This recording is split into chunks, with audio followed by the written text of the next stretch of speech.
तो नमस्कार। इस साल का वित्तीय वर्ष का बजट पेश करने निर्मला सीतारमण संसद पहुंच चुकी हैं। ये वो अहम तस्वीर है आज की जो आप सब लोग अपनी स्क्रीन पर देख रहे हैं और करीब कुछ ही देर में वो अपना बजट पेश करेंगी। मेरे साथ में मैं निधि हूँ, मेरे साथ मेरे सहयोगी संकेत हैं, अब मेरे साथ अखिलेश यहाँ पर मौजूद हैं और ये निर्मला सीतारमण का 5वां बजट होगा। और आपको बता दें सबसे ज्यादा बजट मोरारजी देसाई ने 10 पेश करे थे, पी चिदम्बरम ने 9 पेश करे थे और निर्मला जी का ये 5वां बजट है और बहुत महत्वपूर्ण बजट होने वाला क्योंकि 2024 है अगले साल। बिल्कुल। और ये हम आपको बता दें अपने दर्शकों को कि ये संसद भवन के लिए अब रवाना हो रही हैं।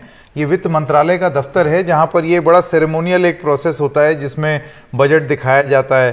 पहले एक अटैची होती थी, अब अटैची बदल करके ये बही खाते की तरह हो गया है। लेकिन इस बही खाते में कितनी घोषणा होगी और हमने कई बार देखा है कि इस बही खाते के बाहर भी जाकर के बहुत सारी घोषणाएं होती हैं। तो इस बजट से क्या उम्मीद की जाए? बजट 2023 में मिशन 2024 की छाप कितनी होगी?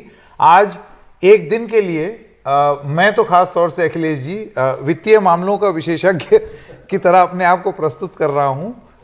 जहां मैं ना कर पाऊं वहां आप कवर अप कर दीजिएगा। बिल्कुल संकेत, शुक्रिया आपका। जो तस्वीरें आप देख रहे हैं, वित्त मंत्री इस समय निकल रही हैं वित्त मंत्रालय से, सीधे राष्ट्रपति भवन जा रही हैं। ये हमेशा का एक प्रोटोकॉल है कि बजट पेश करने से पहले वित्त मंत्री राष्ट्रपति को ब्रीफ करती हैं। बजट की जो कुछ खास बातें होती हैं उनके बारे में राष्ट्रपति को बताया जाता है। तो इस समय जो आप गाड़ी देख रही हैं ये वित्त मंत्री निर्मला सीतारमण की गाड़ी है जो इस समय राष्ट्रपति भवन की ओर कूच कर रही है। और राष्ट्रपति भवन में राष्ट्रपति से मुलाकात करने के बाद वित्त मंत्री निर्मला सीतारमण संसद भवन पहुंचेगी और वहां पर 10:15 बजे केंद्रीय मंत्रिमंडल की बैठक बुलाई गई है। ये बैठक हर साल बजट से पहले होती है जिसमें कि बजट को औपचारिक रूप से केंद्रीय मंत्रिमंडल अपनी मंजूरी देता है। और संकेत, यहाँ पर दिलचस्प बात यह है कि जब तक कैबिनेट की बैठक, जब तक कि वित्त मंत्री लोकसभा में नहीं पहुँच जाती है तब तक किसी भी कैबिनेट मंत्री को कैबिनेट की बैठक से उठकर बाहर जाने की अनुमति नहीं होती है। और ये इसलिए होता है ताकि जो बजट की गोपनीयता है वो बनी रहे। तो इसीलिए ये सारी सावधानियां लगातार वहाँ पर बरती जाती हैं। और जो आप इशारा कर रहे थे, जिस बात का आप कह रहे थे कि क्या बजट 2023 मिशन 2024 के लिए होगा, इसी बात पर आज सबकी नज़र है क्योंकि 5वां बजट निर्मला सीतारमण का है लेकिन मोदी सरकार के इस कार्यकाल का ये अंतिम पूर्ण बजट है। तो इसलिए देखना होगा। लेकिन अखिलेश जी अगले साल जैसे चुनाव से एकदम पहले एक वोट ऑन अकाउंट होगा, वो पूरा बजट नहीं होगा लेकिन एक हल्का लेखा जोखा जरूर प्रस्तुत किया जाएगा। वो वोट ऑन अकाउंट भी हो सकता है, उसको आप इंटरिम बजट भी कह सकते हैं। और अमूमन ये होता है कि ये आखिरी बजट है जी, चूंकि वो 2-3 महीनों के लिए ही केवल होता है तो उसमें कोई बड़ी घोषणा नहीं की जाती। तो इसलिए जो भी बड़ी घोषणा होनी है वो इसी बजट में होगी, इस बात की संभावना है। और जो उम्मीद है लोगों की, खासतौर से महंगाई को लेकर के, क्या कोई वित्त मंत्री अपनी ओर से राहत देंगी? मिडिल क्लास भी मांग कर रहा है कि उससे कुछ राहत दी जाए, टैक्स जो दर है उनमें छूट दी जाए। तो क्या उस पर कुछ वित्त मंत्री अपनी नज़रें इनायत करेंगी क्योंकि वो खुद भी कह चुकी हैं कि वो भी मिडिल क्लास से आती हैं। इसके साथ ही किसानों की जो सम्मान निधि है क्या उसमें कुछ इजाफा हो सकता है? गरीबी मिटाने की बात अब हो रही है, हटाने की बात तो दूर हो चुकी है, गरीबी मिटाने की बात हो रही है। तो उसके लिए मोदी सरकार क्या कदम उठाएगी? और साथ ही उन्हें महंगाई में और ग्रोथ के बीच में एक संतुलन बना करके चलना है क्योंकि बजट घाटा भी काफ़ी बढ़ रहा है। तो ये सारी बातें हैं जिसका कि ध्यान निर्मला सीतारमण को रखना होगा। बिल्कुल, बजट में ये सब ध्यान रखना पड़ेगा। 11 बजे ये स्पीच होगी अखिलेश जी, हर साल 11 बजे होती है। और अभी जैसे अखिलेश जी बता रहे थे कि शुरुआत किया जाएगा एक कैबिनेट की बैठक से, जब कैबिनेट उसको स्वीकृति मंजूरी दे देगी, जो कि एक प्रक्रिया है, हर साल होती है बजट से पहले। उसके बाद ये बजट पेश किया जाएगा 11 बजे। इस बजट में क्या होगा ये तो विधि हो गई कि किस तरीके से बजट पेश किया जाता है, इसके अंदर क्या होगा ये देखना होगा। एक सेट पैटर्न होता है और मैं स्वागत करना चाहता हूं हमारे मेहमानों का। कुलदीप कुमार है tax expert, Amirullah Khan economist हैं। आप लोगों का बहुत बहुत स्वागत है। एक चीज़ ये अक्सर देखी जाती है निधि जी कि बजट में आप फर्ज कीजिए कि 100 रुपये है आपके पास, तो उसमें कितना रुपए कहाँ जाएगा? इसको अगर आम बोलचाल में अगर लोगों को समझाना चाहें तो मेरी अगर आमदनी 100 रुपये है तो मैं घर में उस 100 रुपये के हिसाब से कितनी चीज़ें खरीदूं। ये बजट आमिर साहब वही एक चीज़ होती है नेशनल लेवल पर, एक देश के स्तर पर। ऐसे में कहाँ कितना खर्चा हो इस पर सबकी नज़र टिकी रहेगी। और क्योंकि हम कोरोना से अभी उभरे ही हैं तो हेल्थ पर कितना खर्चा होगा, शिक्षा पर कितना खर्चा होगा, टैक्स में कट होगा या नहीं, नौकरियां मिलेंगी या नहीं, ये सब कुछ जरा आम आदमी के सवाल हैं जो कि मुझे, क्योंकि मैं भी नया वित्तीय मामलों का विशेषज्ञ बना हूं। दिन की शुरुआत जब करते हैं तो चाय से करते हैं, चाय का दूध महंगा होता जा रहा है, तो महंगाई पर किस तरह से सरकार लगाम लगाएगी, हाँ, तो वो एक बिल्कुल आप समझाइए। बहुत अच्छा, अच्छी तरह आपने पूछा ये सवाल। तो संकेत है बिल्कुल वही, बड़ा आसान होता है बजट, बिल्कुल जैसे हम लोग हर महीना करते हैं कि हमको पता होता है कि इतने पैसे आने वाले हैं, अब इतने खर्च करने हैं और ये कहाँ कहाँ करेंगे, और अगर थोड़े से ज़्यादा खर्च हो जाए तो ये ज़्यादा जो खर्च हुए वो कहाँ से आएंगे। तो एक बड़ी रकम हम ये देखेंगे कि सरकार अगर बोरो करना चाह रही, अगर उधार लेना चाह रही तो कहाँ से लेगी। कल के इकोनॉमिक सर्वे ने बताया कि हालात बेहतर हैं, प्राइवेट कंजम्पशन वापस आ चुका है जहाँ पहले था, लेकिन अभी कुछ चीज़ें हैं जिस पे नज़र रखनी होगी। उस वजह से आज जो हम देखेंगे वो जो 100 रुपए की बात की संकेत ने, उसमें हम देखेंगे कि सबसे ज़्यादा कहाँ खर्च हो रहा है। उमूमन सबसे ज़्यादा खर्च होता है पिछले जो बोरोइंग्स हैं उनको रिटर्न करने में, यानी उनकी जो कर्जा चुकाने में।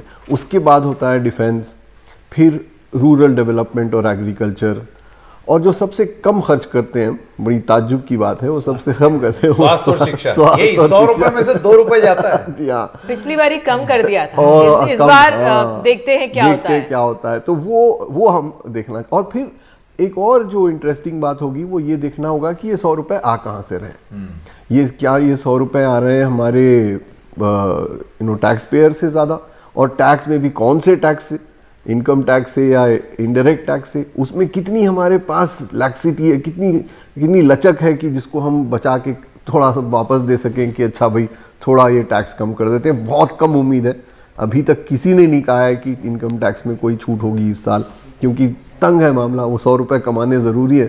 तो कुलदीप जी, जैसे ये जो मांग जो टैक्स आता है, सरकार कह रही है आर्थिक सर्वे में इस बार उसके कोष में पैसा आया भी है, लेकिन एक जो आम नौकरी पेशा इंसान है, मैं आपको सुन रही थी कल आपका जो संकेत के साथ बातचीत थी कि भाई टैक्स में ये छूट हो, लेकिन क्योंकि हम महंगाई के दौर से भी गुजर रहे हैं, उस लिहाज से आपको क्या लगता है सरकार कुछ भरपाई कर सकती है, किस किस क्षेत्र में कर सकती है, क्योंकि वो भी दबाव में है, क्योंकि विश्व भर का जो अर्थव्यवस्था है वो कमजोर हो रही है, हम थोड़ा बेहतर हैं। IMF ने कहा है कि भैया we are like shining star. देखिए, आपने बहुत अच्छा प्रश्न पूछा। आखिरी बार शायद आपके ही करस्पॉन्डेंट ने उनसे एक क्वेश्चन पूछा था पिछले बार बजट में, भाई आपने पर्सनल टैक्स पे इस बार लोगों को छूट नहीं दी। कह रहे क्यों, हमने टैक्स नहीं बढ़ाया, क्या छूट नहीं है? तो आपको इसको भूलना नहीं चाहिए। और उसके बाद अगर आप देखें कि जब मोदी सरकार पहली बार आई थी 2014 में, उन्होंने तभी हमें सब छूट मिली थी, जो चाहे वो बेसिक एग्जम्पशन लिमिट थी या 80cc की लिमिट थी, वो सब लिमिट को बढ़ाया गया था। और हमेशा से सरकार की एक चिंता रही है कि लोगों के पास इनकम तो है लेकिन लोग टैक्स नहीं पे करते हैं। अब लेकिन अगर आप नौकरी पेशा वालों की परिस्थिति देखें, उनका टैक्स सारा उनके विद होल्डिंग के थ्रू वहाँ से कट जाता है, और महंगाई की मार भी है, सारी EMI में काफ़ी ज़्यादा इजाफा बहुत जल्द और तुरंत हो गया है, जो पता भी नहीं लगा एक साल के अंदर इतना बढ़ गया है। तो उसको देखते हुए आम आदमी को एक रिलीफ देना ज़रूरी है। और आप देखेंगे कि जो टैक्स देने वाले उनकी संख्या भी करीब 1.5 करोड़ के करीब है। तो अभी हम कहते थे कि टैक्स का दायरा बढ़े, क्योंकि टैक्स का हम इसलिए लोगों को छूट नहीं दे सकते। और अगर आप आज के हिसाब से देखेंगे, जिनकी इनकम 5 लाख या उससे कम है उनको कोई टैक्स नहीं देना पड़ता है। और जैसे जैसे अब जो हायर टैक्स रेट है, जो अमीरों के ऊपर टैक्स है, 5 करोड़ से ऊपर का जो रेट है वो 42.74% है, जो कि काफ़ी विकसित देशों से भी ज़्यादा है। अगर आप जो हायर टैक्स रेट को भी देखेंगे जो उनको दिया जा रहा है, लेकिन जो टैक्स पे इतना टैक्स देने के बाद भी उनको क्या सेवाएं वापस मिल रही है, उनको कुछ वापस नहीं मिल रहा है। तो मेरी समझ में जो मिडिल क्लास को उनकी जेब में कुछ पैसा डालने की जरूरत है। जैसे कि संकेत जी आपने बोला कि ये आखिरी बजट है, वैसे सरकार चाहे तो इंटरिम बजट ला के भी पैसा जेब में बाद में भी डाल सकती है, ऐसी बात नहीं है। नहीं, तो बजट के बाहर भी बहुत सारी घोषणाएं होती हैं। तो इसमें एक सवाल ये भी होता है कि भाई ये इस बजट की जो महत्ता होती थी, क्या वो उस तरीके से अभी भी है? क्योंकि बजट के बाहर बहुत घोषणाएं हुई हैं, और सिर्फ यही सरकार नहीं, हमने कई सरकारों में ये चीज़ देखा है कि बाहर जाकर के कोई और घोषणा करनी हो वो। लेकिन टैक्स से जुड़ा हुआ एक सवाल रवि जी से भी मैं पूछना चाहता हूँ अभी, क्योंकि टैक्स की बात हो रही थी और हम सबको उसी में बहुत ज़्यादा इंटरेस्ट है कि ज़्यादा देंगे या कम। तो ये कुछ आंकड़े हैं डायरेक्ट टैक्स के। रवि जी, अप्रैल से नवंबर 2022 में कलेक्शन बेहतर हुआ। पहले 8 महीने में कलेक्शन पूर्व के इसी दौर के औसत से कहीं ज़्यादा हुआ। 15.5% ज़्यादा हुआ है। अगर आप बात कर लें जीएसटी की, तो कहाँ 2018 में 0.90 लाख करोड़ था और 2023 में ये करीब करीब 1.5 लाख करोड़ हो गया है।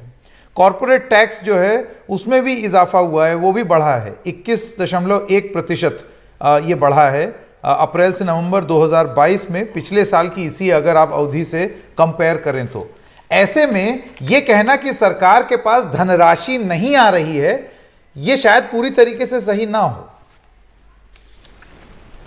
जी बिल्कुल बिल्कुल संकेत, आपने आंकड़े जो अभी बताए हैं कि टैक्स कलेक्शन सरकार का बहुत बड़ा है, और इसमें दो तीन बातें गौर करने वाली है कि जब सरकार लेकर आई थी तो उस वक्त बहुत सारे अलग अलग रूप में हम टैक्सेस दिया करते थे। एक्साइज ड्यूटी थी, वीएटी था, और उन सबको मिलाकर एक टैक्स कर दिया गया, और उससे एक मानना ये था कि सिंप्लीफिकेशन होगा टैक्सेस का।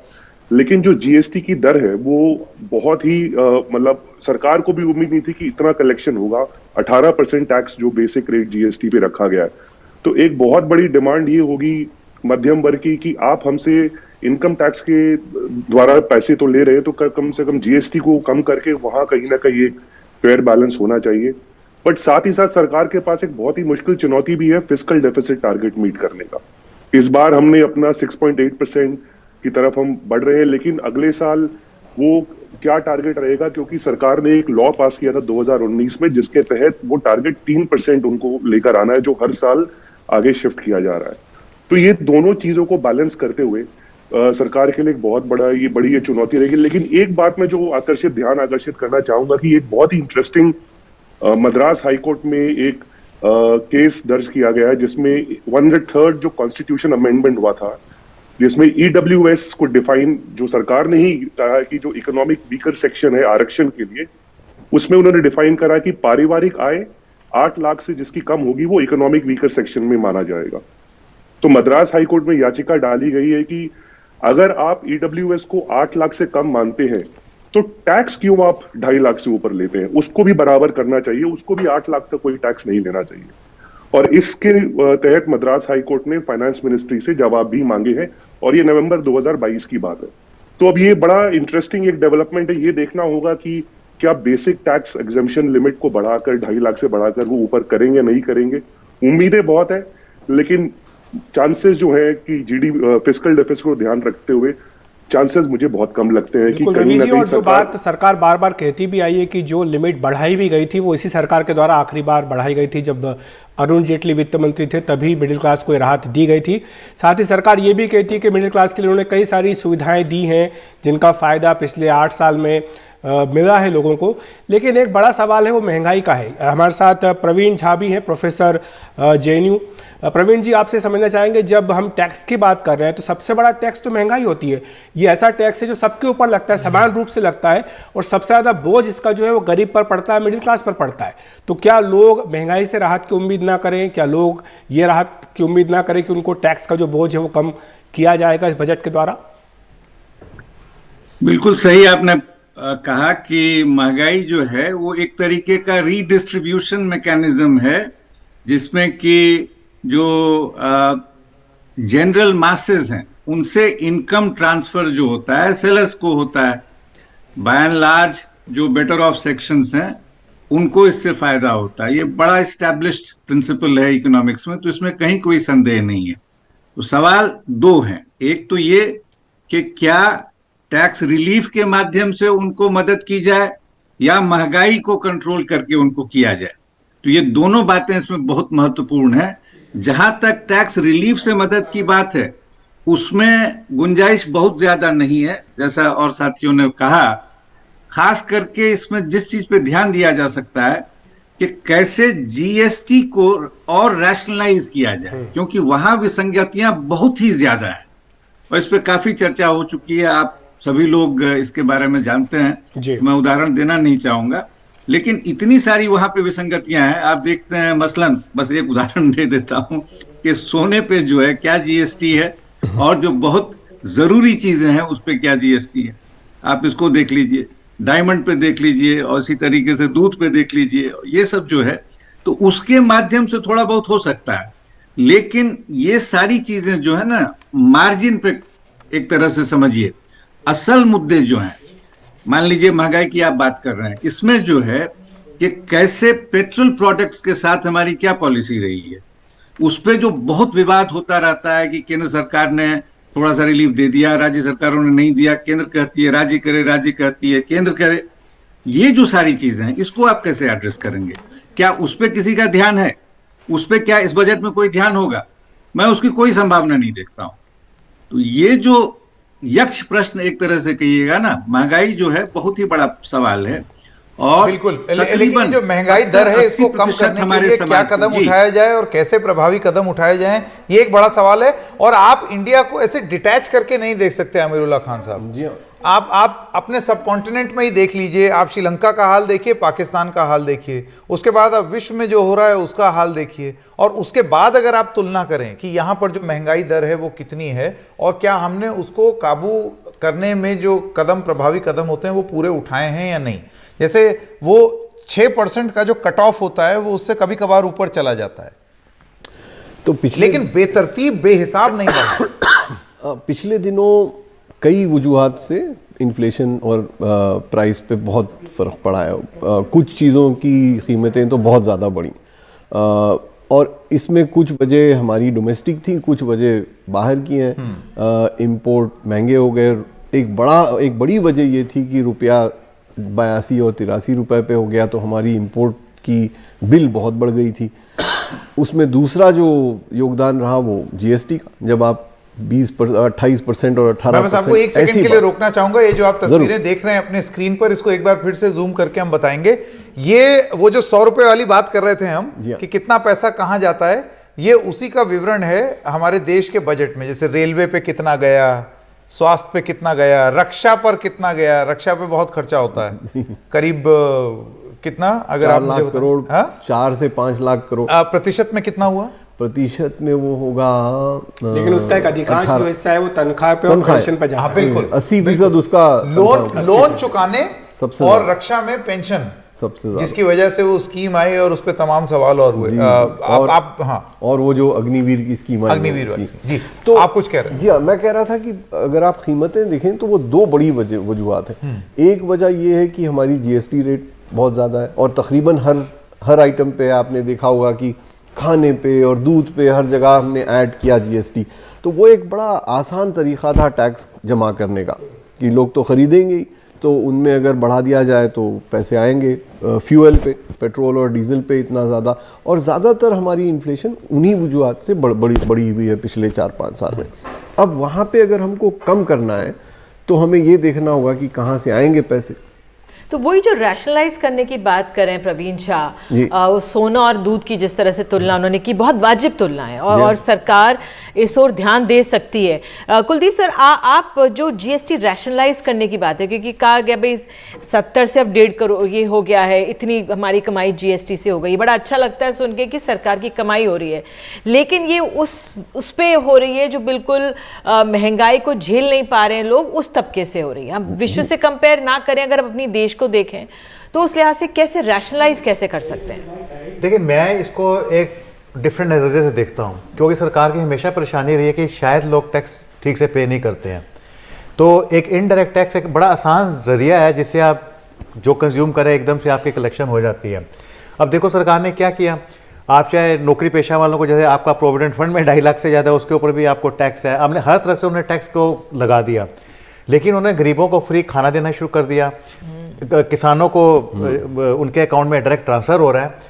तो एक तरह से सरकार एक ये मैसेज दे रही है कि जितना इन रिसोर्स से पैसा इकट्ठा किया जाए, क्योंकि शायद वो टैक्स लोग इतना नहीं पे करते हैं, और जो ज़रूरतमंद है उनकी जेब में डाला जाए।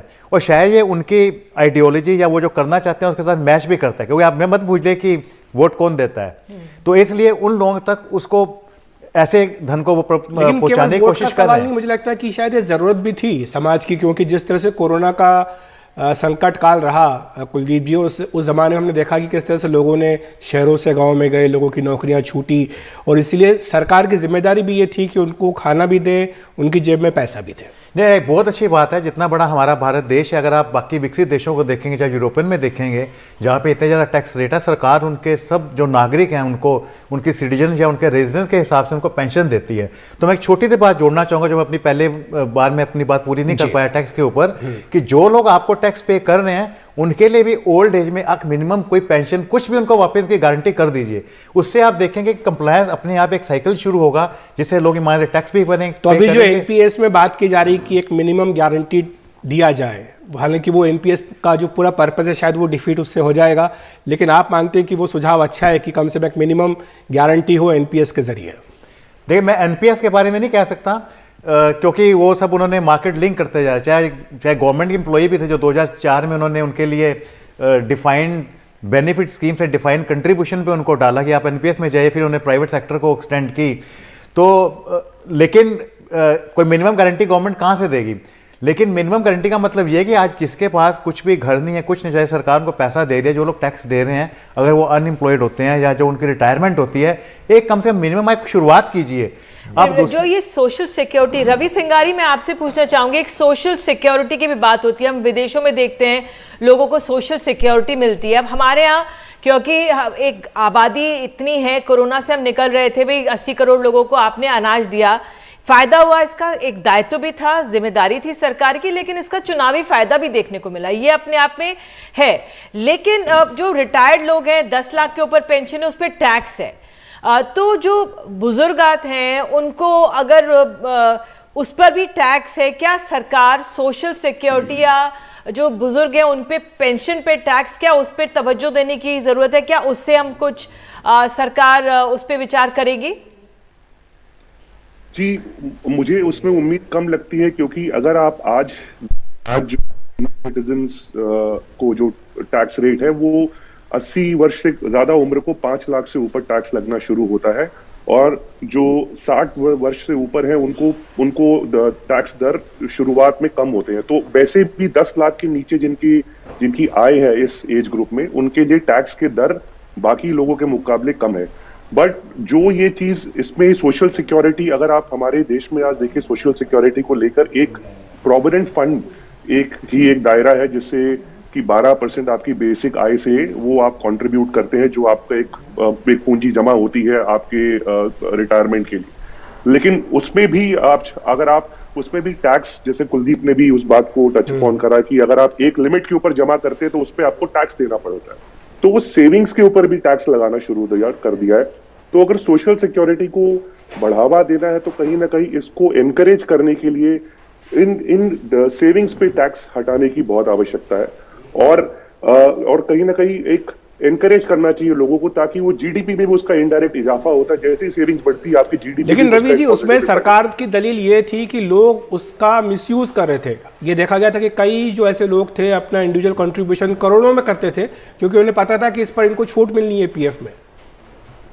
जी बिल्कुल, तो वो 2.5 लाख की जगह अगर जैसे 2.5 लाख जो बढ़ाया जा लिमिट है उसको बढ़ाया जा सकता है। मतलब आप इसको ये थॉट प्रोसेस अच्छा है, लेकिन आप अगर एक इसका एनालिसिस करें तो इसमें निकल कर आता है कि इसको बढ़ाने की बहुत इसके अंदर गुंजाइश है।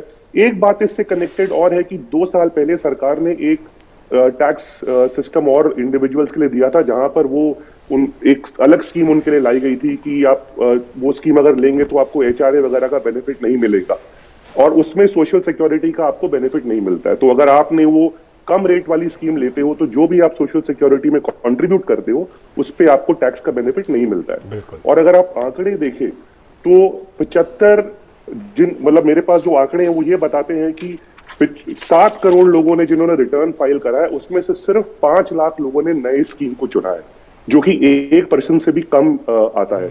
तो ये साफ जाहिर कर रहा है कि उसमें आपको एक जरूरत है कि वहां पर भी सोशल सिक्योरिटी का बेनिफिट आप एक्सटेंड कीजिए। बिल्कुल, कुछ एग्जम्पशंस जो है वो दिए जाने चाहिए न्यू रेजिम में, ये मांग लगातार की जा रही है। प्रवीण जी, मैं आपको लाना चाहूँगा इस चर्चा में, जिस बात का जिक्र कुलदीप जी कर रहे थे, बहुत ही महत्वपूर्ण सुझाव भी है और सलाह भी है सरकार को कि सोशल सिक्योरिटी के लिए एक पेंशन कम से कम आपको एक उम्र के बाद मिले, ताकि आपका जो बुढ़ापा है वो सुरक्षित हो सके, खासतौर से तब जबकि आपने पेंशनों में सुधार लेकर के आए हैं। और आज देश में ओपीएस बनाम एनपीएस की बहस चल रही है, और कई ऐसी पॉलिटिकल पार्टीज होती भी हैं जो ये वादा करती हैं कि अगर हम सत्ता में आए तो आपको हम इतनी इतनी तयशुदा पेंशन देंगे। तो आपको लगता है कि अब ये समय आ चुका है कि लोगों को एक तयशुदा रकम दी जाए? देखिए, अभी तक जो सारी चर्चा हो रही है वो लार्जली जिसको आप ऑर्गेनाइज सेक्टर कहते हैं उसको दायरे में लेके की जा रही है। अनऑर्गेनाइज सेक्टर में भी लोग काम करते हैं, उसमें जो कंट्रीब्यूट करते हैं एज वर्कर करते हैं, उनकी क्या स्थिति है इस देश में? उनको कौन सी सोशल सिक्योरिटी है? उनके पास कौन सा पेंशन है? जो है वो तो एक हास्यास्पद है। उसकी आप देखिए, केंद्र सरकार से जो मिलता है वो तो नहीं के बराबर है, राज्य सरकारें उस पर कुछ जोड़ देती हैं। तो ये जो पूरा बहस है, ये जो मुद्दा है, इसमें आपको ऑर्गेनाइज्ड अनऑर्गेनाइज्ड सबको जोड़ के देखना होगा और उसके हिसाब से नीति तय करनी होगी। जो रवि जी या कुलदीप जी जो कह रहे हैं, मैं उसके खिलाफ नहीं हूं। निश्चित तौर पे जो है ऑर्गेनाइज सेक्टर में आप सेविंग्स को, स्पेशली फॉर एल्डरली जो है, उसको टैक्स के दायरे से जितना दूर रख सकते हैं जरूर रखें, लेकिन कहीं से तो आपको जो है इंतजाम करना पड़ेगा। देखिए, टैक्स जीडीपी रेशियो हमारा जो है अभी भी 17% है, हाँ, 16 से बढ़ के 17 हो गया है। और इसमें जो है हम देख रहे हैं, जैसे चर्चा में बात आई कि जो इनडायरेक्ट टैक्सेस का बहुत बड़ा योगदान है। सभी लोग जानते हैं इनडायरेक्ट टैक्सेस जो हैं आसान है लेकिन बहुत रिग्रेसिव है। उसमें जो आप माचिस खरीदते हैं, मैं माचिस खरीदता हूं, मजदूर माचिस खरीदता है, सबको वही टैक्स देना पड़ता है जो भी चीज हो। तो इसको आपको ध्यान में रखना बहुत ही आवश्यक है कि एक व्यापक परिप्रेक्ष्य में इन चीजों को हम कैसे देखें जी। मैं रवि जी से और कुलदीप जी से इत्तेफाक रखता हूं। जो निधि ने कहा, आपने कहा, मैं बिल्कुल इससे सहमत हूं कि भाई जो एल्डरली है उनको कैसे, उनकी जो ये पीड़ा है उसको कैसे एड्रेस किया जाए। तो आपको ऐसे रास्ते चुनने होंगे जिससे उनको परेशान न करें। असंगठित मैं तो ये भी कहूंगा कि को मुख्य धारा में लाना और उनको भी एक सिक्योरिटी नेट में रखना और उनके बारे में भी सोचना मुख्य रूप से, ये एक बड़ी लॉन्ग स्टैंडिंग डिमांड रही है और उस पर चर्चा भी होती रहती है। पिछली बार जब हमने मुकाबला किया था उसमें आपने, मेरे ख्याल प्रोफेसर अरुण कुमार ने भी इसी बात का जिक्र किया था। पर आमिरुल्लाह साहब, देखिए, अब बात करते हैं एक ऐसा क्षेत्र जो सबसे ज़्यादा असंगठित क्षेत्र के लोगों को रोजगार देता है, और वो है इस देश का एमएसएमई सेक्टर। मुख्य रूप से भी देता है, ऑर्गेनाइज सेक्टर में भी, अनऑर्गेनाइज सेक्टर में भी। एमएसएमई को लेकर के जो अब तक कदम उठाए गए हैं, अगर आप सरकारी आंकड़े देखें जो कि आर्थिक सर्वेक्षण में आया कल, उनके हिसाब से कोविड पूर्व के स्तर के 90% तक एमएसएमई सरकार के हिसाब से पहुंच गई है। वास्तविक स्थिति क्या है वो शायद आप बता दें। टैक्स कलेक्शन का ये फिगर आया था कि जो प्री पेंडेमिक लेवल उस पर पहुंच चुके हैं एमएसएमई। जनवरी से नवंबर 2022 तक एमएसएमई को कर्ज 30.5% बढ़ा है, यानी कि वो लोन ले रहे हैं। तो इसको एक मार्कर की तरह देखा जा रहा है कि शायद एमएसएमई सेक्टर को वो फंड्स मिल रहे हैं कि वो अपने आप को सस्टेन करें और रोजगार करें। क्या करना चाहिए इस सेक्टर को लेकर? हमारे लिए बहुत अहम सेक्टर है, क्योंकि तकरीबन 50% जो वर्कर है वो एक अगर आप मुझे इजाजत दे दें, बहुत सारे ऐसे लोग होते हैं अखिलेश जी जो एमएसएमई सोचेंगे कि ये क्या है, कोई नया मैथ्स का फॉर्मूला आ गया, मेरी तरह नए ताजे वित्तीय विशेषज्ञ बने हुए। तो इसका मतलब होता है सूक्ष्म, लघु और मध्यम उद्यम जी, छोटे कारोबार। हाँ, छोटे कारोबार। हाँ, और सरलीकरण कर दिया। हाँ। तो जो छोटे का, जिनके यहाँ 2 लोग, 5 लोग, 6 लोग, हमारी अर्थव्यवस्था की रीढ़ यही है एकदम, और सबसे ज्यादा रोजगार देने वाले भी यही है। सबसे ज्यादा रोजगार के अलावा ये जो छोटे कारोबार हैं, इनसे सबसे ज्यादा हमें एक्सपोर्ट होता है। तकरीबन 2/3 एक्सपोर्ट हमारा एमएसएमई करते हैं। तो उसकी वजह से ये बहुत अहम सेक्टर है, और ये बड़ी अच्छी बात है कि एमएसएमई सेक्टर, जिसकी कोविड से पहले से हालत बुरी थी, यानी 5-6 साल से को एमएसएमई को डिमोनेटाइजेशन और जीएसटी के बाद से बड़ी मार पड़ी थी। तो ये जो आंकड़े नए आ रहे हैं उससे वो बड़े अच्छे आंकड़े हैं, कि बहुत एनकरेजिंग है, क्योंकि ये हमारे 2/3 वर्कर की बात है। अब हमको ये देखना है कि एमएसएमई में जो बड़े मसले हैं 2, वो है, एक तो ये है कि कीमतें, उनकी जो इनपुट कॉस्ट है, वो जो खरीदते हैं वो बढ़ी हुई है, क्योंकि सारी कीमतें बढ़ी हुई हैं। इसका मतलब उनका मार्जिन कम होता जा रहा है। इसी वजह से आप देखेंगे कि वो इतने लोगों को मुलाजमत नहीं दे पा रही जितनी पहले दिया करती। एक अहम वजह हमारी अनएम्प्लॉयमेंट की वो है। तो इसीलिए भी ज़रूरी है कि हम एमएसएमई को सपोर्ट करें। और दूसरी वजह यह है कि पिछले 6-7 साल से बावजूद इसके कि हमारा एक्सचेंज रेट वीक होता जा रहा है, जब रुपया वीक होता है तो एक बड़ी सिंपल सी मैथ होती है कि जैसा रुपया वीक हुआ तो एक्सपोर्ट बढ़ने चाहिए। हमारे यहाँ जो उल्टी बात देख रहे हैं हम कि रुपया तो कमज़ोर हो रहा है लेकिन एक्सपोर्ट भी गिर रहा है, और उसकी अहम वजह, बड़ी वजह एमएसएमई है। तो ये दोनों चीज़ों की वजह से एमएसएमई सेक्टर खतरे में रहा है, और उस वजह से हमारी जो बेरोजगारी का मसला है जिस पे हमने कम चर्चा की, वो ये भी करेंगे आगे एजेंडा में। बिल्कुल, एक छोटा सा हमें ब्रेक लेने के लिए कहा जा रहा है, और जिस तरह से आपने कहा कि बहुत इंपॉर्टेंट है एमएसएमई का, हमारा रुपया अगर कमज़ोर हो रहा है तो हमारा एक्सपोर्ट बढ़ना चाहिए। तो एक्सपोर्ट क्यों हमारा घट रहा है, क्या जो विश्व भर में जो अर्थव्यवस्थाएं और देशों की कमज़ोर हो रही हैं, क्या इसलिए वो कम हो रहा है, ये सब पहलू समझेंगे एक छोटे से ब्रेक के बाद। बने रहिए इस खास दिन पेशकश।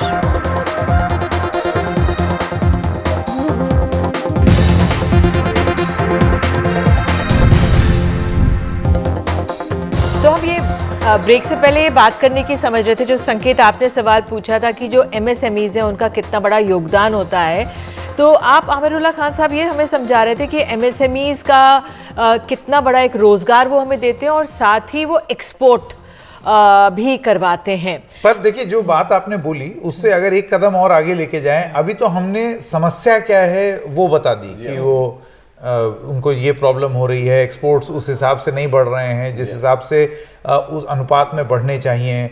ये तस्वीर है द्रौपदी मुर्मू राष्ट्रपति के साथ वित्त मंत्री निर्मला सीतारमण की, अभी थोड़ी देर में आप स्क्रीन पे देख लेंगे। वो प्रेसिडेंट से मिलती हैं, उसके बाद फिर वो कैबिनेट की बैठक होगी, वो सब तस्वीरें एक एक करके सामने आएंगी। लेकिन आमिरुल्लाह साहब, समस्या बता दी, समाधान क्या दे सकता है ये बजट? देखिए, एमएसएमई से अगर आप पूछें, छोटे कारोबार वालों से ये पूछें कि आपकी बड़ी समस्या क्या है, तो उमूमन वो ये बताते हैं कि हमें बेहतर इंफ्रास्ट्रक्चर चाहिए, उनको बिजली नहीं मिलती। एमएसएमई हमारे सेक्टर होते कहाँ पे? शहर के बाहर, छोटे गाँव में, छोटे शहरों में, उनके यहाँ अक्सर बिजली नहीं होती। वो बिजली का कॉस्ट जो बड़ी कंपनी उठा सकती है बड़े कैप्टिव जनरेटर से, वो छोटा एमएसएमई नहीं कर सकता। दूसरी चीज़, उनको अक्सर कैपिटल नहीं मिलता, यानी खर्च नहीं मिलता आसानी से। बड़ी कंपनियां देखिए हमारी, वो लाखों हजारों करोड़ रुपए बोरो कर सकती, कम इंटरेस्ट पे या ना इंटरेस्ट पे, या वापस भी देने की जरूरत नहीं होती उनको। अक्सर एमएसएमई पे बहुत जोर होता है। तो अगर हम ये दो चीजें शुरू की गई, आपको लगता है कि इसका फायदा पहुंचा है मुद्रा योजना का? देखिए, मुद्रा का जो डेटा आया है उससे ये तो लग रहा है कि ये है तो बड़ी अच्छी स्कीम, लेकिन अभी हमारे पास इतने आंकड़े नहीं है कि हम कह सकें कि ये सारे जो लाखों एमएसएमई हैं उन तक पहुंच चुकी है, बल्कि ये लगता है कि नहीं पहुंची है। और अगर जब पहुंच जाए तो उससे फ़ायदा होगा। लेकिन हमें ब्रॉडर रिफॉर्म चाहिए, हमें इंफ्रास्ट्रक्चर ज़्यादा अच्छा चाहिए, हमें बिजली की जो हमारी का जो जोर है हमारा बिजली पे, वो और मजबूत होना चाहिए, रोड पहुंचनी चाहिए ताकि वो अपने प्रोडक्ट जो है वो लेके आगे पहुंच सके।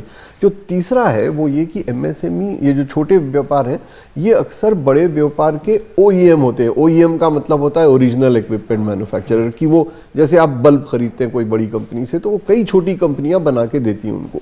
तो हमें चाहिए कि वो जो दोनों में तालमेल है वो बेहतर हो जाए, उनको थोड़ी सी क्रेडिट एक्स्ट्रा मिल जाए, उनका जो अचानक इनपुट कॉस्ट बढ़ता है उसमें थोड़ी सी राहत मिले। यहाँ पे आमिरुल्लाह खान साहब, बहुत बड़ा चेंज आया डिजिटाइजेशन के जरिए।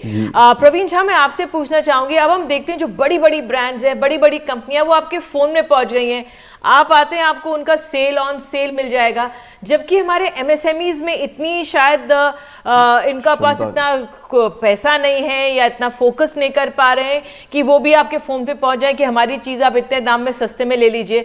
तो जो ये डिजिटाइजेशन से सरकार कह रही है उसको इजाफा भी हुआ है, वो क्षेत्र फल फूल रहा है, लेकिन ये एक बहुत बड़ा डिफरेंस जो है कि जो बड़े ब्रांड्स हैं वो छोटे स्तर पर आ गए हैं, जो हमारे छोटे एमएसएमईज हैं उनको इनका घाटा होता हुआ नजर आ रहा है।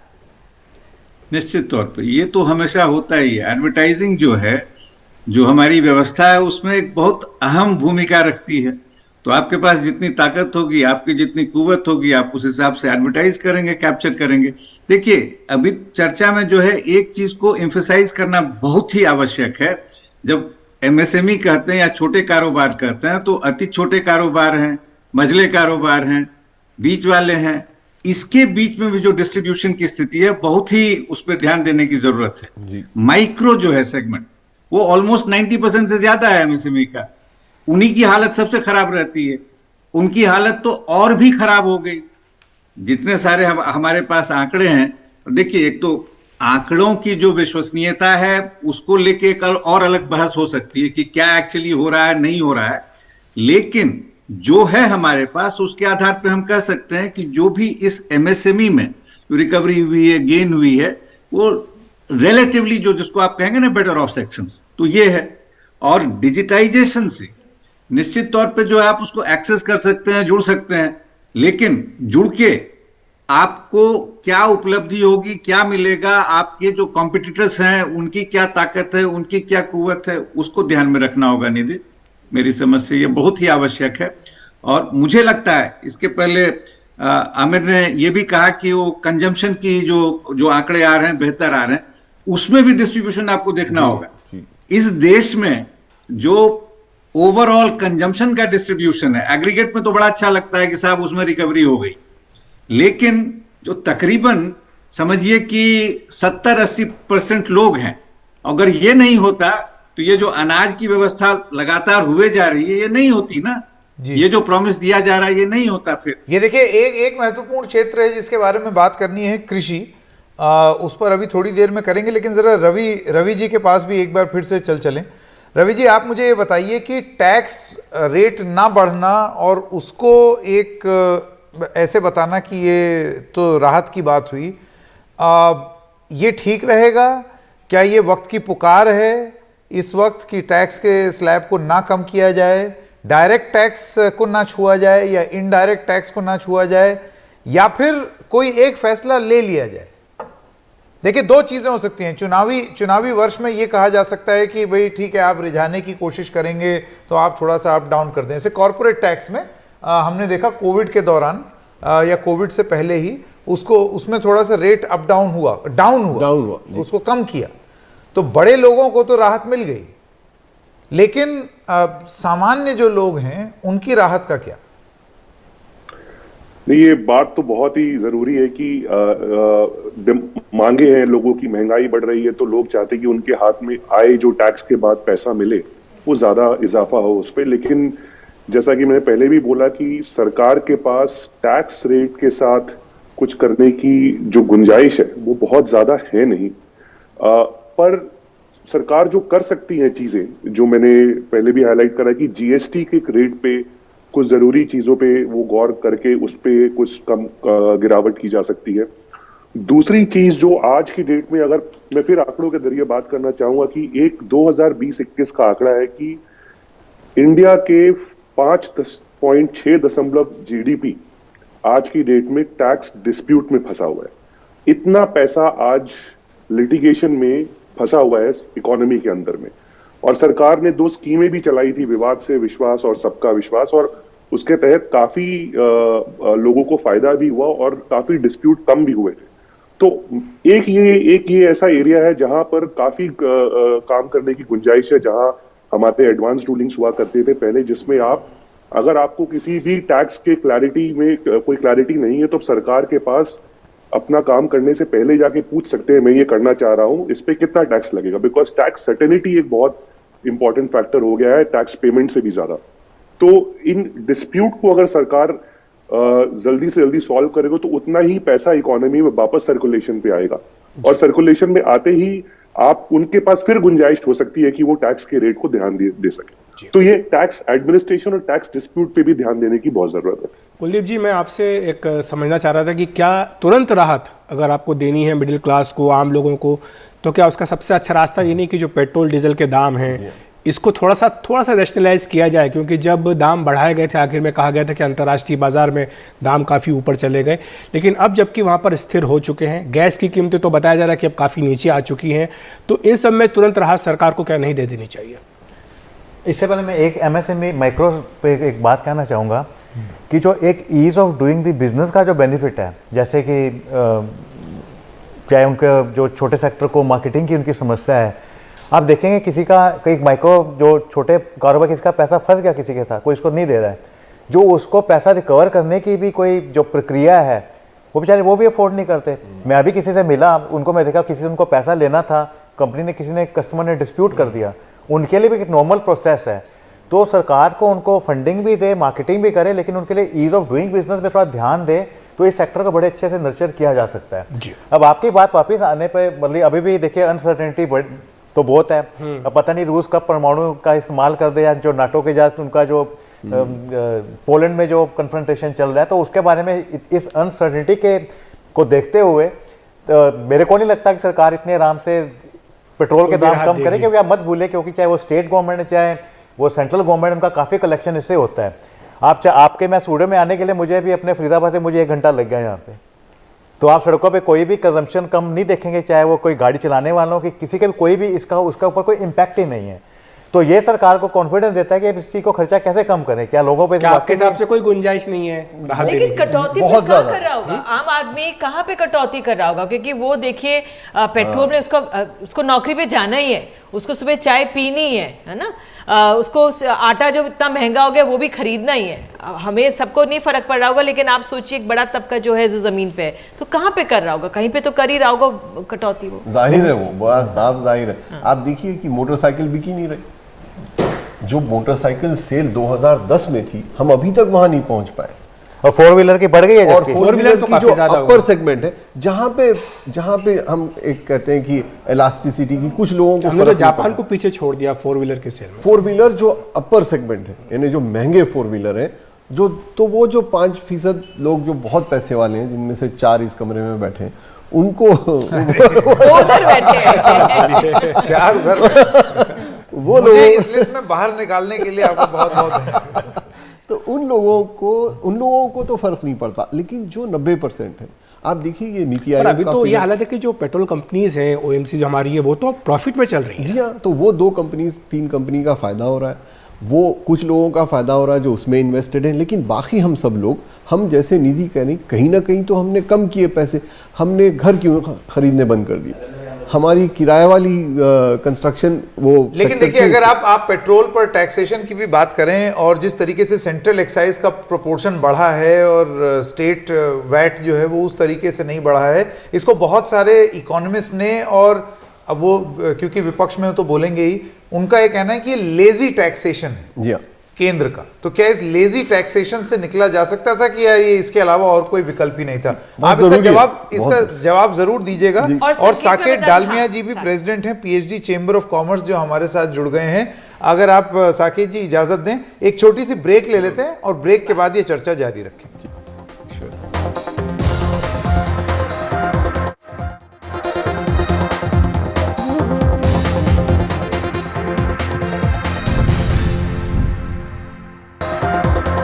आपको दिखाते हैं, जो आप पीछे देख रहे हैं, वित्त मंत्री और उनका पूरा डेलीगेशन राष्ट्रपति भवन से निकला है, राष्ट्रपति मुर्मू से मिलके, और उसके बाद अब ये जा रहे हैं, अखिलेश जी बताएंगे, अब संसद भवन जा रहे हैं। वहाँ क्या होगा? देखिए, संसद भवन में जाके सबसे पहले जो संसद भवन का मुख्य द्वार है, वहाँ पर निर्मला सीतारमण और उनकी जो टीम है, दोनों राज्य मंत्री, वित्त राज्य मंत्री, उनका एक फ़ोटो सेशन होगा। बड़ी संख्या में वहाँ पर फोटोग्राफर्स जो है वो मौजूद होते हैं। ये हर साल बजट से पहले की एक प्रक्रिया है जिसका पालन निश्चित तौर पर वहाँ पर होता ही होता है। और जो इससे पहले जो ब्रीफ केस वित्त मंत्री लेकर के जाया करते थे, वो दिखाया करते थे, लेकिन अब चूँकि ज़माना बदल गया है, डिजिटल युग है, तो ब्रीफ केस चला गया, उसकी जगह अब वहाँ पर iPad आ चुका है। तो iPad जो उसको एक बही खाता बोलते हैं, वही खाता, उसका फोटो दिखाएंगे। वो तारीख भी बदली, आपको याद होगा 2017 में अरुण जेटली ने बदला, पहले फरवरी के आखिर में बजट पेश होता था, अब 1 तारीख को हो रहा है। ये सारी जो जिसको बोलते हैं कि गुलामी की निशानियां मिटाने की कवायद है, क्योंकि ये कहा गया था कि जब अंग्रेज़ों ने बजट शुरू किया था तो वो इसलिए किया था, शाम का समय होता था, 5 बजे पहले बजट आता था, क्योंकि तब लंदन का जो स्टॉक मार्केट है वो खुलता था, तो उससे टाइम मैच करने के लिए भारत में शाम को 5 बजे बजट पेश होता था। तो यशवंत सिन्हा जब वित्त मंत्री बने थे अटल बिहारी वाजपेयी की सरकार में, तो 5 बजे के बजाय उन्होंने सुबह 11 बजे करना शुरू किया। उन्होंने कहा कि हमारा स्टॉक मार्केट और हमारा बाजार तो सुबह खुलता है, तो हम लंदन के हिसाब से बजट को पेश करें। और इसी तरह से जो समय है वो भी, जो आप बता रहे अरुण जेटली ने बदला था। तो इसके बाद जहाँ पहुँच गई हैं, देखिए आपकी तस्वीर है, ये संसद भवन की तस्वीर है, जहाँ पर कि वित्त मंत्री पहुँच गई हैं। ये मुख्य द्वार है संसद भवन का, और इसके बाद सीधे जो है वो कैबिनेट की ब्रीफिंग में जाएंगी संकेत। वहाँ बिल्कुल, तो वो आईपैड पर बजट हो गया है। पहले मुझे याद है, यानी आपके कोई कितने- सुझाव नहीं सुने उन्होंने? हाँ? उन्होंने आपके कोई सुझाव नहीं कौन सा सुने? सुझाव? तमाम सुझाव वो पहले से दर्ज है आईपैड में। जो नहीं, वो बजट तो है ही, वो तो हलवा सेरेमनी भी हो गई, अब तो वो हो गया। लेकिन अखिलेश जी, पहले जो टनों टन कागज पर छपता था बजट, अब वो चीजें सब धीरे धीरे खत्म होती जा ये रही हैं सारे और सांसदों सही को, भी है। सारे सांसदों को सबको ये तुरंत जैसे ही पेश होगा, सारे बजट डॉक्यूमेंट्स, पहुंच क्योंकि जाएगा। बजट स्पीच तो अपनी जगह पर है ही है, हाँ। इसके साथ 14 जो डॉक्यूमेंट्स होते हैं अलग अलग, जिसमें कि पूरा सरकार के खर्च का और आमदनी का हिसाब किताब होता है, वो सारे डॉक्यूमेंट्स भी सारे एमपीज के जो एक डेडिकेटेड उनका पोर्टल है उसमें अपलोड कर दिया जाएगा। हाँ। और हम लोग को भी उसी के जरिए मिलेगा। अब प्रिंटेड कॉपीज देना बिल्कुल बंद कर दिया गया है। बिल्कुल। आमिरुल्लाह साहब, एक चीज मैं आपसे ये पूछना चाहता था, अभी उसका जिक्र भी किया था हमने कार्यक्रम की शुरुआत में, और वो ये कि ये एक एक्सरसाइज जरूर है जिसमें मतलब इसको हम ध्यान से देखते हैं, सुनते हैं कि बही खाते में क्या रहेगा, लेकिन उसके अलावा, इस बजट के अलावा, इससे बाहर जाकर के भी बहुत सारी वित्तीय घोषणाएं सरकार करती है, और बहुत जरूरी घोषणाएं की हैं, और खास तौर से इस कोविड के कार्यकाल में, इस कोविड के जो टाइम है जिसमें कोविड हुआ है, उसमें ऐसे में बजट की अहमियत आपको लगता है उस तरीके की नहीं रही जैसे एक वक्त में थी? संकेत, उमूमन ये कहा जा रहा है आजकल कि बजट की अहमियत कम हो गई है, लेकिन अगर आप बाकायदा देखें तो बजट की अहमियत एक्चुअली बहुत बढ़ गई है, और इस वजह से बढ़ गई है क्योंकि अब हम 5 साल का प्लान नहीं बनाते। अब हमारे पास जो सबसे बड़ा लॉन्ग टर्म प्लान है वो बजट ही है। हमें चाहिए था कि हमें 10 साल, 20 साल, 30 साल का विजन रखें, तो हमारा सारा विजन अब साल भर का हो गया। इस वजह से हम में से कुछ लोगों को ये देखना पड़ता है कि बजट में क्या। साकेत डालमिया से उनका रिएक्शन जल्दी से ले लेते हैं। साकेत, आप बहुत देर से इंतजार करें, क्या उम्मीदें हैं आपकी बजट से? इस तरह से डायलॉग सरकार ने किया इंडस्ट्री के संग लास्ट 10-12 महीने से, मेरे को बहुत ज़्यादा उम्मीदें हैं कि सरकार दोनों कम आउट बहुत अग्रेसिवली आएगी आगे, और उन सब जगहों में पैसा एलोकेट करेगी जहां पर इंडस्ट्री ने कहा है कि हमारे को ज़रूरत है। और मुझे उम्मीद है कि जो हमारा इंफ्रास्ट्रक्चर खर्चा है वो बढ़ाएगी, क्योंकि अगर हम बात करें रूरल इकोनॉमी को ठीक करने के लिए, तो उनको शहर आना पड़ेगा, सड़कें ठीक करनी पड़ेगी उनके लिए, शहर आने के लिए, और शहर वालों को उनके पास जाने के लिए जो सहायता चाहिए वो है कि सड़कें बढ़िया हो और सारा इंफ्रास्ट्रक्चर बढ़िया हो। तो आई थिंक ये दो इम्पोर्टेंट चीजें हैं। बहुत अहम बातें आपने कही। मुझे ब्रेक लेने के लिए कहा जा रहा है, ब्रेक लेंगे और तमाम क्या उम्मीदें हैं एक छोटे से ब्रेक के बाद।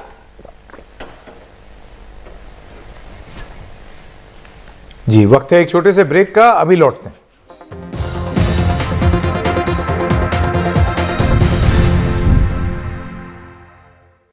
नमस्कार, मैं हूं नगमा। स्वागत है आपका एनडीटीवी सीआईआई बजट 2023 में। बहुत सारी उम्मीदों के साथ लोग नज़र लगाए हुए हैं बजट की ओर। निर्मला सीतारमण अपना बजट बस कुछ ही देर में पेश करने वाली हैं, और इस वक्त खबर ये आ रही है कि निर्मला सीतारमण संसद भवन पहुंच भी चुकी हैं, और मेरे साथ मेरे सहयोगी निधि Razdan. Good morning, Nagma, and good morning to all our viewers. We'll be bringing you coverage all day today, looking at what Nirmala Sitharaman announces in her budget. Will this be a populist budget? Because we are heading into a general election year. What is it going to mean for all of us who are, in the salaried bracket? Lots to talk about over the course of the next few hours, Nagma. बिल्कुल सही। सब लोगों की उम्मीद है कि कुछ ना कुछ छूट उन्हें ज़रूर मिले, खास करके जो मिडिल क्लास है और जो टैक्स देने वाला एक बड़ा वर्ग है, उनको उम्मीद है कि इस दफ़ा उन्हें कुछ राहत ज़रूर मिलेगी, और वित्त मंत्री निर्मला सीतारमण ने ऐसा इशारा भी किया था। इसलिए बहुत बड़ी उम्मीद लगाए हुए लोग बैठे हुए हैं कि क्या क्या छूट मिल सकती है। और इस वक्त मेरे साथ मौजूद हैं मिस्टर मुकेश भूटानी, जो कि फाउंडर हैं BMR लीगल के। बहुत धन्यवाद आपका। बस कुछ ही क्षण में बजट पेश होने वाला है, और इसके पहले तमाम सेक्टर्स को अपनी अपनी उम्मीदें हैं, आशंकाएं हैं। चुनाव का साल है, आने वाला है चुनाव, तो ये भी है कि कहीं कुछ पॉपुलर बजट होगा, लोगों को राहत मिलेगी। पर ऐसे में आप लोगों की उम्मीद क्या है इस बजट से, या चाहेंगे क्या आप? जैसे आपने सही कहा कि मध्यम वर्ग के लोगों के लिए रिलीफ हो सकता है। इसके 2-3 कारण हैं। एक, 2014 के बाद टैक्स स्लैब्स में कोई चेंज नहीं आया है, तो इसके कारण भी हो सकता है। इन्फ्लेशन का इम्पैक्ट भी है।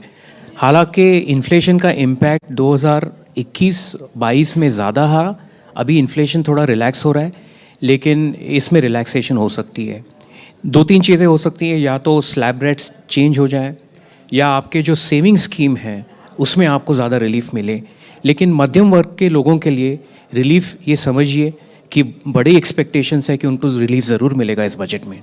जी, तो हमारे साथ विवेक गुप्ता भी जुड़ गए हैं। विवेक गुप्ता हैं पार्टनर और national head M&A and P tax KPMG India. तो टैक्स की बात, टैक्स से के कहीं कुछ लोगों की जेब जो है उस पर थोड़ी सी आसानी हो, थोड़ी सी राहत मिले, ये उम्मीद है खास करके मिडिल क्लास के लिए।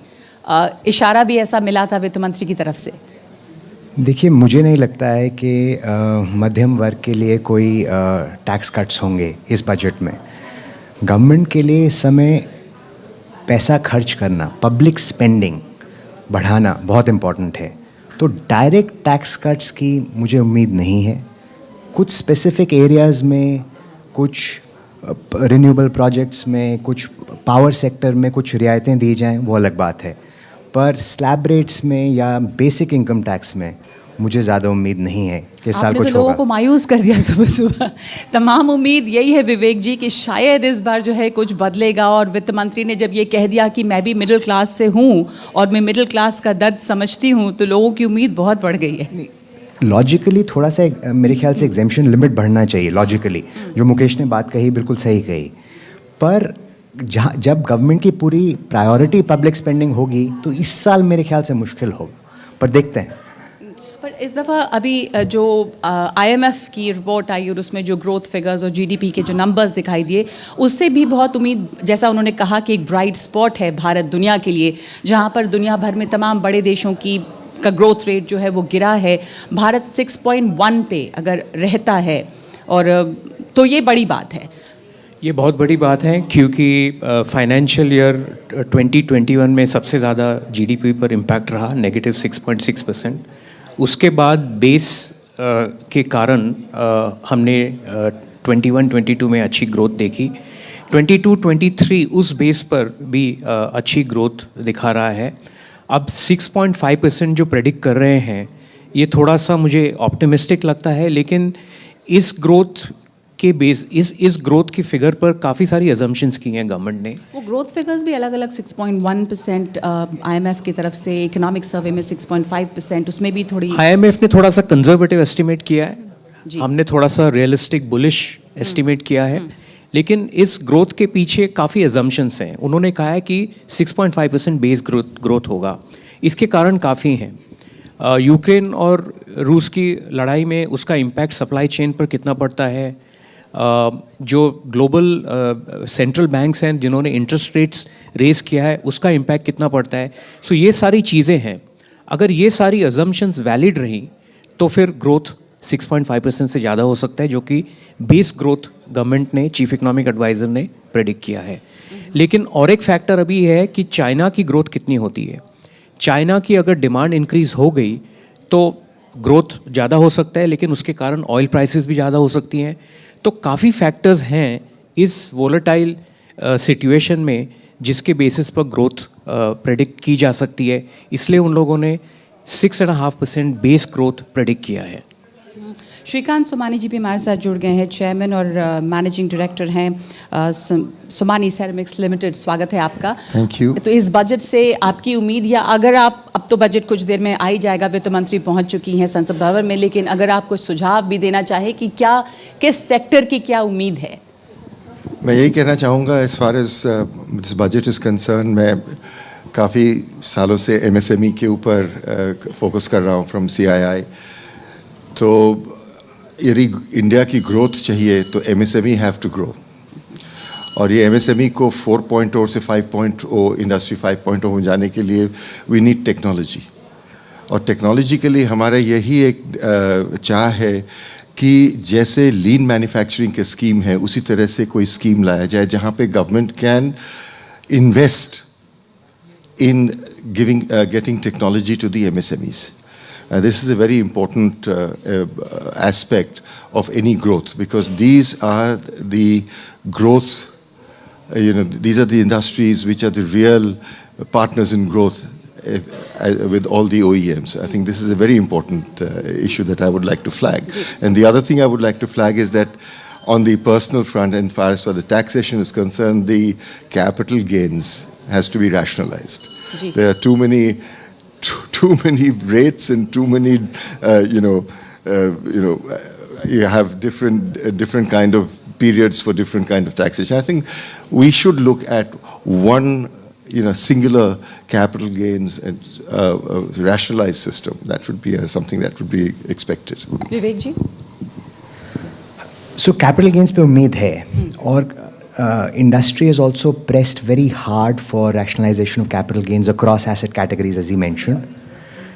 That said, the capital gains tax rate per se at 11% for non-residents, at 23% for residents is a reasonable rate. तो अब कितना थोड़ा rationalize हो सकता है, पर जैसे मैंने पहले कहा, मुझे कोई large scale tax cuts की उम्मीद नहीं है. रैशनलाइजेशन थोड़ा कर दें, कुछ सर्टन कैटेगरीज ऑफ ट्रांजैक्शंस पे कैपिटल गेन्स कम कर दें, but large scale tax cuts की मेरे को ज़्यादा उम्मीद नहीं है. जी, लेकिन एक बात मैं आप तमाम लोगों से जानना चाहूँगी, चूँकि हम CII, NDTV बजट, आप तमाम लोग जो हैं वो इंडस्ट्रीज़ से जुड़े हुए हैं, तो इंडस्ट्री का जो सेक्टर है उसकी उम्मीद या उसकी आशंकाएं, मैन्युफैक्चरिंग पर जोर देने की बात की गई है कि अगर हम इस तरह का ग्रोथ रेट चाहते हैं, हम ज़्यादा इन्वेस्टमेंट की ज़रूरत होगी, मैन्युफैक्चरिंग सेगमेंट जो है, सेक्टर जो है, वहाँ पर तेज़ी की ज़रूरत है. आपसे भी आप सब लोगों से ये जानना चाहूँगी कि इंडस्ट्री को इस समय क्या उम्मीद है या आशंकाएं भी क्या हैं आपकी? मैन्युफैक्चरिंग में गवर्नमेंट का फोकस रहा है कई सालों से, या मेक इन इंडिया प्रोग्राम कहते हैं, स्टार्टअप इंडिया प्रोग्राम कहते हैं. 3-4 चीज़ें एक्सपेक्ट कर रहे हैं हम इस बजट से. एक, जो इन्वर्टेड ड्यूटी स्ट्रक्चर है जिसके कारण आपके रॉ मटेरियल्स की कस्टम्स ड्यूटी ज़्यादा होती है, उस पर रिलैक्सेशन होगा.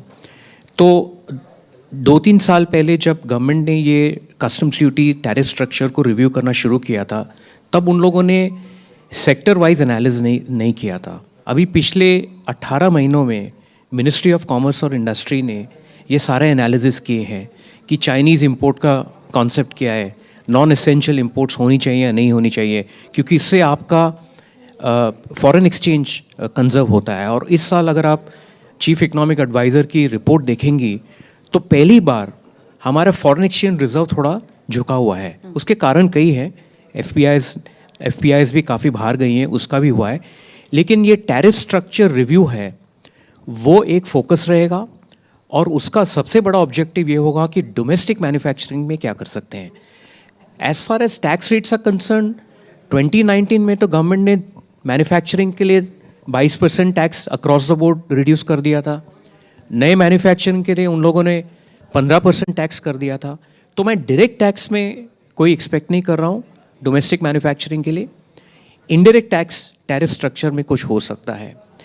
और स्मॉल और मीडियम एंटरप्राइजेस की जो मैन्युफैक्चरिंग है, उसमें जो क्रेडिट ऑफ टेक है, ease of availability of credit है, उस पर कुछ अनाउंसमेंट्स हो सकती हैं ताकि पब्लिक सेक्टर बैंक्स की जो लेंडिंग मैकेनिज्म है वो स्मूथ हो जाए वर्किंग कैपिटल के लिए, कैपिटल एक्सपेंडिचर के लिए. वो लेकिन पॉलिसी अनाउंसमेंट्स में, फाइनेंस बिल में नहीं आएगा, वो फाइनेंस मिनिस्टर के स्पीच में आने की संभावना है. DK Sen, whole time director and senior executive vice president Larsen and Toubro भी जुड़ रहे हैं हमारे साथ. मैन्युफैक्चरिंग सेगमेंट की या सेक्टर की हम बात कर रहे हैं कि क्या उम्मीद है और इसमें उसको बूस्ट करने के लिए मैन्युफैक्चरिंग को आपकी क्या उम्मीद होगी बजट से? See, I feel that in manufacturing we have to increase the PLI, and the base of PLI has to be increased. Whatever is a import substitution material manufactured, it must be encouraged with encouraging PLI. Also the PLI, there should be any limit of investment. That means if you invest so much only you will be eligible for that.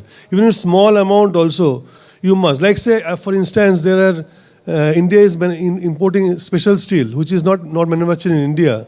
3 to 4 lakh tons of being imported. They are all not manufactured in India.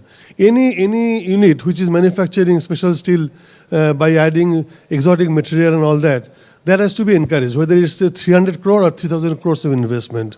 This is one part. Number two is that anything that India is doing to actually offset any import requirement, like say huge equipments which are otherwise required, which is required for infrastructure building, like high-speed rail. They are very heavy equipment carrying a lot of loads. So these are generally imported from China or some other countries. But in India, we are manufacturing it, and it should be encouraged, should be given a special status for some kind of incentives. तो किस तरह के incentive की आप उम्मीद कर रहे हैं, किस तरह का इंसेंटिव की मैन्युफैक्चरिंग बूस्ट हो? मैं कुछ दिन पहले भी बात कर रही थी अपने कुछ मेहमानों से बजट के बारे में। एक दुख अभी तक ये है कि अगर आप रॉ मटेरियल बाहर से लाते हैं और यहाँ पे आप असेंबल करते हैं तो वो महंगा पड़ता है, बजाय इसके कि आप फिनिश प्रोडक्ट ले आएँ। और इस सेक्टर में लोगों को उम्मीद थी कि वहाँ पर कुछ बदलाव हो ताकि मैन्युफैक्चरिंग जो यहाँ पर ज़्यादा इकोनॉमिकल हो। So I told about the raw materials, that means the steel being manufactured in India.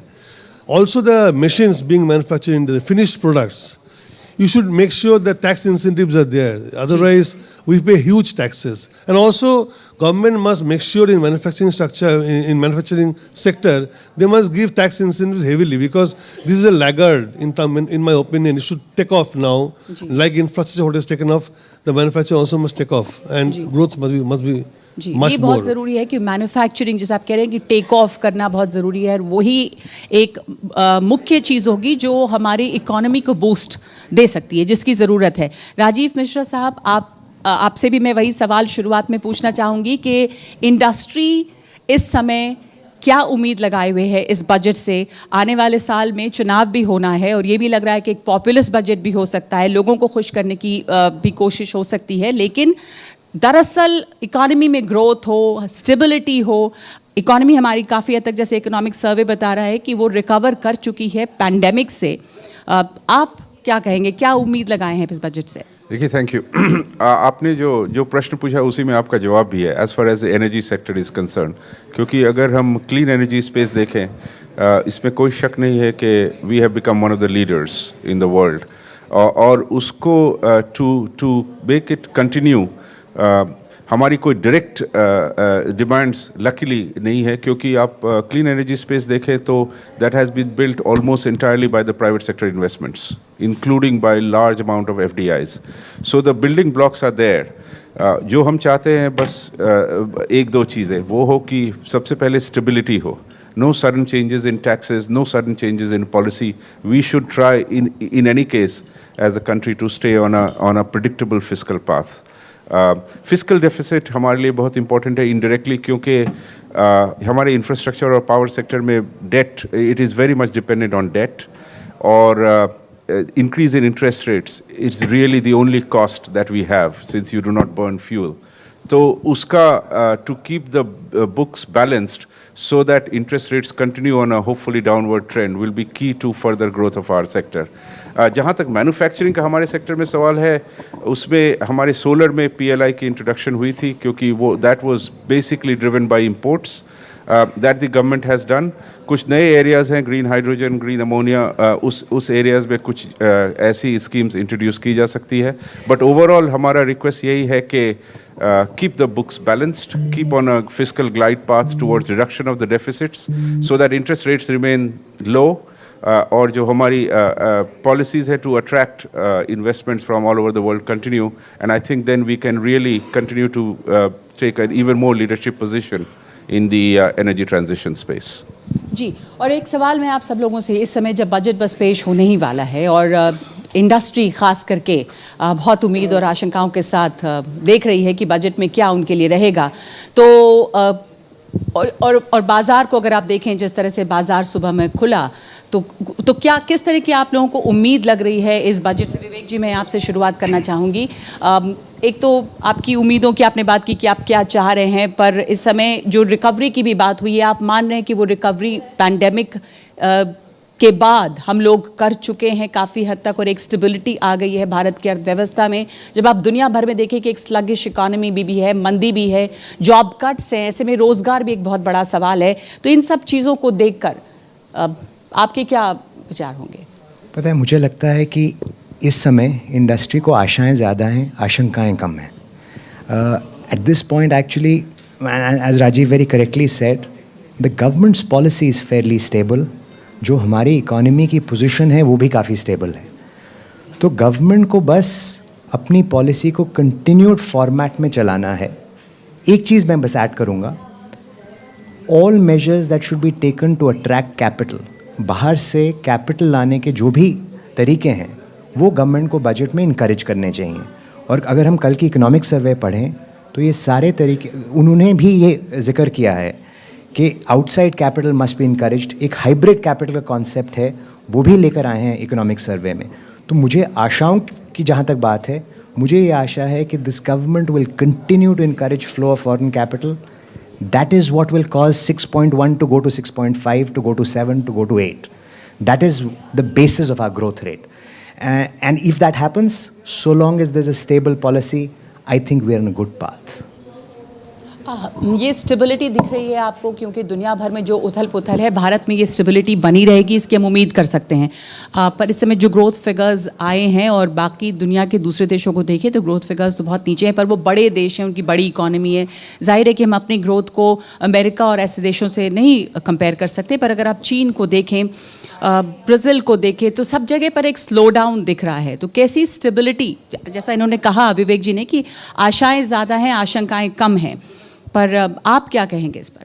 मेरा कहना यही है जी कि जैसे इन्होंने कहा सस्टेन्ड रहे, पॉलिसी सस्टेन्ड रहे। दूसरी बात यह है कि आज यदि हम 5.3 ट्रिलियन इकोनॉमी को देख रहे हैं तो हमें यह देखना चाहिए मैन्युफैक्चरिंग में कंपेटिटिवनेस कैसे आए। That is something which is important. Energy की बात हुई, एनर्जी आज ये बहुत दिन से बात हो रही है कि एनर्जी को GST में लाया जाए, because this is a very large expenditure and for the industry। और पहले ये वैट में ऑफसेट था, आजकल नहीं है, तो ये लाना बहुत ज़रूरी, बिकॉज आज अपनी इंडस्ट्री यदि competitive नहीं होगी तो हम चाहे 5.3 trillion economy, it's a long journey that we have to pass. But today जब हम देख रहे हैं कि ग्लोबल चेंजेस आ रहे हैं, geopolitical changes, geo-trade changes, there are so many changes which are coming। और आज के दिन भारतवर्ष ऐसा एक देश है हमारा, we are very well placed and I think मैं तो ये सोचता हूँ कि हमें आगे देखना चाहिए कि हम अब competitive कैसे हों मैन्युफैक्चरिंग में और आगे हम कैसे बढ़ें। बिल्कुल ठीक, धन्यवाद आपका। एक छोटा सा ब्रेक लेंगे, हम ये चर्चा जो है जारी रखेंगे, क्योंकि IMF ने भी जैसा बताया कि भारत की तरफ जो है दुनिया भर उम्मीद की निगाहों से देख रही है, राइट स्पॉट है इस समय भारत। तो एक छोटा सा ब्रेक और हम इस चर्चा पे लौटेंगे। स्वागत है आपका एक बार फिर से NDTV बजट 2023 में। बजट 11 बजे पेश करेंगी वित्त मंत्री निर्मला सीतारमन, और मोदी सरकार के दूसरे कार्यकाल का ये आखिरी पूर्ण बजट होगा। चुनाव के पहले का ये बजट है, चुनावी साल में हैं हम, और इसलिए भी बहुत उम्मीद है बहुत सारे लोगों को, बहुत सारे क्षेत्रों को, कि हो सकता है कि कुछ लोक लुभावन पॉलिसीज़ भी हों। मिडिल क्लास को बहुत सारी उम्मीद है कि टैक्सेस में छूट मिल सकती हैं, जैसा वित्त मंत्री ने बजट के पहले ही एक संकेत दिया था कि वो मिडिल क्लास का दर्द समझती हैं। उसके बाद से टैक्सेस को लेकर काफ़ी उम्मीद जताई जा रही है, और अगर अब बहुत ज़्यादा छूट नहीं मिलती है तो बहुत बड़ी मायूसी भी होगी बहुत सारे लोगों को। लेकिन साथ साथ मैन्युफैक्चरिंग सेक्टर में किस तरह की उम्मीद है, इंडस्ट्री क्या चाह रही है इस बजट से। हमारे साथ यहाँ पर मौजूद हैं तमाम जानकार और नए मेहमान जुड़ रहे हैं हमारे साथ। Anshuman magazine chairman CII north. Anshuman, मैं आपसे ये समझना चाहती हूँ कि इस समय इंडस्ट्री को किस तरह की उम्मीद लगी हुई है, क्या चाहते हैं इंडस्ट्री के लोग जिससे एक तरह से बूस्ट मिले इंडस्ट्री को? देखिए, सबसे बड़ा जो स्टिमुलेशन मिल सकता है बजट से, कंजम्पशन कैसे इंक्रीज़ करें। इंटरेस्ट रेट्स बढ़ गए हैं, cost of everything is gone up, inflation का इशू है, तो कंजम्पशन डिमांड कैसे इंप्रूव करें जिससे कि पूरी इकॉनमी आगे बढ़े। तो सबसे पहले तो जितने भी एलोकेशंस हैं जो बजट करता है तो वो कंटिन्यू करें। Infrastructure is a major area जिससे फ़र्क पड़ेगा। if you look at allocations to healthcare, education, ये सब एक तरीके से। सेकंड जो मेजर पार्ट है जो बजट के रेल में आता है, taxation, direct and indirect taxation. तो क्योंकि इंटरेस्ट रेट बढ़ गए, for example for housing and other things, तो आप कैसे टैक्स बेनिफिट्स दे सकते हैं।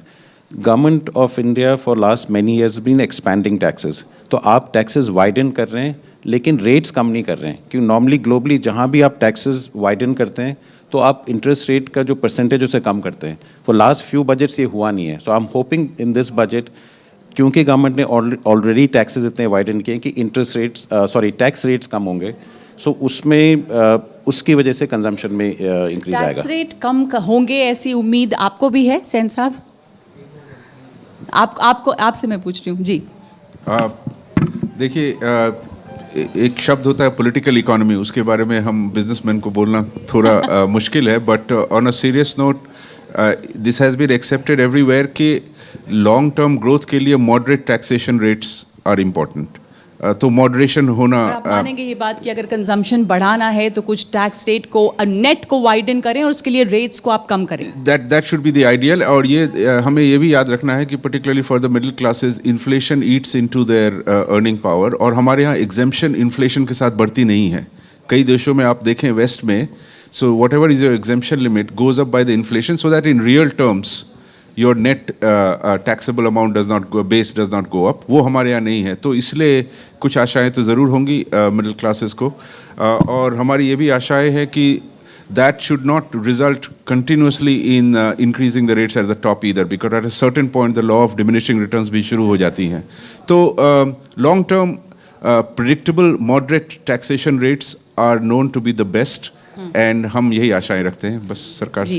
विवेक जी, आपकी भी ये आशा होगी कि अगर कंजम्पशन बढ़ाना है, अगर लोगों की जेब पर भार को कुछ कम करना है, क्योंकि देखिए कई तरह की चीज़ें लोगों को पहले ही चुभ रही हैं, रोज़गार के सिकुड़े तो ज़रूर हैं और दुनिया भर में सिकुड़े हैं, और जो हिंदुस्तान के बाहर भी भारतीय रह रहे हैं उन पे बहुत असर पड़ा है, और यहाँ पे पैंडेमिक के दौरान जाहिर है बहुत सारी मुश्किलें लोगों को हुई हैं। जो स्पेंडिंग पावर है वो घटा है, स्पेंडिंग पावर बढ़ाना है जिससे इंडस्ट्री को भी फ़ायदा होगा।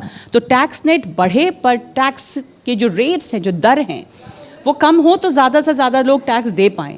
देखिए कंसेप्चुअली जो बात कही अंशुमन ने बिल्कुल सही कही कि हमें टैक्स नेट वाइडन करना चाहिए और फिर रेट्स कमा सकते हैं। जहाँ तक बिजनेसेस का सवाल है, टैक्स रेट एक्चुअली मॉडरेट कर दिए गए हैं। मैन्युफैक्चरिंग के लिए 22 से 25%, 29% का रेट, नई मैन्युफैक्चरिंग के लिए 15% का रेट। तो बिजनेसेस के लिए टैक्स रेट्स मॉडरेट हो गए हैं। पर्सनल टैक्सेस में हमारी एग्जेम्पशन लिमिट, जैसे राजीव ने कहा, नहीं बढ़ाई गई। वो सब थोड़ा बहुत किया जा सकता है, पर मुझे लगता है कि इस बजट में गवर्नमेंट स्पेंडिंग पे बहुत फोकस करेगा, पब्लिक स्पेंडिंग पे। और वो पब्लिक स्पेंडिंग, जहाँ एलोकेशंस की भी लोगों ने बात की, उस पब्लिक स्पेंडिंग से बहुत ग्रोथ आती है इकोनॉमी में। तो उसको देखते हुए कितना टैक्स रेट इस बजट में कम होगा मुझे पता नहीं है, मुश्किल है ये कहना। आपको हमारे साथ इस वक्त जुड़ गए हैं सी बैनर्जी, जो डीजी हैं सीआईआई के। तो मैं आपसे पूछना चाहूँगी कि इस बजट को अब आप कितनी उम्मीद से देख रहे हैं, कितने अंक आप देना चाहेंगे और क्या आशंकाएं हैं इंडस्ट्री की?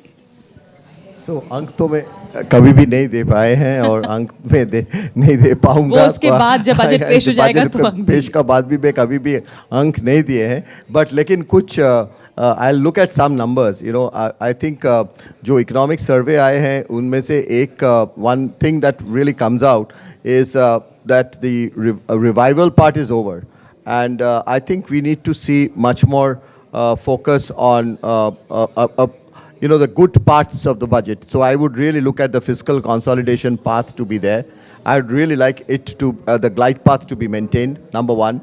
Number two, I think you know, the government has done heavy lifting on capex, so there is time for private sector to kick in, and therefore for that to be facilitated, and I know that the headspace to really focus हम कितना कर सके capex में, उसका ऊपर भी एक pressure है. So I would think the government को continue करना चाहिए on areas like decriminalization or ease of doing business, or even areas like cost of doing business. वो सब में जो reforms को आगे जाते हुए हम देखना चाहेंगे। ईज ऑफ डूइंग बिजनेस और कॉस्ट ऑफ डूइंग बिजनेस दो बात कही है, तो ये ईज ऑफ डूइंग बिजनेस पे समय स्थिति क्या है और कितनी आसानी हुई है? ये टर्म तो शायद हटाया भी गया, और ये जो कॉस्ट ऑफ डूइंग बिजनेस है उसमें क्या चाहेंगे आप? उसमें जो बात हो रहे थे इंफ्रास्ट्रक्चर फोकस का, cost of doing business, that's a big part of it. गति शक्ति है हम जो हमने बनाए हैं, उसमें ज़्यादा इंक्लूजन होने से और भी फैसिलिटेशन होगा। जो आज जो हमारे जो कॉस्ट है, से फॉर इंस्टेंस इंफ्रास्ट्रक्चर के लिए यू नो, वो जिस 15-16% जो एक कॉस्ट है उसको हम रिड्यूस कर सकेंगे। और एक बात तीसरा बहुत इंपॉर्टेंट है, जो हम सब्सिडीज़ देखते हैं, क्योंकि आपने बोला कि उम्मीद करते हैं कि government this year is going to be the last, you know, this is the last full budget before election, so obviously people will be looking out for where all, so थोड़ा streamlining of subsidies होना चाहिए मेरा ख्याल से। there are non-merit subsidies, उसके ऊपर हमको ध्यान देना चाहिए कि उसको कितना ज़रूरी है, power etcetera. So that will only strengthen the economy. So I would really look at those parts of the budget a little carefully. Consumption demand को बूस्ट करे, इन्वेस्टमेंट डिमांड आएगा because there has been lot of things done. Income tax का बात हो रहे थे. I would think that we really need to keep that going. And also definitely I will see, आप numbers बोल रहे थे तो मैं नंबर्स देखूंगा कि फिजिकल का नंबर देखूंगा मैं, हेल्थ केयर के ऊपर कैसे spend, the quality of spend on health care में देखूंगा, digital health care, rural health care, और उसमें भी से for instance encouraging insurance on health care, मैं वो सब नंबर्स तो ज़रूर देखूंगा. सब्सिडीज़ की आपने बात की विनीत, आपका सब्सिडीज़ या जो हम कहते हैं कि फ्रीबीज़ हैं, एक तो वो भी मैं जानना चाहूँगी कि उसका क्या असर पड़ता है, क्योंकि अगर पॉपुलस बजट है, लोक लुभावन बजट है और इलेक्शंस के पहले है तो ये चीज़ें अनाउंस हो जाती हैं, पर उसका असर कैसे पड़ता है? जो रेवड़ी कल्चर जिसे हम कह रहे हैं वो बहुत सारी सरकारें इस्तेमाल कर रही हैं, पर how does it really affect the industry manufacturing, और असल में बजट पे क्या असर, आई मीन आपके यहाँ जो ग्रोथ है हमारी उस पर किस तरह का असर पड़ता है, किसको झेलना पड़ता है ये? तो एक्चुअली सब्सिडी का सिग्निफिकेंस बिजली के सेक्टर में बताना चाहूँगा. तो इलेक्ट्रिसिटी सेक्टर में अभी क्या हो रहा है कि हम सर्टेन यूनिट्स तक तो बिजली जिस रेट में सरकार खरीदती है उससे सस्ते में बेचती है, और वो सब्सिडीज़ यूजुअली स्टेट्स डिस्कॉम्स को पे नहीं कर पाती, और चूँकि वो डिस्कॉम को पे नहीं कर पाती टाइमली, उसके वजह से जो जनरेटर्स हैं उनको पेमेंट टाइमली नहीं मिलती. तो एक साइकिल बनती जाती है कि मतलब फिर वो बैंक्स स्ट्रेसफुल हो जाते हैं और फिर बैंक उस सेक्टर में इन्वेस्ट नहीं करना चाहते. सो अगर देश को 5 ट्रिलियन की इकनॉमी बनानी है तो जो इम्पॉर्टेंट सेक्टर हैं उनके अंदर सब्सिडी नहीं देनी चाहिए, और अगर कोई सब्सिडी देनी चाहिए तो उसके लिए फंडिंग प्रॉपरली अरेंज करना चाहिए, क्योंकि प्रॉपरली फंड अरेंज किए बगैर और फंड एलोकेट किए बगैर जब आप सब्सिडी दे देते हैं तो वो इर्रिस्पॉन्सिबल बिहेवियर में कन्वर्ट होता है, और दूसरा उससे वेस्टेज भी बढ़ती है, क्योंकि आप अगर उसको प्राइस नहीं करेंगे तो आदमी के पास कोई इंसेंटिव नहीं है उसको ऑप्टिमली यूज़ करने के लिए. सो सब्सिडी से बेटर है कि डायरेक्ट बेनिफिट ट्रांसफ़र करें. उसमें गवर्नमेंट ने काफ़ी अच्छी प्रगति की है, और ऊर्जा के क्षेत्र में तो बहुत ज़्यादा इम्पॉर्टेंट है कि उसको अच्छे से एग्जामिन किया जाए कि सब्सिडी से रियल सेंस में बेनिफिट हो रहा है कि देश को हार्म हो रहा है. आज जैसे मैन्युफैक्चरिंग का सबसे बड़ा प्रॉब्लम क्या है कि हमारी इंडस्ट्री सबसे हाईएस्ट टैरिफ देती है. अनलाइक यूरोप में इंडस्ट्री कम देती है और कंज्यूमर ज़्यादा देते हैं, यहाँ पे इंडस्ट्री उस क्रॉस सब्सिडी को फुलफिल कर रही है, तो हमारी मैन्युफैक्चरिंग बहुत कॉम्पिटेंट हो नहीं पाती बहुत से क्षेत्रों में. तो इसलिए ओवरऑल इम्पैक्ट हर किसी का होता है और उसकी इम्पैक्ट को एनालाइज करना चाहिए सब्सिडी देने से पहले. हमारे साथ आर दिनेश भी जुड़ गए हैं, प्रेसिडेंट डेजिग्नेट CII. स्वागत है आपका, और आपसे भी वही कि इंडस्ट्री क्या उम्मीद रखता है बजट से इस समय? आई थिंक हमारे उम्मीद में तो कंटिन्यूटी ज़रूर होगा. Focus on capex, focus on manufacturing, and therefore जो जॉब क्रिएशन हो सकता है उसके साथ, और जो फिस्कल डेफिसिट है वो ज़रूर मेंटेन करेंगे जो अभी पहले हो चुका था. So the focus should be on continuity. जो आप कह रहे हैं कि फोकस ऑन मैन्युफैक्चरिंग और मैन्युफैक्चरिंग को बूस्ट करना, बढ़ावा देना, उसके लिए आप क्या सुझाव देना चाहेंगे? तो जो PLI स्कीम है, जो एक I mean if you look at it, there जो अपॉर्चुनिटी हुआ है, डोमेस्टिक का कंजम्पशन अभी वापस आ गया है, और India has become an alternative to other countries for sourcing.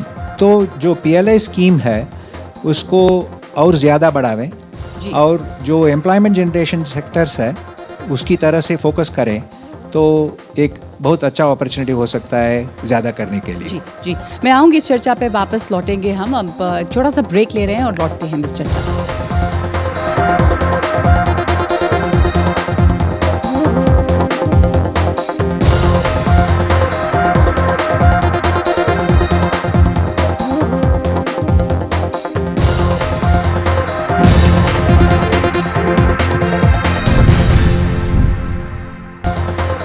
Well, we are just about 20 minutes away from the Finance Minister's budget speech in Parliament. We'll be cutting across to that live at 11 a.m. Let's see how long the speech is this time. We've been wondering whether it would be as long as the last one, but there is a lot to talk about. Obviously, as we've been saying, it is the last budget, full budget that this government will be presenting before next year's general election. So how much will it be looking at populist welfare schemes? How much of it will be focusing on the economic headwinds that India and the rest of the world are facing at the moment? I'd like to welcome back Mr. R. Dinesh, the President Designate of CII. Mr. Dinesh, we've been talking, before the break a lot about the economic survey, the fact that the IMF has called India the bright spot in the world's economy right now. But I just wanted to take a slightly different track. One of the big concerns, and this is as per government data, is that the rich are getting richer and the poor seem to be getting poorer. So if you look at four-wheeler sales, for example, they've gone up, but two-wheeler sales are down, the lowest in a decade, I think. So that income inequality is clearly a key issue that needs to be addressed as well. How concerned are you about that? What would you suggest that the government needs to do to focus on that? No, I think the way I would look at it is that it's a cycle. I mean, we have come out of COVID, and if you look at the lower income strata, I think we have already recommended that there could be relook at the taxation for them to enable more free cash being available. That's number one. Number two, I think job creation is something which will mean that revival of demand takes place all across different sectors. And I think the focus from a manufacturing side, as well as we call it as an employment-linked incentive plan, which we have suggested, I think will mean that there will be more significant focus in terms of making sure that more opportunities are created for the lower income group to get better jobs and also growth-wise. I think from a data perspective, you do see that rural demand is coming back, and therefore I believe that this budget will further provide impetus to make that happen going forward. But how does one address the income disparities? Because again, this is all government data.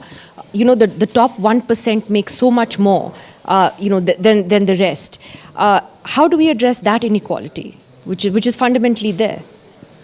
I think it's question of making money come back into the economy through investments. Yeah. And as long as you make that happen and you create that virtuous cycle, I think that's the only way by which you reduce inequality. It is not that you take from one to give to the other. You have to make sure that you are able to provide enough growth or enough, I would say, opportunities for growth to fulfill the aspirations all across society.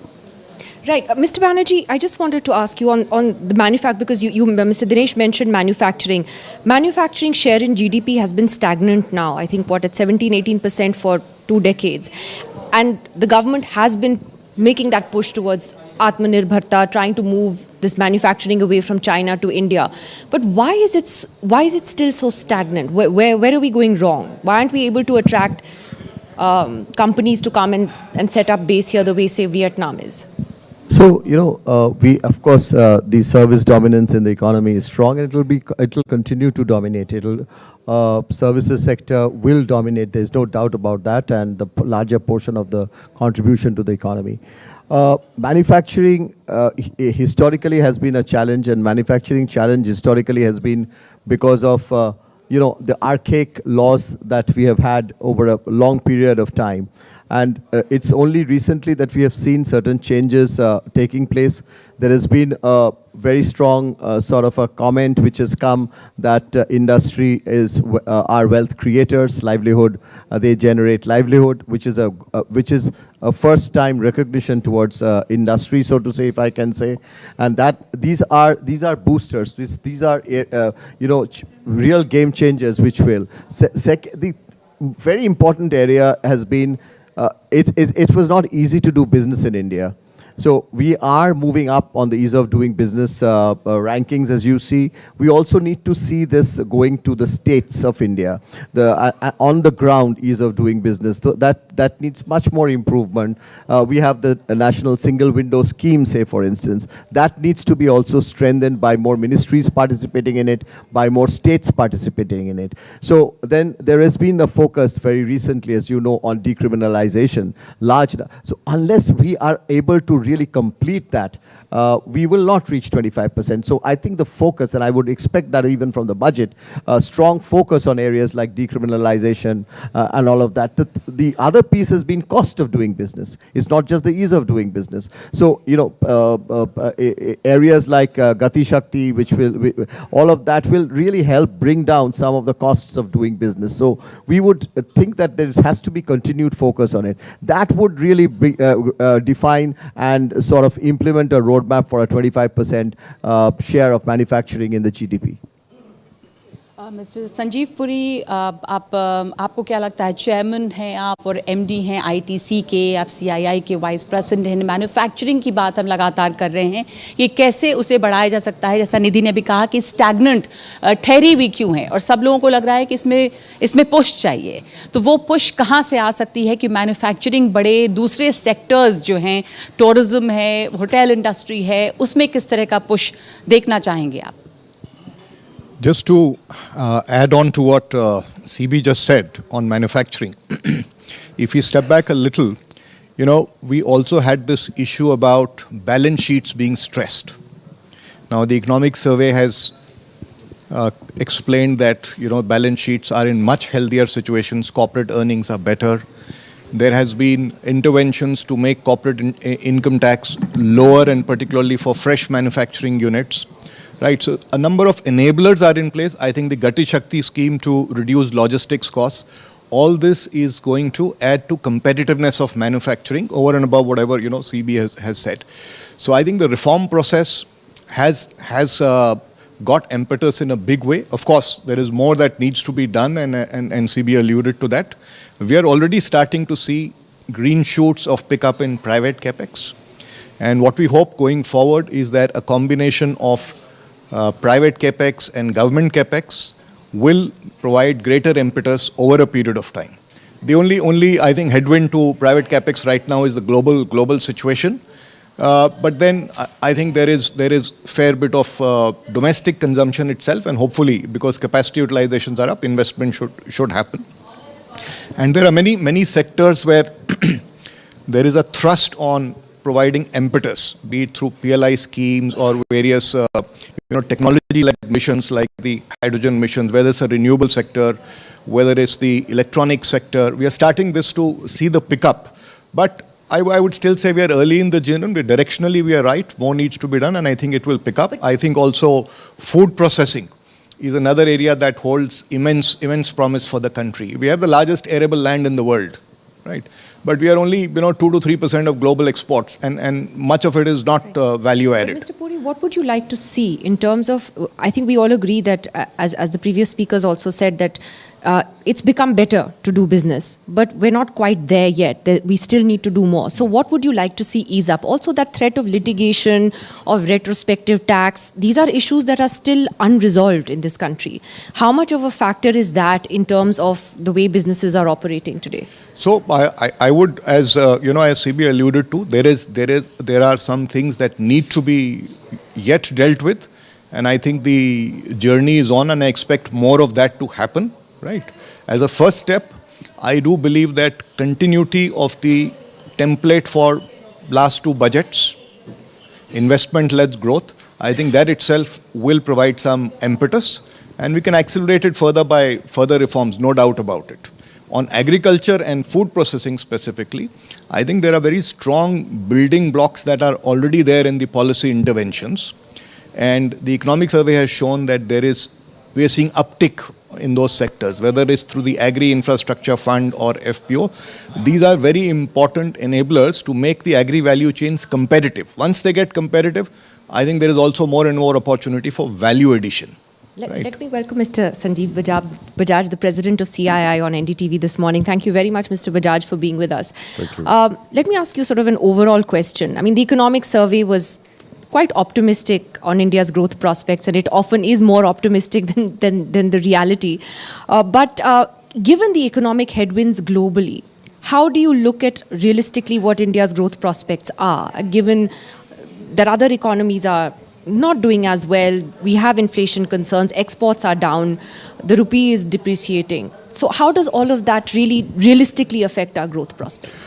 The external uncertainties clearly continue, but what was comforting from the economic survey is talking about the fact that the revival period seems to be over, which means we're getting to some level of normalcy. It doesn't mean that we are at the highest level of growth yet, and that's the opportunity that we have as a country. I believe that the next decade can be ours.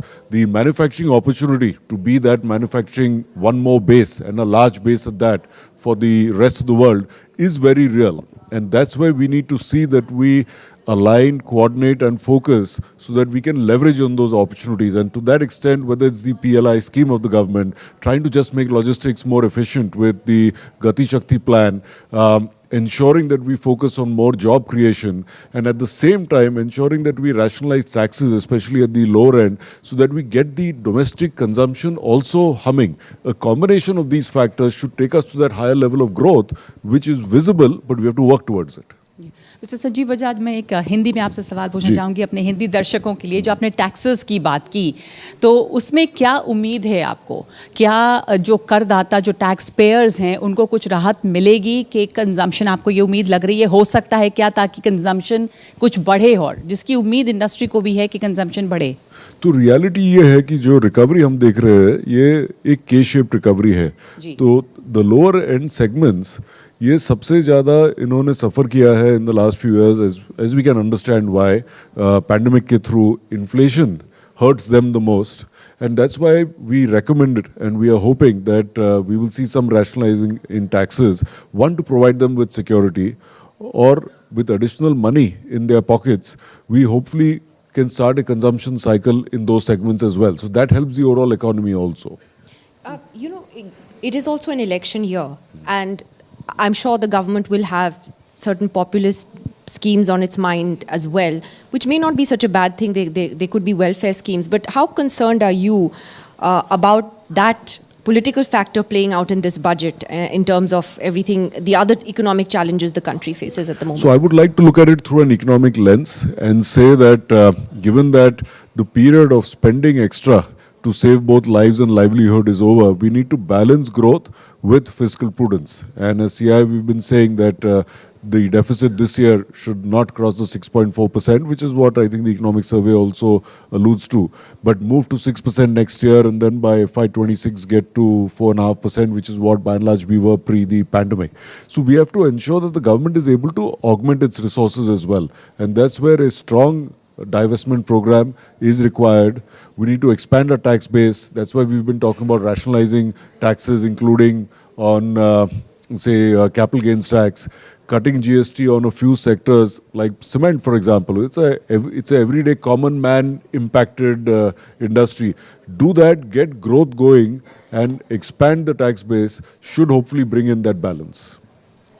Right. We are just counting down to the finance minister's speech. Just to remind our viewers, we are about 7.5 minutes away, from that speech. Mr. Bajaj, again, we're coming to this point of ease of doing business, etc.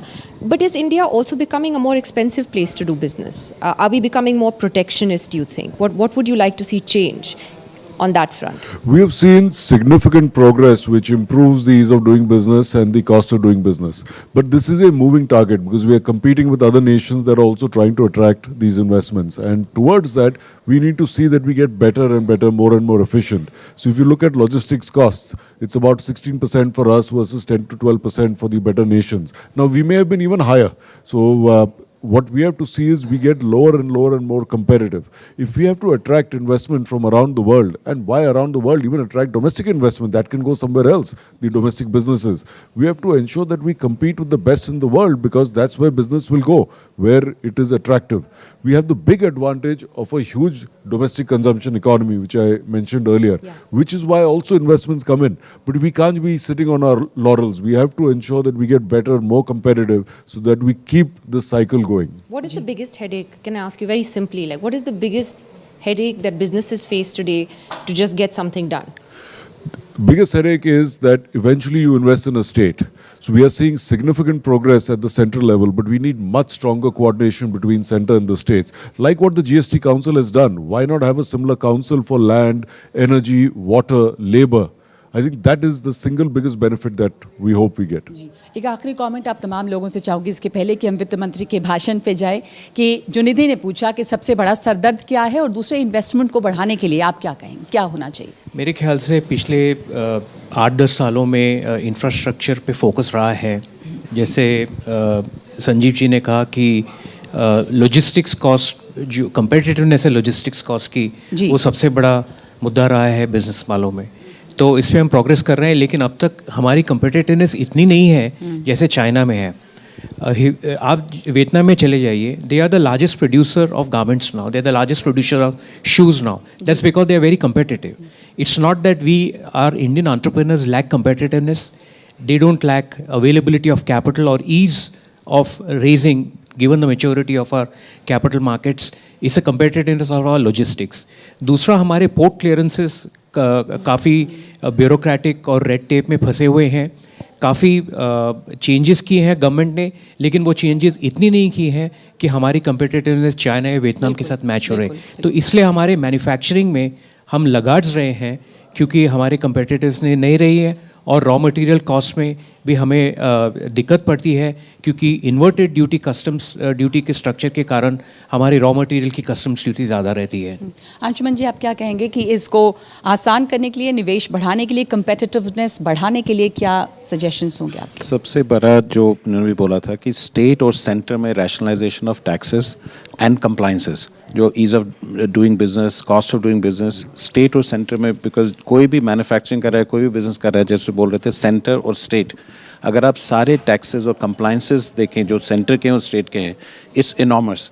और अगर हमारे को China +1 policy, one thing India has not been fully successful is कि इस time globally most of the people और in China want to diversify, और वो ज़्यादातर जो मैन्युफैक्चरिंग में जा रहा है Vietnam, Cambodia, Bangladesh, and India is only getting a small part of it. So this is the moment to seize. doing right that we are not ease of doing business is the main thing. Compliances and the fact is just there, cutting the red tape. and the fact is they're a communist country, just like China. So it does help that there is only one center where you can get everything done. So this is the time for democracy is bad for so business? this is the time for our country. In some cases maybe, but we are fortunate that we are in a democratic country. Thank but you for but the fact is this is the moment to seize. If India wants to boost that manufacturing, it's the right time. It's not to seize that China +1 policy, you know. Vivek ji, what are your last minute hopes now? So I would say friction of doing business in India should be reduced. I think that's You see the it as a friction of doing business. friction of doing business. I think we should reduce it. Second, capital flows in the economy must be loosened up. Like they've now permitted overseas investments more easy. More kinds of capital flows in the economy come in, more investment happens, and then the virtuous cycle that everyone's been talking about comes into play. More jobs, etc. Last comment to you. Well, you asked what is the biggest trouble business has. In my sector, in power, it's really the areas which everyone has talked about, getting land. Even after you have gotten a land, to make sure that you can, you spend billions in the building a large transmission asset. Two individuals can stop the completion of that. That is what we mean the friction of doing business, the ease of doing business, respect for contracts. These are areas, and these are not necessarily one-off budget items. These are processes, not events. I think everyone agrees that this government has been on that journey. We just need to stay strong and continue on that. And then I think we can hopefully capture some of the areas my colleagues have mentioned. Last question to Mr. Bajaj before we cut to Parliament, which is that one of the things we were speaking about this morning was, of course, job creation. It's all linked to getting more private investment, etc. But how do we create good quality jobs? That seems to be one of the key areas of focus. See, fortunately, whether it's products or services of high quality, the world, as other participants have said, is looking to come to India. Look at Apple. When Apple comes in and starts producing phones, maybe they're assembling today, but the supply chain will come over a period of time. Those are very high quality jobs. Why can't we identify 10 such companies in 10 sectors and ensure that we speeden up their approvals, get them here so they become those shining North Stars for everybody else to follow? Absolutely. And Nagma, we're just going to be cutting across to Parliament very shortly. I'd like to thank all our panelists at CII this morning for joining us. We will come back to you after the budget and look at what the Finance Minister announces. You can see the Sensex seems to be quite happy this morning. It's up more than 500 points, Nagma. And in just about a minute from now, the Finance Minister will be presenting the budget. She's gone into the House. The House has assembled. I think the Lok Sabha will be cutting across to it in just the next 30 seconds or so. Normally the budget speech is about 90 minutes, but we have seen in the past Nirmala Sitharaman has actually gone on for more than 2 hours before that, so there is a lot to talk. Item number 1 माननीय वित्त मंत्री Shrimati Nirmala Sitharaman ji.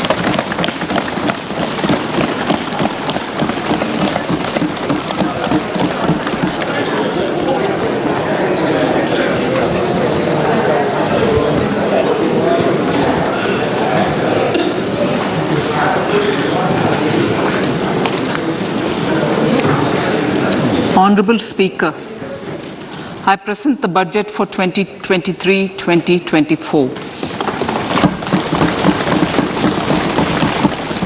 This is the first budget in Amrit Kaal. This budget hopes to build on the foundation laid in the previous budget and the blueprint drawn for India at 100. We envision a prosperous and inclusive India in which the fruits of development will reach all sections and citizens, especially our youth, women, farmers, OBCs, scheduled castes and scheduled tribes. In the 75th year of our independence, the world has recognized the Indian economy as a bright star. Our current year's economic growth is estimated to be at 7%. It is notable that this is the highest among all the major economies. This is in spite of the massive slowdown globally caused by COVID-19 and the war. The Indian economy is therefore on the right track and despite a time of challenges, heading towards a bright future. Today, as Indians stand with their head held high and the world appreciates India's achievements and successes, we are sure that elders who had fought for India's independence will, with joy, bless us in our endeavors going forward as well. Our focus on wide-ranging reforms and sound policies implemented through Sabka Prayas, resulting in Jan Bhagidari and targeted support to those in need, helped us perform well in trying times. India's rising global profile is because of the several accomplishments. Unique world-class digital public infrastructure, example, Aadhaar, CoWIN and UPI. COVID vaccination drive in unparalleled scale and speed. Proactive role in frontier areas such as achieving the climate-related goals, Mission Life and National Hydrogen Mission. During the COVID-19 pandemic, we ensured that no one goes to bed hungry with a scheme to supply free food grains to over 80 crore persons for 28 months. Continuing our commitment to ensure food and nutritional security, we are implementing from 1st January 2023 a scheme to supply free food grain to all Antyodaya and priority households for the next 1 year. Under PM Garib Kalyan Anna Yojana, the entire expenditure of about 2 lakh crore will be borne by the central government. In these times of global challenges, the G20 presidency gives us a unique opportunity to strengthen India's role in the world economic order. With the theme of Vasudhaiva Kutumbakam, we are steering an ambitious, people-centric agenda to address global challenges and to facilitate sustainable economic development. The government's efforts since 2014 have ensured for all citizens a better quality of life and life of dignity. The per capita income has more than doubled to 1.97 lakh rupees. In these 9 years, the Indian economy has increased in size from being 10th to 5th largest in the world. We have significantly improved our position as well as a well-governed and innovative country with a conducive environment for business as reflected in several global indices. We have made a significant progress in many sustainable development goals. The economy has become a lot more formalized as reflected in the EPFO membership, more than doubling to 27 crore and rupees 7,400 crore digital payments of 126 lakh crore rupees through UPI in 2022. The efficient implementation of many schemes with universalization of targeted benefits has resulted in inclusive development. Some of the schemes are 11.7 crore household toilets under Swachh Bharat mission, which is achieved, 9.6 crore LPG connections under Ujjwala,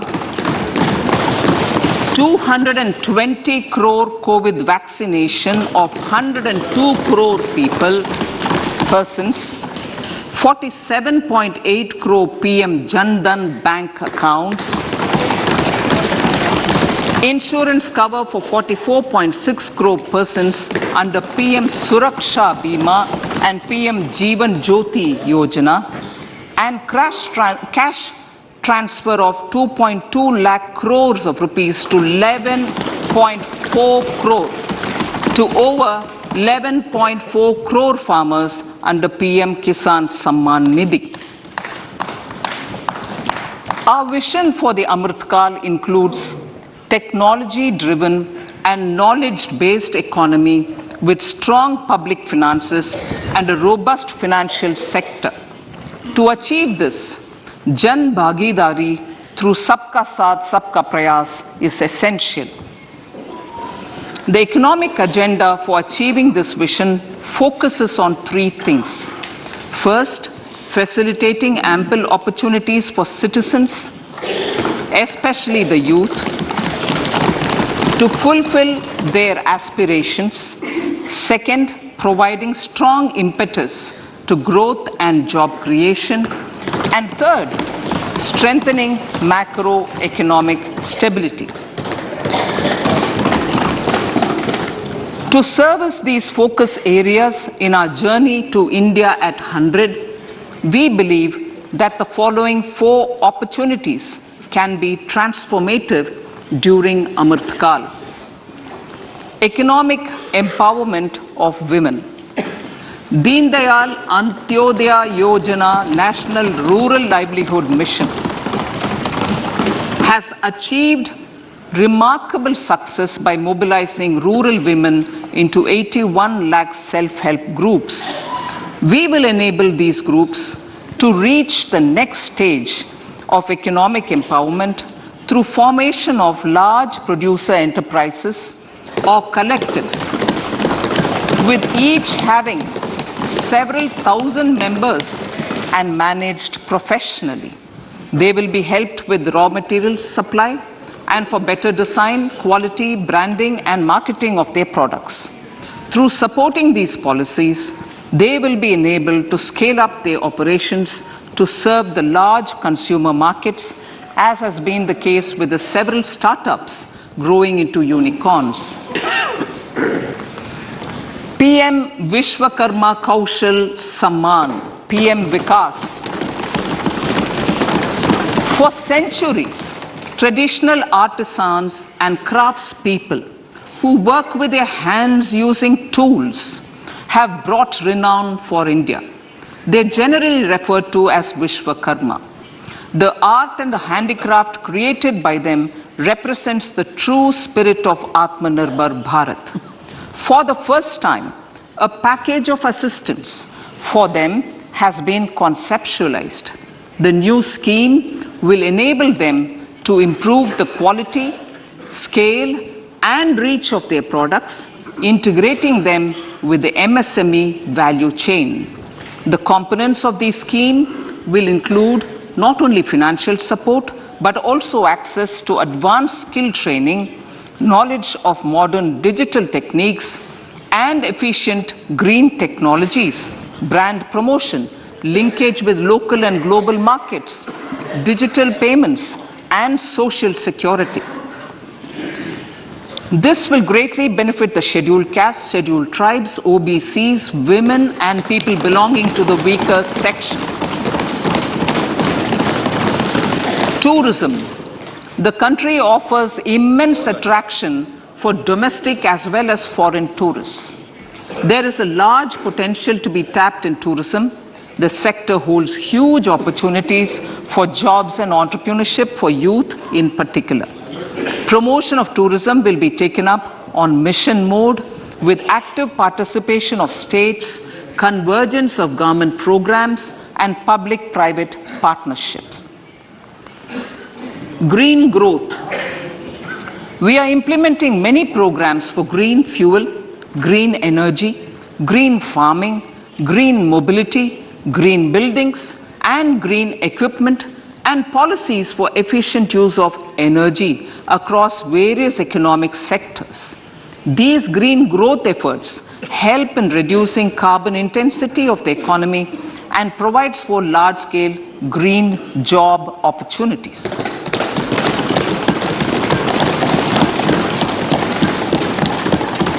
Priorities of this budget. The budget adopts the following 7 priorities.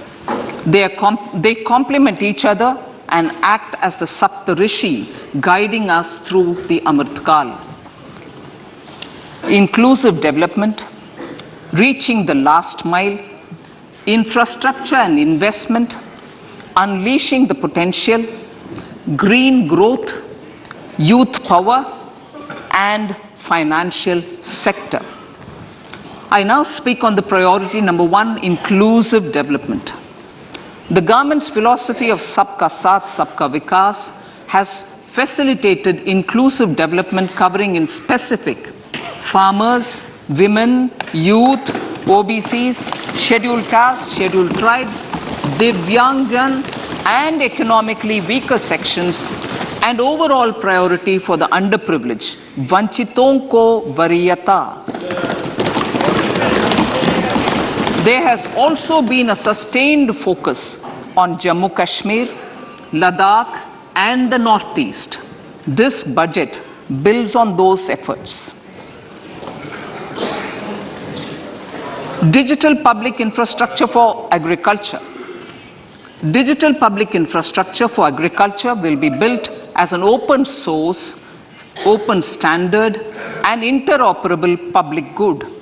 This will enable inclusive farmer-centric solutions through relevant information services for crop planning and health, improved access to farm inputs, credit and insurance, help for crop estimation, market intelligence, and support for growth of agri-tech industry and startups.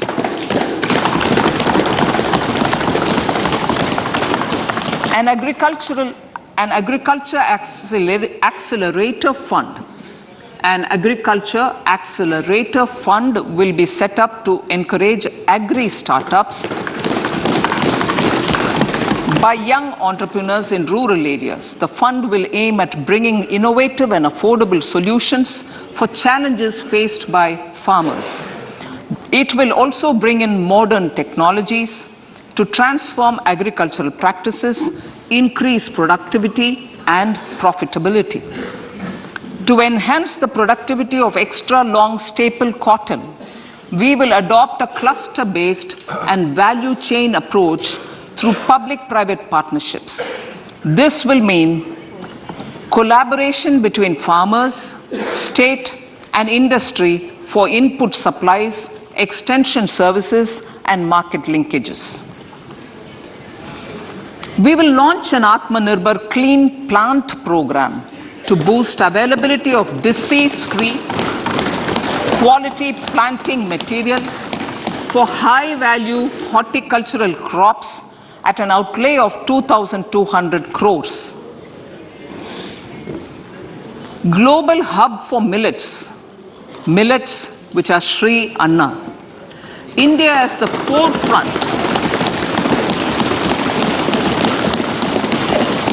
India is at the forefront of popularizing millets, whose consumption furthers nutrition, food security, and welfare of farmers, said the Honorable Prime Minister. We are the largest producer and second largest exporter of Shri Anna in the world. We grow several types of Shri Anna, such as Shri Anna Jowar, Shri Anna Ragi, Shri Anna Bajra, Shri Anna Kutu, Ramdana, Kangni, Kutni, Kutki, Kodo, China, and Sama. These have a number of health benefits and have been an integral part of our food for centuries. I acknowledge with pride the huge service done by small farmers in contributing to the health of fellow citizens by growing these Shri Anna. Now, to make India a global hub for Shri Anna, the Indian Institute of Millet Research, ideally Indian Institute of the Shri Anna Research, Hyderabad, will be supported as the center of excellence for sharing best practices, research, and technologies at the international level. The agricultural credit target will be increased to 20 lakh crores with focus on animal husbandry, dairy, and fisheries. We will launch a new sub-scheme of PM Matsya Sampada Yojana, which is an existing scheme, but we'll launch a new sub-scheme with targeted investment of 6,000 crores to further enable activities of fishermen, fish vendors, and micro and small entrepreneurs, improve value chain efficiencies, and expand the market. For farmers, especially small and marginal farmers and other marginalized sections, the government is promoting cooperative-based economic development model. A new Ministry of Cooperation was formed with a mandate to realize the vision of Sahakar Se Samriddhi. To realize this vision, the government has already initiated computerization of 63,000 primary agricultural credit societies with an investment of 2,516 crores. In consultation with all the stakeholders and the states, model bylaws for PACS were formulated, enabling them to become multi-purpose PACS. A national cooperative database is being prepared for countrywide mapping of cooperative societies. With this backdrop, we will implement a plan to set up massive decentralized storage capacity.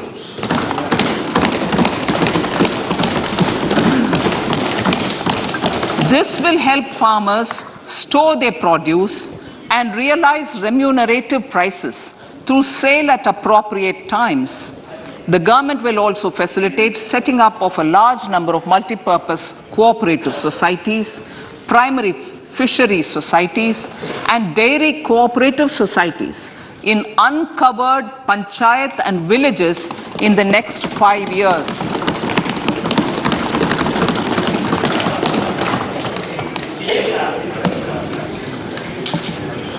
Health, education and skilling.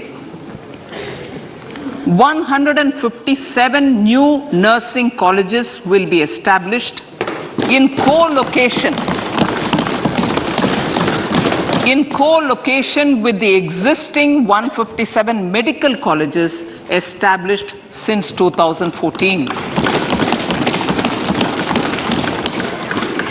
A mission to eliminate sickle cell anemia by 2047 will be launched. It will entail awareness creation, universal screening of 7 crore people in the age group of 0 to 40 years in affected tribal areas, and counseling through collaborative efforts of central ministries and state governments.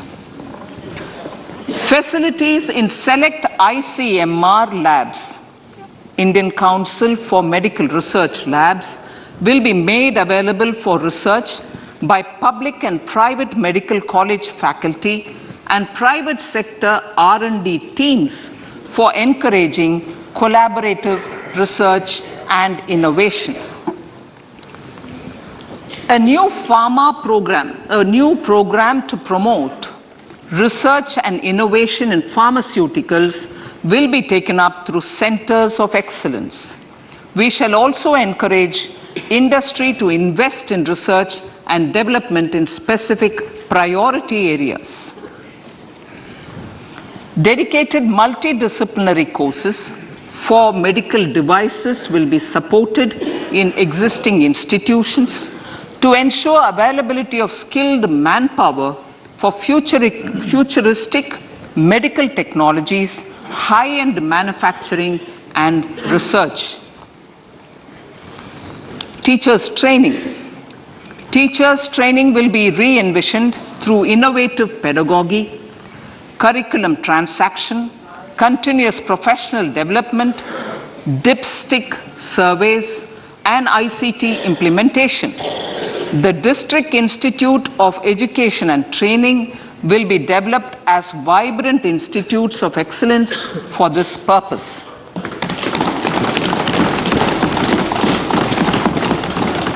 National Digital Library for Children and Adolescents. A National Digital Library for Children and Adolescents will be set up for facilitating availability of quality books across geographies, languages, genres, and levels, and device-agnostic accessibility. States will be encouraged to set up physical libraries for them at panchayat and ward levels and provide infrastructure for accessing the national digital library resources. Additionally, to build a culture of reading and to make up for pandemic time learning loss, the National Book Trust, the Children's Book Trust, and other sources will be encouraged to provide and replenish non-curricular titles in regional languages and in English to these physical libraries. Collaboration with NGOs that work in literacy will also be a part of this initiative to inculcate financial literacy. Financial sector regulators and organizations will be encouraged to provide age-appropriate reading material to these libraries. I move to priority 2, reaching the last mile. Prime Minister Vajpayee's government had formed the Ministry of Tribal Affairs and the Department of Development of Northeast Region to provide a sharper focus to the objective of reaching the last mile. Our government has formed the ministries of Ayush, Fisheries, Animal Husbandry and Dairying, Skill Development, Jal Shakti and Cooperation. Building on the success of the Aspirational Districts program, the government has recently launched the Aspirational Blocks program, covering 500 blocks for saturation of essential government services across multiple domains such as health, nutrition, education, agriculture, water resources, financial inclusion, skill development, and basic infrastructure. Manya Speaker, sir, Pradhan Mantri PBTG, which is Primitive Vulnerable Tribal Groups Development Mission, is being launched. To improve socio-economic conditions of the particularly vulnerable tribal groups, the PBTGs as we refer them to, Pradhan Mantri PBTG Development Mission will be launched. This will saturate PBTG families and habitations with basic facilities such as safe housing, clean drinking water and sanitation, improved access to education, health, nutrition, road and telecom connectivity, and sustainable livelihood opportunities. An amount of 15,000 crores will be made available to implement the mission in the next 3 years under the Development Action Plan for the Scheduled Tribes. Ekalavya Model Residential Schools. In the next 3 years, Center will recruit 38,800 teachers and support staff for the 740 Ekalavya Model Residential Schools, which is serving 3.5 lakh tribal students.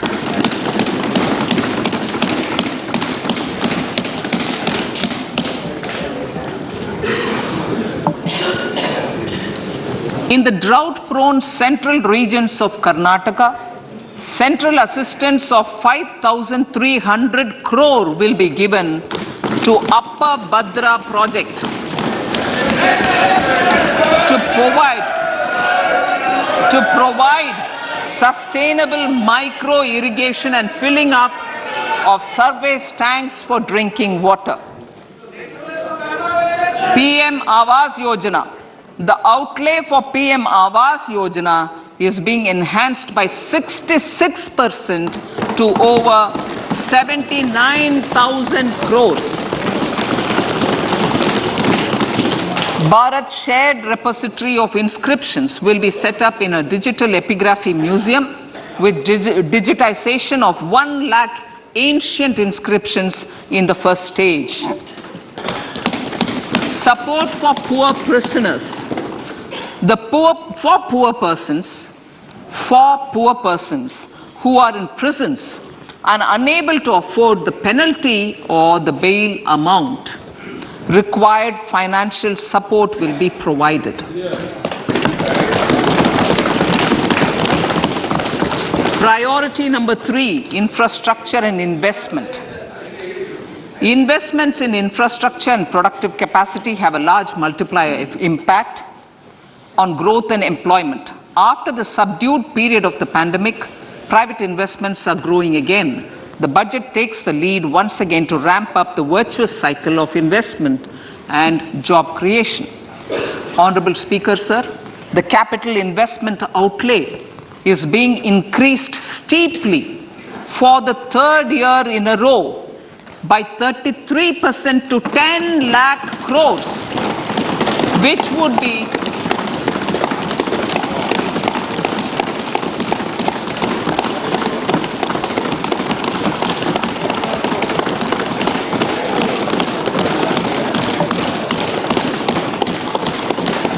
which would be 3.3% of GDP. This will almost be 3 times the outlay made in 2019-20.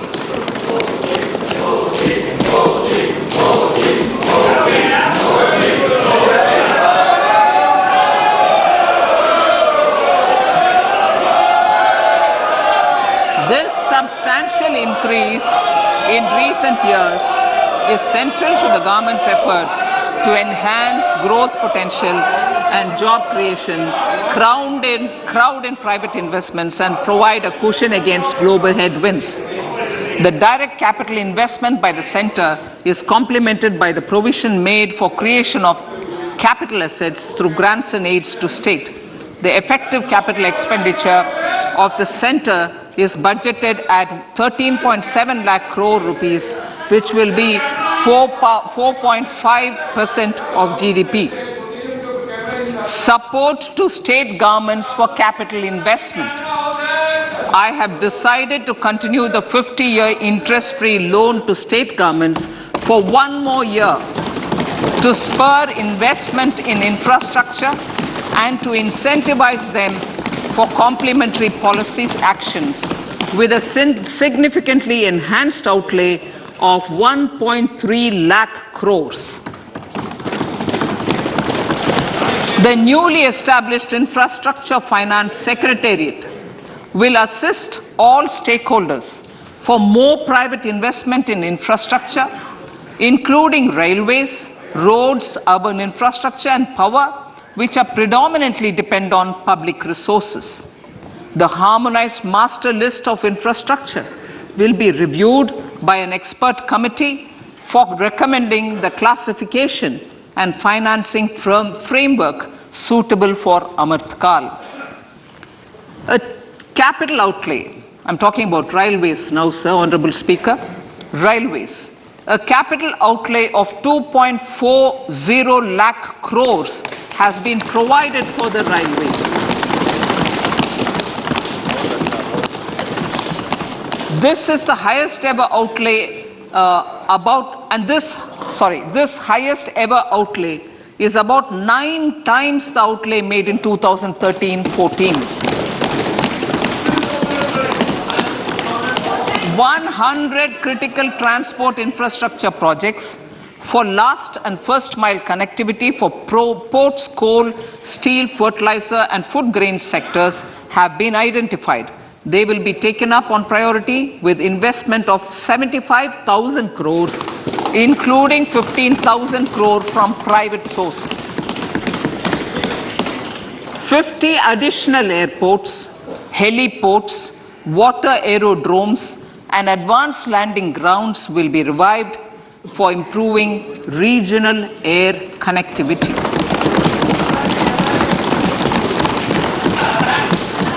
Sustainable cities for tomorrow.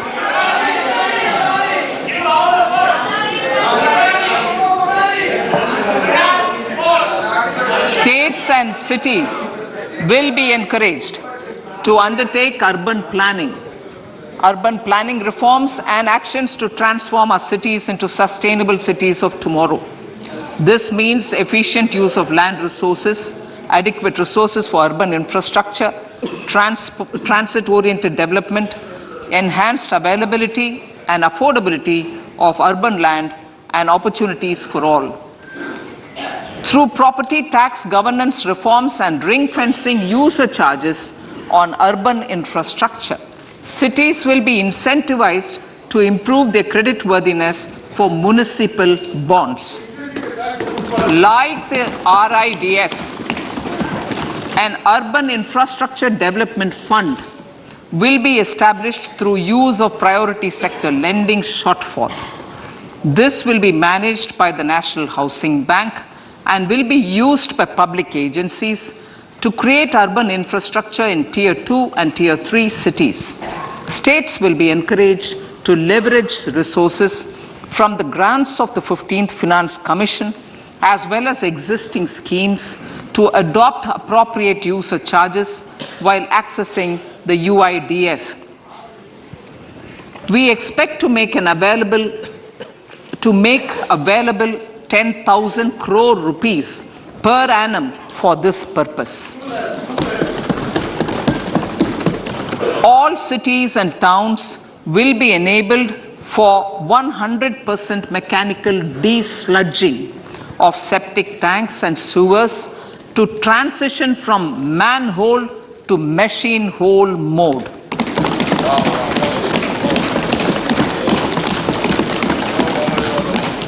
Enhanced focus will be provided for scientific management of dry and wet waste. Honorable Speaker, sir, our Prime Minister had said, good governance is the key to a nation's progress. Our government is committed to providing a transparent and accountable administration which works for the betterment and welfare of common citizens. Mission Karma Yogi. Under Mission Karma Yogi, center, states and the union territories are making and implementing capacity building plans for civil servants. The government has also launched an integrated online training platform, I Got Karma Yogi, to provide continuous learning opportunities for lakhs of government employees to upgrade their skills and facilitate people-centric approach. Sir, for enhancing ease of doing business, more than 39,000 compliances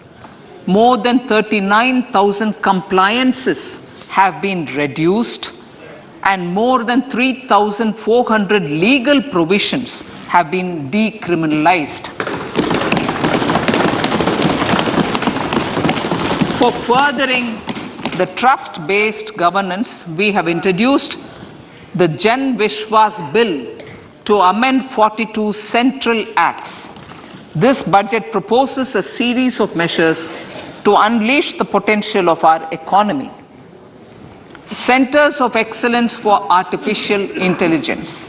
For realizing the vision of Make AI in India and Make AI Work for India, 3 Centers of Excellence for Artificial Intelligence will be set up in top educational institutions.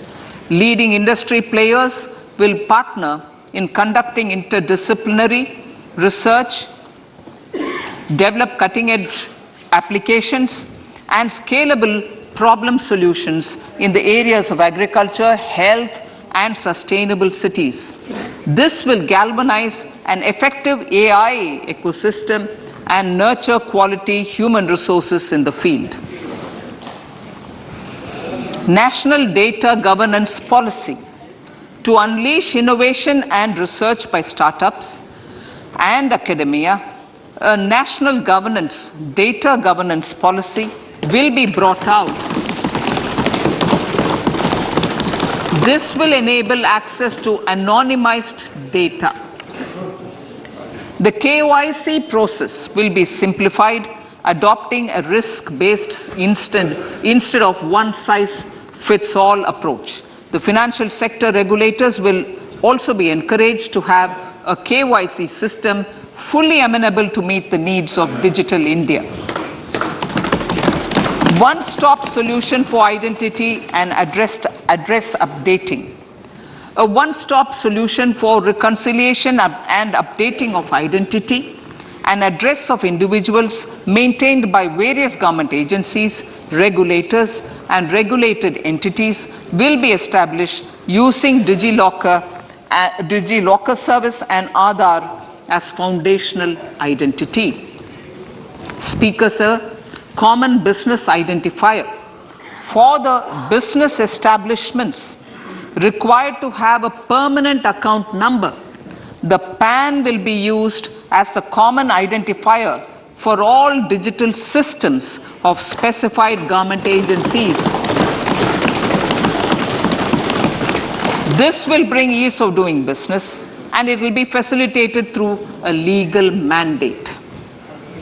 For obviating the need for separate submission of same information to different government agencies, a system of unified filing process will be set up. Such filing of information or return in simplified forms on a common portal will be shared with other agencies as per the filer's choice. Vivad se Vishwas 1. Relief for MSMEs. In cases of failure by MSMEs to execute contracts during the COVID period, 95% of the forfeited amount relating to the bid or performance security will be returned to them by government and government undertakings. This will provide relief to the MSMEs. Vivad se Vishwas 2, settling contractual disputes. To settle contractual disputes of government and government undertakings, wherein arbitral award is under challenge in a court, a voluntary settlement scheme with standardized terms will be introduced. This will be done by offering graded settlement terms depending on pendency level of the dispute. The state support mission of Niti Aayog will be continued for 3 years for our collective efforts towards national priorities. Result-based financing. To better allocate scarce resources for competing development needs, the financing of select schemes will be changed on a pilot basis from input-based to result-based. E-courts. For efficient administration of justice, Phase 3 of the e-courts project will be launched with an outlay of 7,000 crores. Fintech services in India have been facilitated by our digital public infrastructure, including Aadhaar, PM Jan Dhan Yojana, Video, KYC, India Stack, and UPI. To enable more fintech innovative services, the scope of documents available in DigiLocker for individuals will be expanded.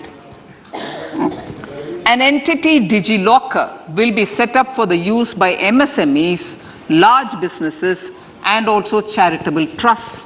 This will be towards storing and sharing documents online securely whenever needed with various authorities, regulators, banks, and other business entities.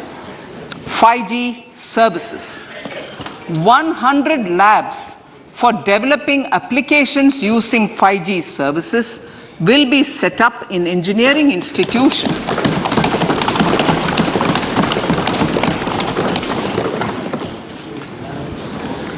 To realize a new range of opportunities, business models, and employment potential, the labs will cover, among others, applications such as smart classrooms, precision farming, intelligent transport systems, and healthcare applications. Lab-grown diamonds. Lab-grown diamonds is a technology and innovation-driven emerging sector with high employment potential.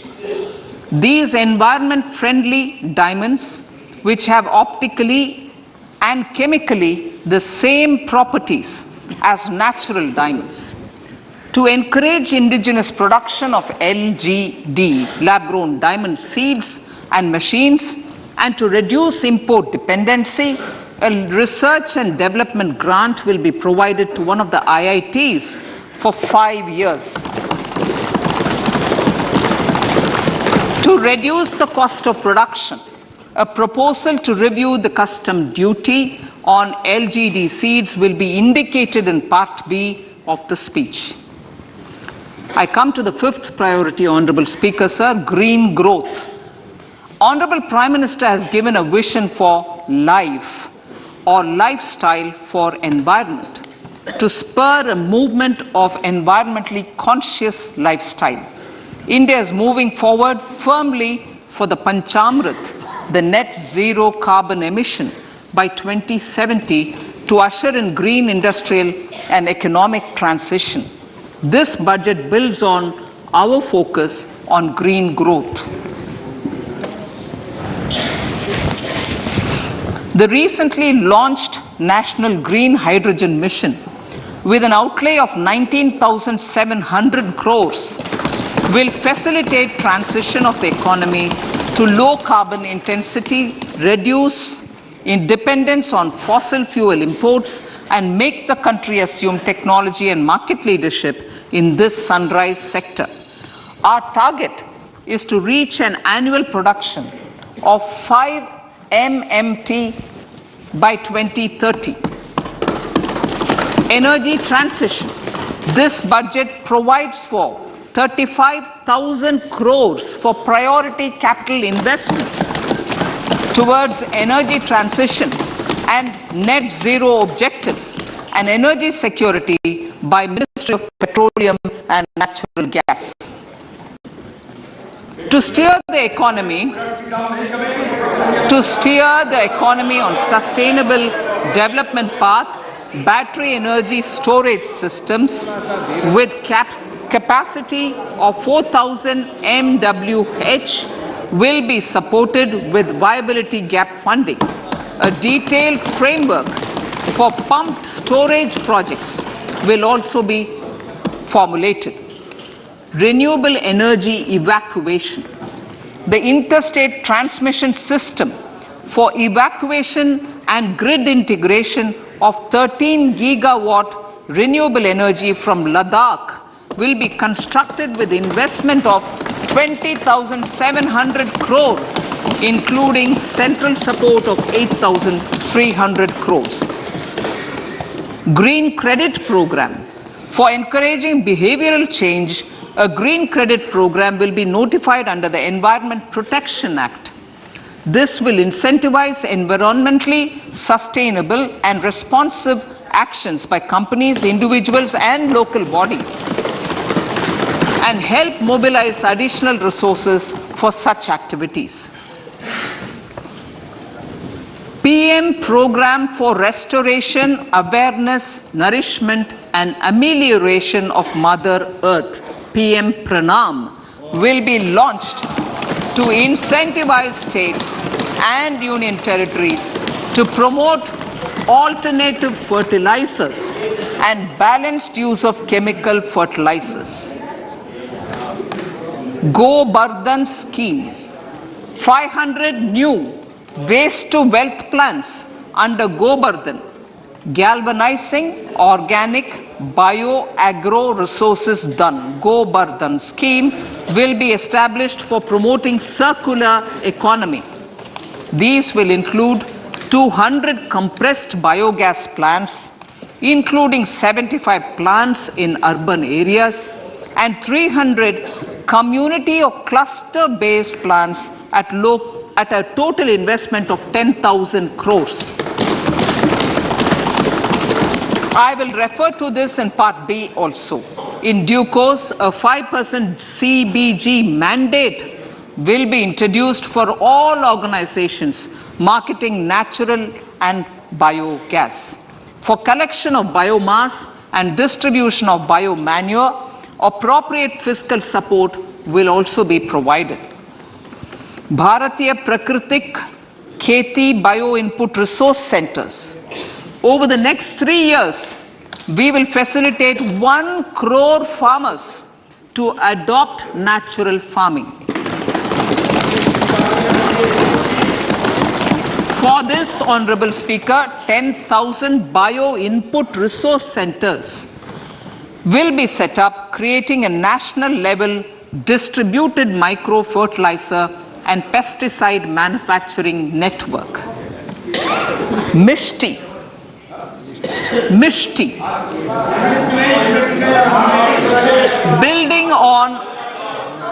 Building on India's success in afforestation, mangrove initiative for shoreline habitats and tangible incomes, Mishti, will be taken up for mangrove plantation along the coastline and on salt pan lands wherever feasible through convergence between Manrega, Campa, Fund and other sources. Amrit Dharohar. Wetlands are vital ecosystems which sustain biological diversity. In his latest Mann Ki Baat, the Prime Minister said, now, I quote, now the total number of Ramsar sites in our country has increased to 75, whereas before 2014 there were only 26, unquote. Local communities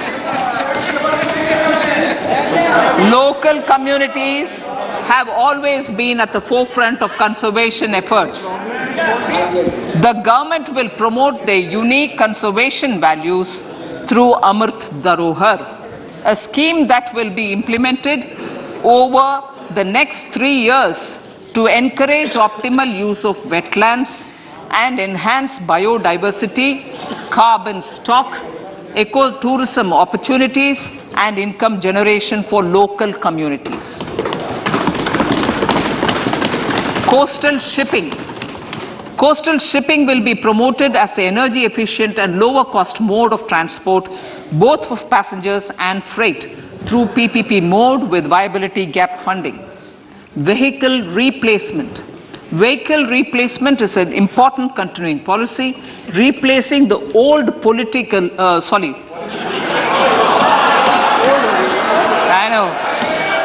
replacing, absolutely, thank you. Replacing old polluting vehicles. May be applicable, right? Replacing old polluting vehicles is an important part of greening our economy. In furtherance of the vehicle scrapping policy mentioned in Budget 21-22, I have allocated adequate funds to scrap old vehicles of the central government. States will also be supported in replacing old vehicles and old state ambulances. Honorable Speaker, sir, I move to priority 6, youth power. To empower our youth and help the Amrit PD realize their dreams, we have formulated the National Education Policy, which is very wide in its scope, but one of the things is also to focus on skilling, adopted economic policies that facilitate job creation at scale and have supported business opportunities. Pradhan Mantri Kaushal Vikas Yojana. Pradhan Mantri Kaushal Vikas Yojana 4.0 will be launched to skill lakhs of youth within the next 3 years. On-job training, industry partnership, and alignment of courses with needs of industry will be emphasized. The scheme will also cover new age courses for Industry 4.0 like coding, AI, robotics, mechatronics, IoT, 3D printing, drones, and other soft skills. To skill youth for international opportunities, 30 Skill India international centers will be set up across different states. The digital ecosystem for skilling will be further expanded with the launch of a unified Skill India digital platform for enabling demand-based formal skilling, linking with employers including MSMEs, and facilitating access to entrepreneurship schemes. To provide stipend support to 47 lakh youths in 3 years, direct benefit transfer under a pan-India national apprenticeship promotion scheme will be rolled out. Tourism. Honorable Speaker, sir, with an integrated and innovative approach, at least 50 destinations will be selected through challenge mode. In addition to aspects such as physical connectivity, virtual connectivity, tourist guides, high standards for food streets, and tourist security, all the relevant aspects would be made available on an app to enhance tourist experience. Every destination would be developed as a complete package. The focus of development of tourism would be on domestic as well as foreign tourists.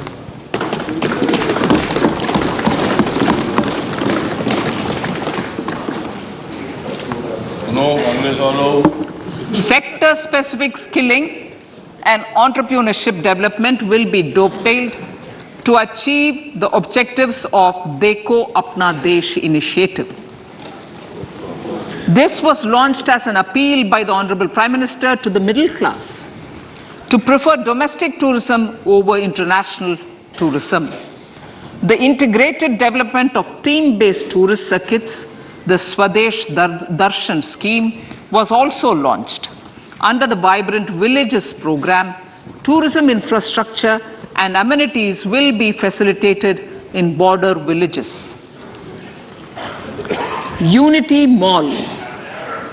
States will be encouraged to set up a Unity Mall in their state capital or most prominent tourism center or the financial capital for promotion and sale of their one district, one product and GI products and other handicraft products, and for providing space for such products of all other states as well. Sir, priority number 7, financial sector. Our reforms in the financial sector and innovative use of technology have led to financial inclusion at scale, better and faster service delivery, ease of access to credit, and participation in financial markets. This budget proposes to further these measures. Credit guarantee for MSMEs. Last year, I proposed revamping of the credit guarantee scheme for the MSMEs. I am happy to announce that the revamped scheme will take effect from 1st April 2023 through infusion of 9,000 crores in the corpus.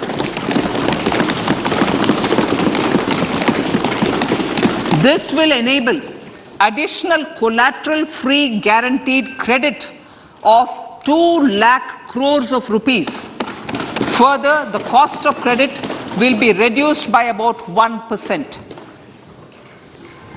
A national financial information registry will be set up to serve as the central repository of financial and ancillary information.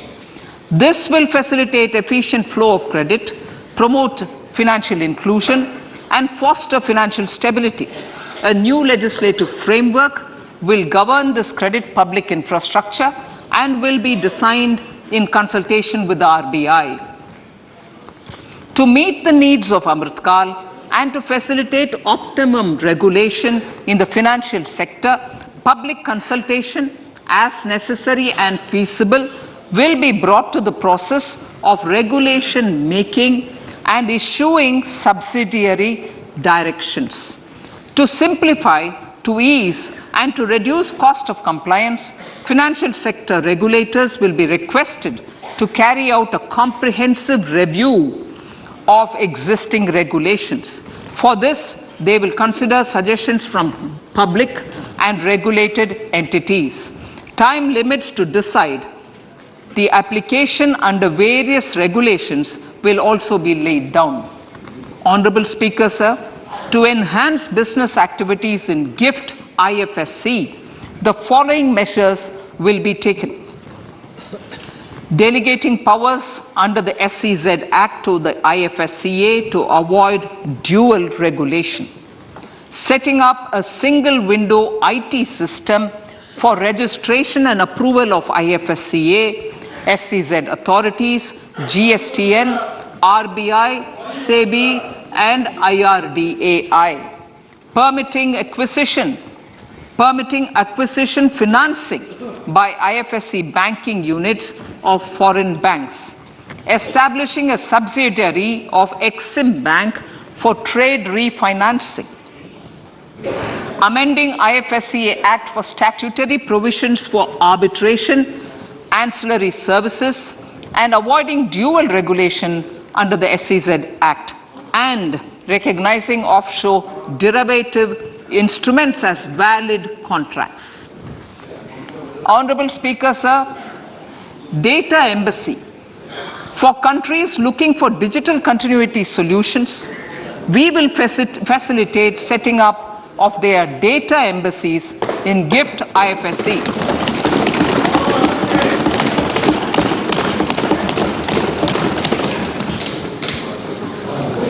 improving governance and investor protection in banking sector.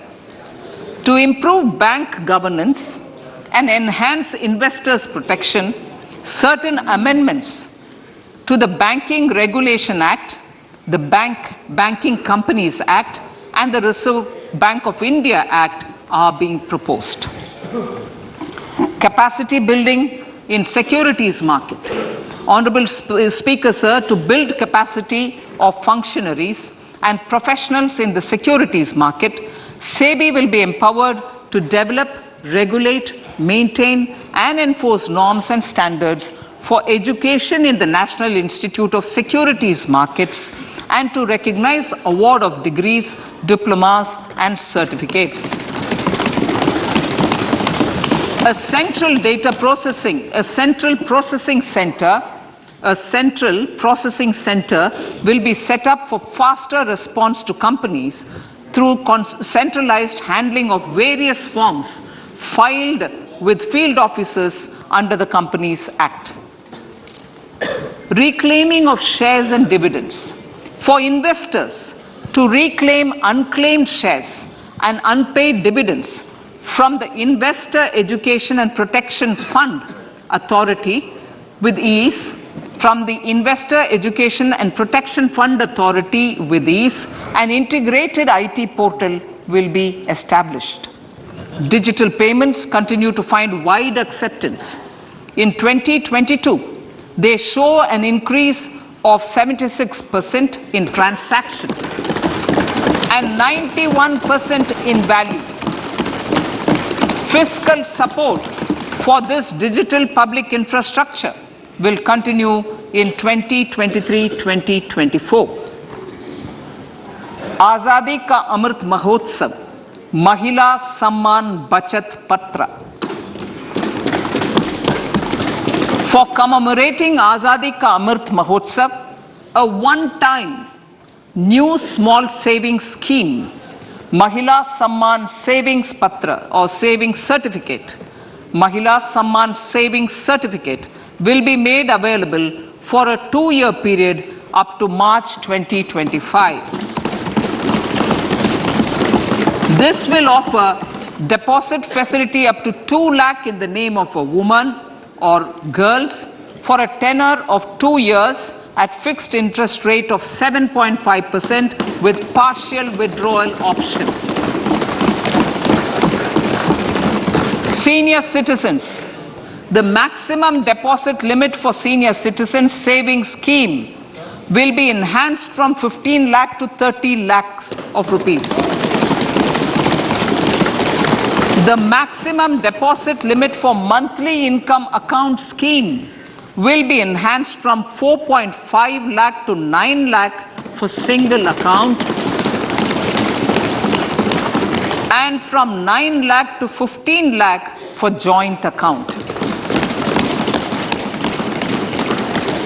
Honorable Speaker, sir, fiscal management. 50 years interest-free loan to states. The entire 50-year loan to states has to be spent on capital expenditure within 2023-24. Most of this will be at the discretion of the states, but a part will be conditional on states increasing their actual capital expenditure. Parts of the outlay will also be linked to or allocated for the following purposes: scrapping old government vehicles, urban planning reforms and actions, financing reforms in urban local bodies to make them credit-worthy for municipal bonds, housing for police personnel above or as part of the police station, constructing unity malls, children and adolescent libraries and digital infrastructure, and state share of capital expenditure of central schemes.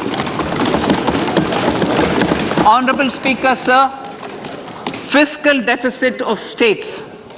States will be allowed a fiscal deficit of 3.5% of GSDP, of which 0.5% will be tied to power sector reforms. Revised estimates 2022 to 2023. The revised estimate, Honorable Speaker, sir, of the total receipts other than borrowing is 24.3 lakh crores, of which the net tax receipts are 20.9 lakh crores. The revised estimate of the total expenditure is 41.9 lakh crores of rupees, of which the capital expenditure is about 7.3 lakh crores. The revised estimate of the fiscal deficit is 6.4% of GDP, adhering to the budget estimate. So budget estimates of 2023-24. Coming to 2023-24, the total receipts other than borrowings and the total expenditure are estimated at 27.2 lakh crores and 45 lakh crores respectively. The net tax receipts are estimated at 23.3 lakh crores. The fiscal deficit is estimated to be 5.9% of the GDP. In my budget speech for 21-22, I had announced that we plan to continue the path of fiscal consolidation, reaching a fiscal deficit of below 4.5% by 2025-26, with a fairly steady decline over the period. We have adhered to this path, and I reiterate my intention to bring the fiscal deficit below 4.5% of GDP by 2025-26. To finance the fiscal deficit in 2023-24, the net market borrowings from dated securities are estimated at 11.8 lakh crores. The balance financing is expected to come from small savings and other sources. The gross market borrowings are estimated at 15.43 lakh crores of rupees. Honorable Speaker, sir, I now move to Part B.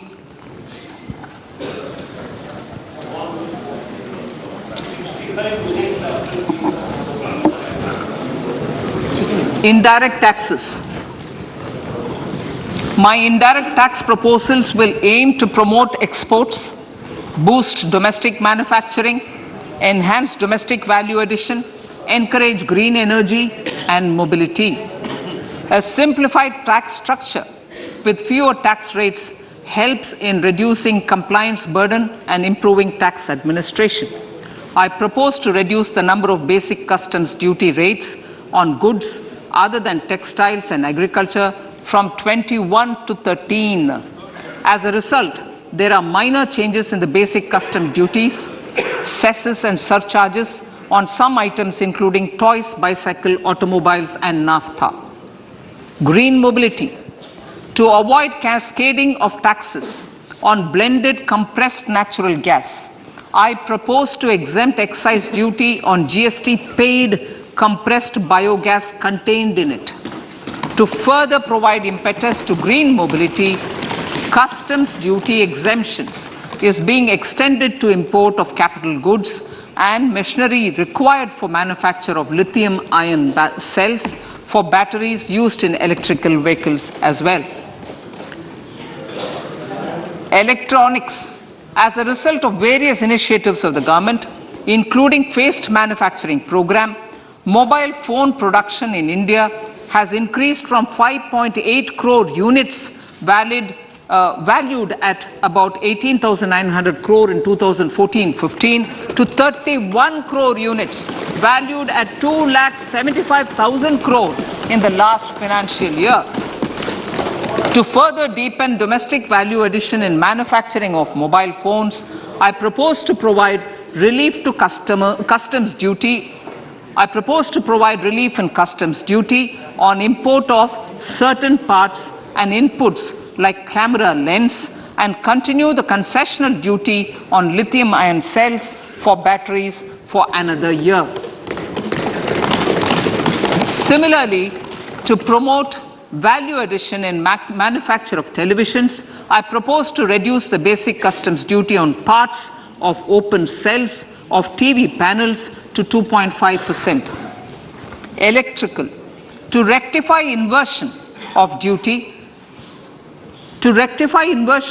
structure and encourage manufacturing of electric kitchen chimneys, the basic custom duty on electric kitchen chimney is being increased from 7.5% to 15%, and that on heat coils for these is proposed to be reduced from 20% to 15%. Chemicals and petrochemicals. Denatured ethyl alcohol is used in chemical industry. I propose to exempt basic customs duty on it. This will also support the ethanol blending program and facilitate an endeavor for energy transition. Basic customs duty is also being reduced on acid grade fluorospar from 5% to 2.5% to make the domestic fluorochemicals industry competitive. Further, the basic customs duty on crude glycerin for use in manufacture of epichlorohydrin is proposed to be reduced from 7.5% to 2.5%.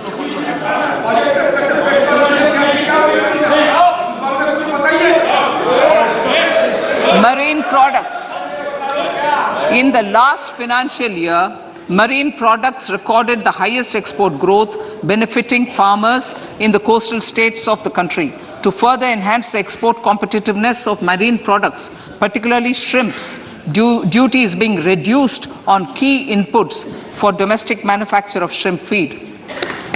India is a global leader, as I said in Part A, in cutting and polishing of natural diamonds, contributing about 3/4 of the global turnover by value.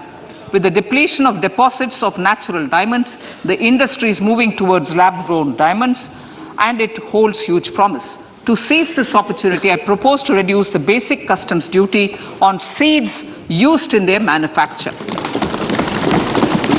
Custom duties on door or doré and bars of gold and platinum were increased earlier this fiscal. I propose to increase the duties on articles made therefrom to enhance the duty differential. I also propose to increase the import duty on silver doors, bars and articles to align them with that on gold and platinum. To facilitate availability of raw materials for the steel sector, exemptions from basic custom duty on raw materials for manufacture of CRGO steel, ferrous scrap and nickel cathode is being continued. Similarly, the concessional BCD of 2.5% on copper scrap is also being continued to ensure the availability of raw materials for secondary copper producers who are mainly in the MSME sectors. Compounded rubber.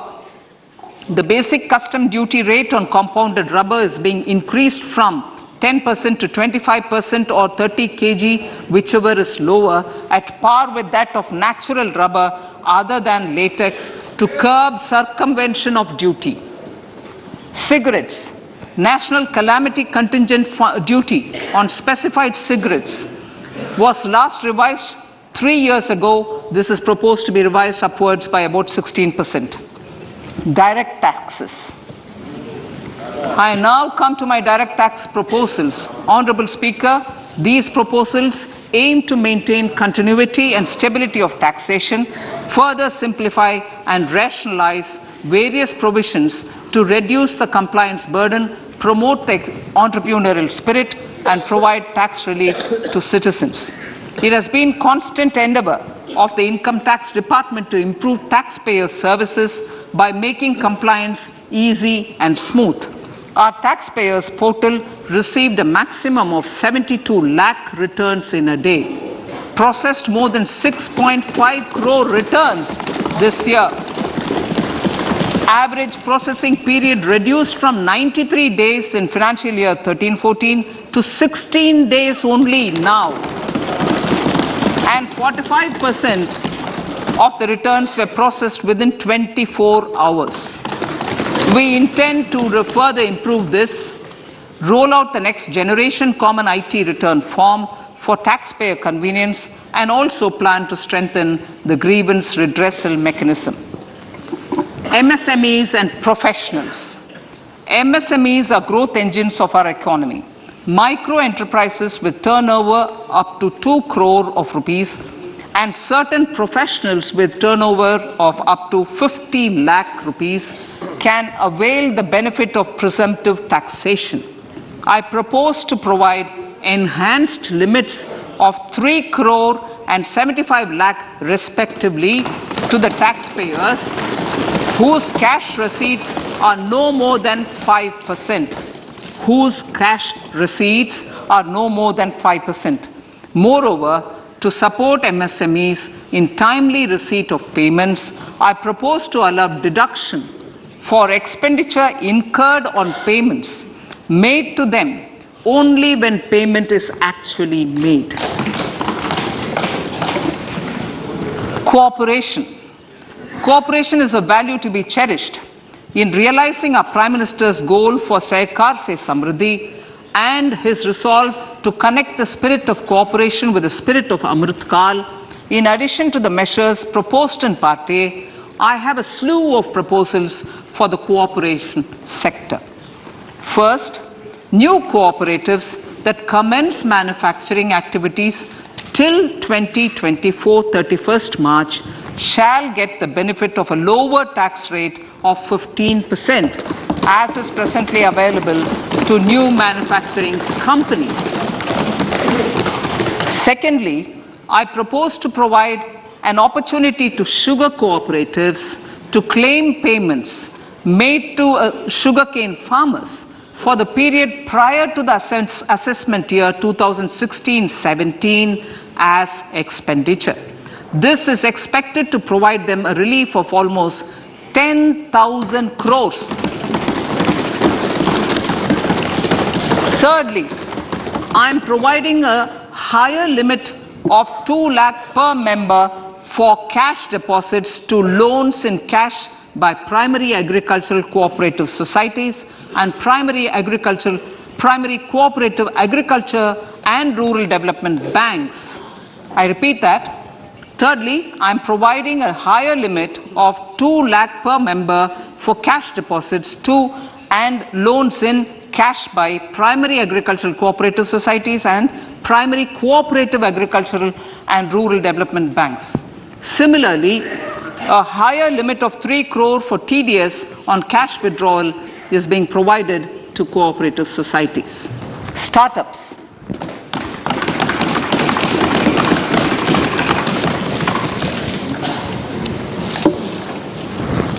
Entrepreneurship is vital for a country's economic development.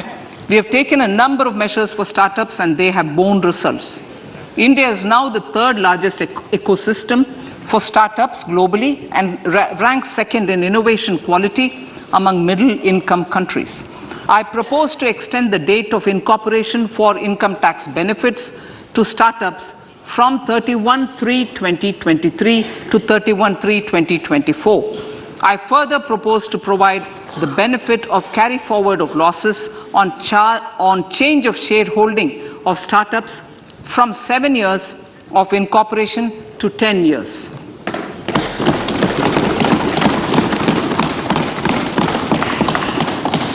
To reduce the pendency of appeals at commissioner level, I propose to deploy about 100 joint commissioners for disposal of small appeals. We shall also be more selective in taking up cases for scrutiny of returns already received this year. Better targeting of tax concessions.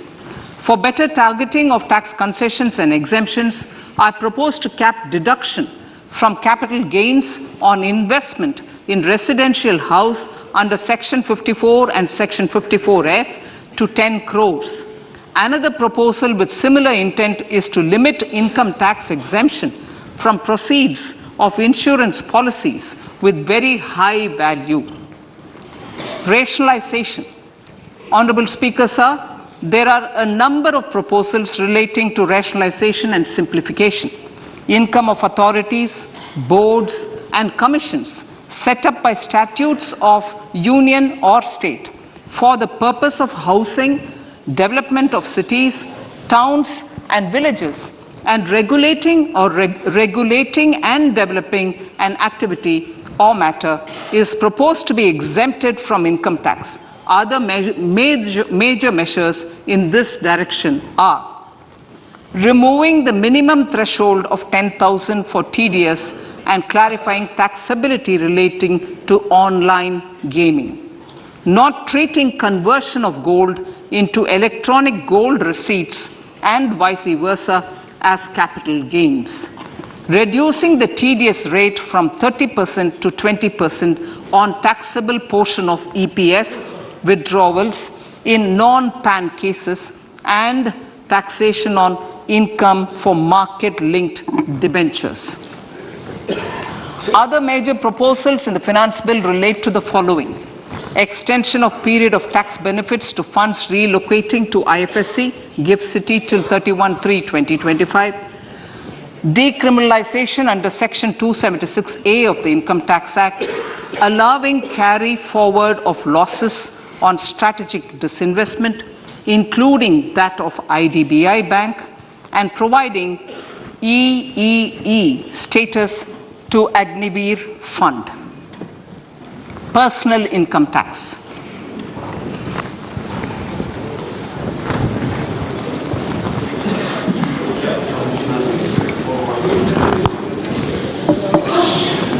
Now I come to what everyone is waiting for.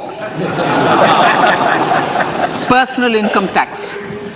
I have 5 major announcements to make in this regard. These primarily benefit our hard-working middle class. The first one concerns rebate. Currently, those with income up to 5 lakh do not pay any income tax in both old and new regimes. I propose to increase the rebate limit to 7 lakhs in the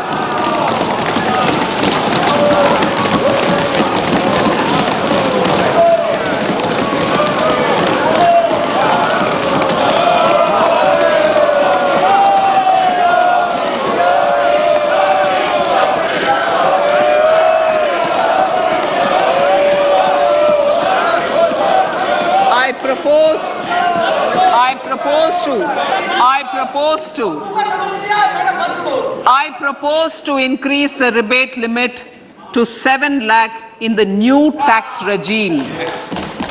Thus, persons in the new tax regime with income up to 7 lakhs will not have to pay any tax at all. The second proposal relates to middle class individuals. I had introduced in the year 2020 the new personal income tax regime with 6 income slabs starting from 2.5 lakh.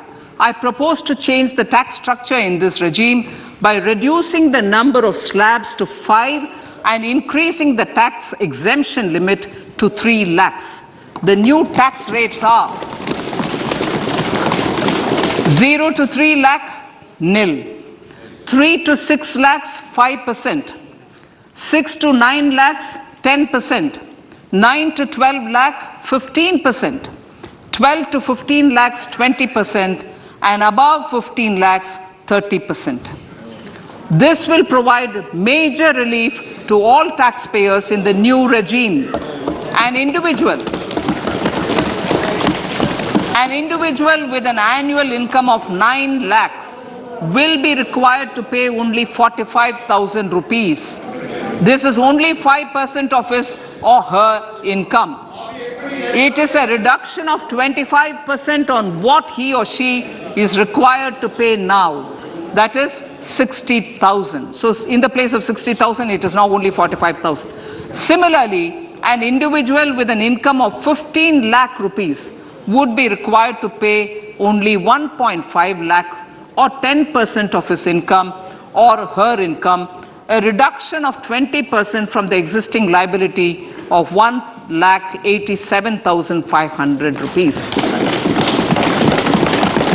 My third proposal is for the salaried class and the pensioners, including family pensioners, for whom I propose to extend the benefit of standard deduction to the new tax regime.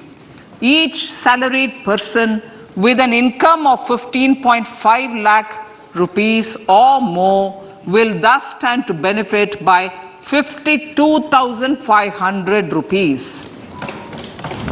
My fourth announcement in personal income tax is regarding the highest tax rate, which in our country is 42.74%. This is among the highest in the world. I propose to reduce the highest surcharge. I propose to reduce the highest surcharge rate from 37% to 25% in the new tax regime.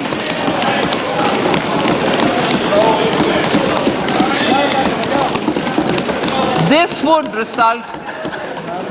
result in reduction of the maximum rate. This would result in the reduction of the maximum tax rate to 39%.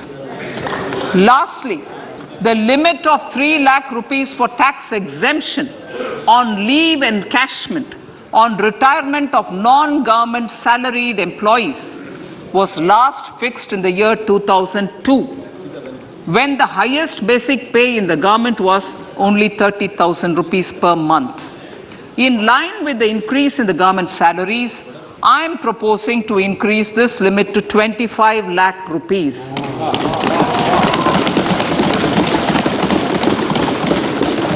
We are also making the new income tax regime as the default tax regime. However, citizens will continue to have the option to avail the benefit of the old tax regime. Apart from these, I am also making some other changes as given in the annexure. As a result of these proposals, revenue of about 38,000 crore to 37,000 crore in direct taxes and rupees 1,000 crore in indirect taxes will be foregone, while revenue of about 3,000 crore will be additionally mobilized. Thus, the total revenue foregone is about 35,000 crores annually. Honorable Speaker, sir, with these words, I commend the budget to this August House.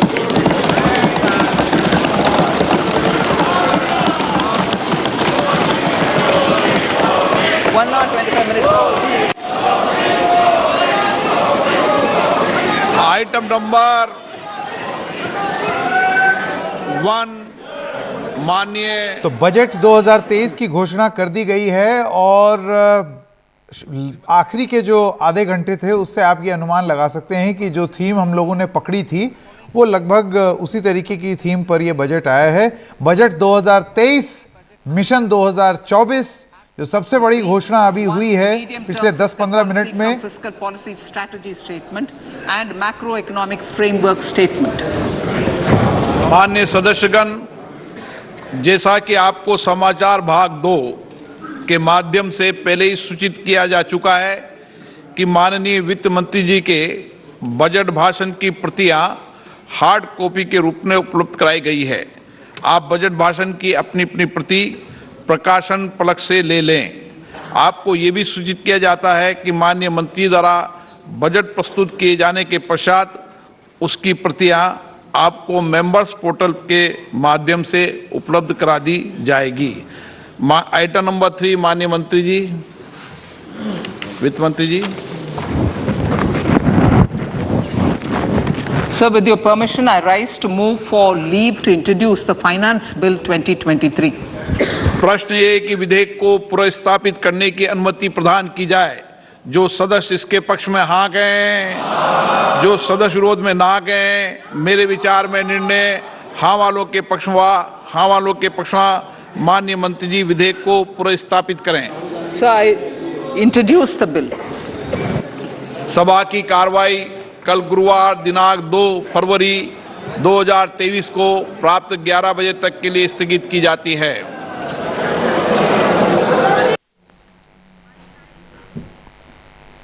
तो budget 2023 में एक mission 2024 की साफ साफ छाप दिखाई दे रही है। एक न्यू टैक्स रेजीम सामने आई है, उसकी घोषणा की है। पिछले आधे घंटे में ये सब घोषणाएं हुई हैं और जो सबसे बड़ी राहत मिली है वो है टैक्स भरने वालों की। और उसकी दरों में कुछ बदलाव किए गए हैं और ये साफ कर दिया गया है।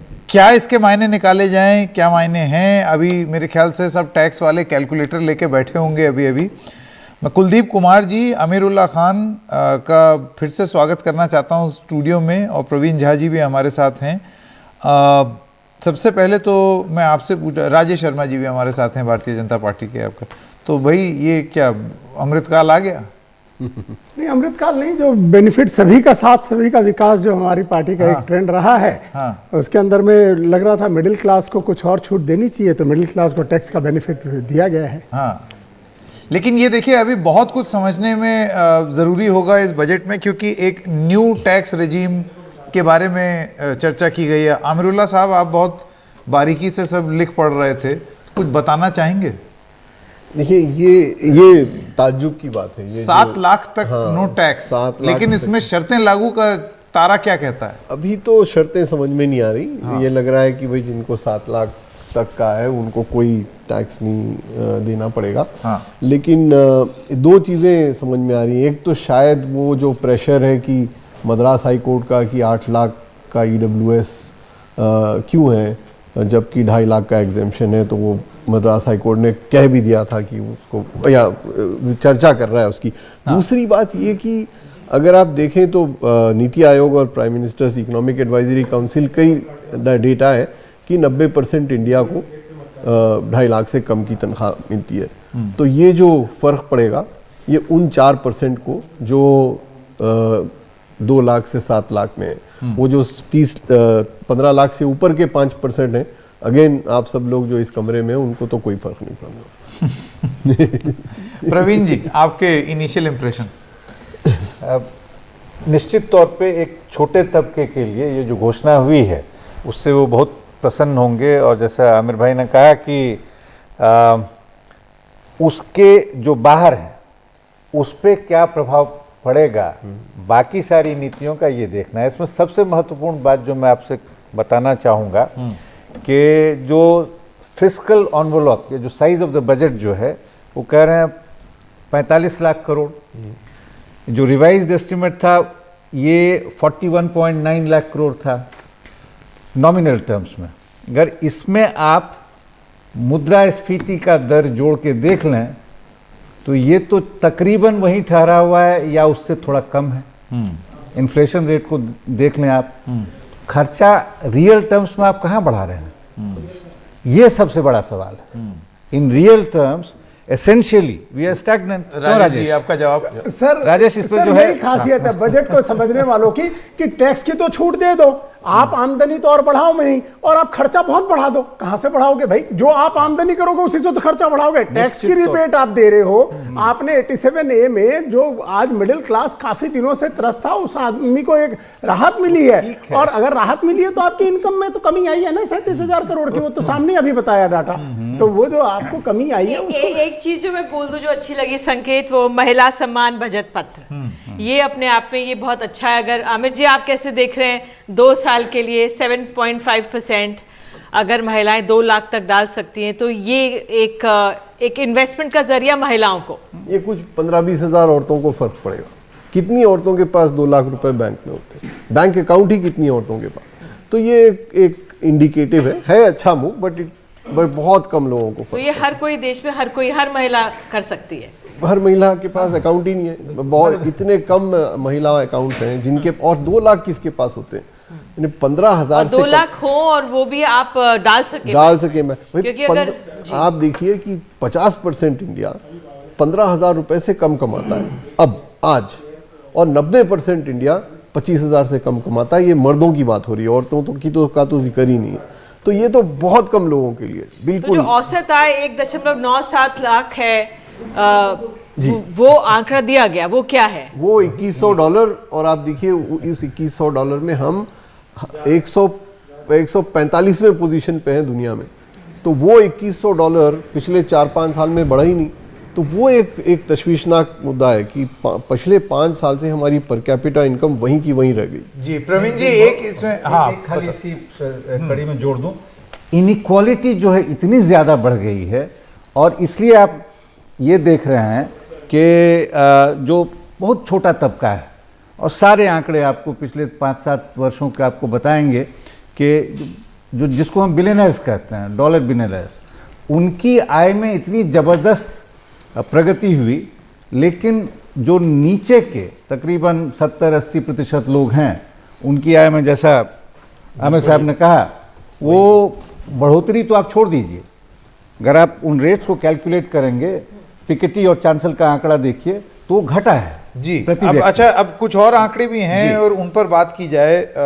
एक तो agricultural credit target 20 lakh crore, PM Awas Yojana का जो एलोकेशन है उसमें 66% की वृद्धि, करीब करीब 80,000 करोड़, और कैपिटल इन्वेस्टमेंट आउटले इसको 33% से बढ़ा करके 10 लाख करोड़ रुपए किया है FY 2024 में।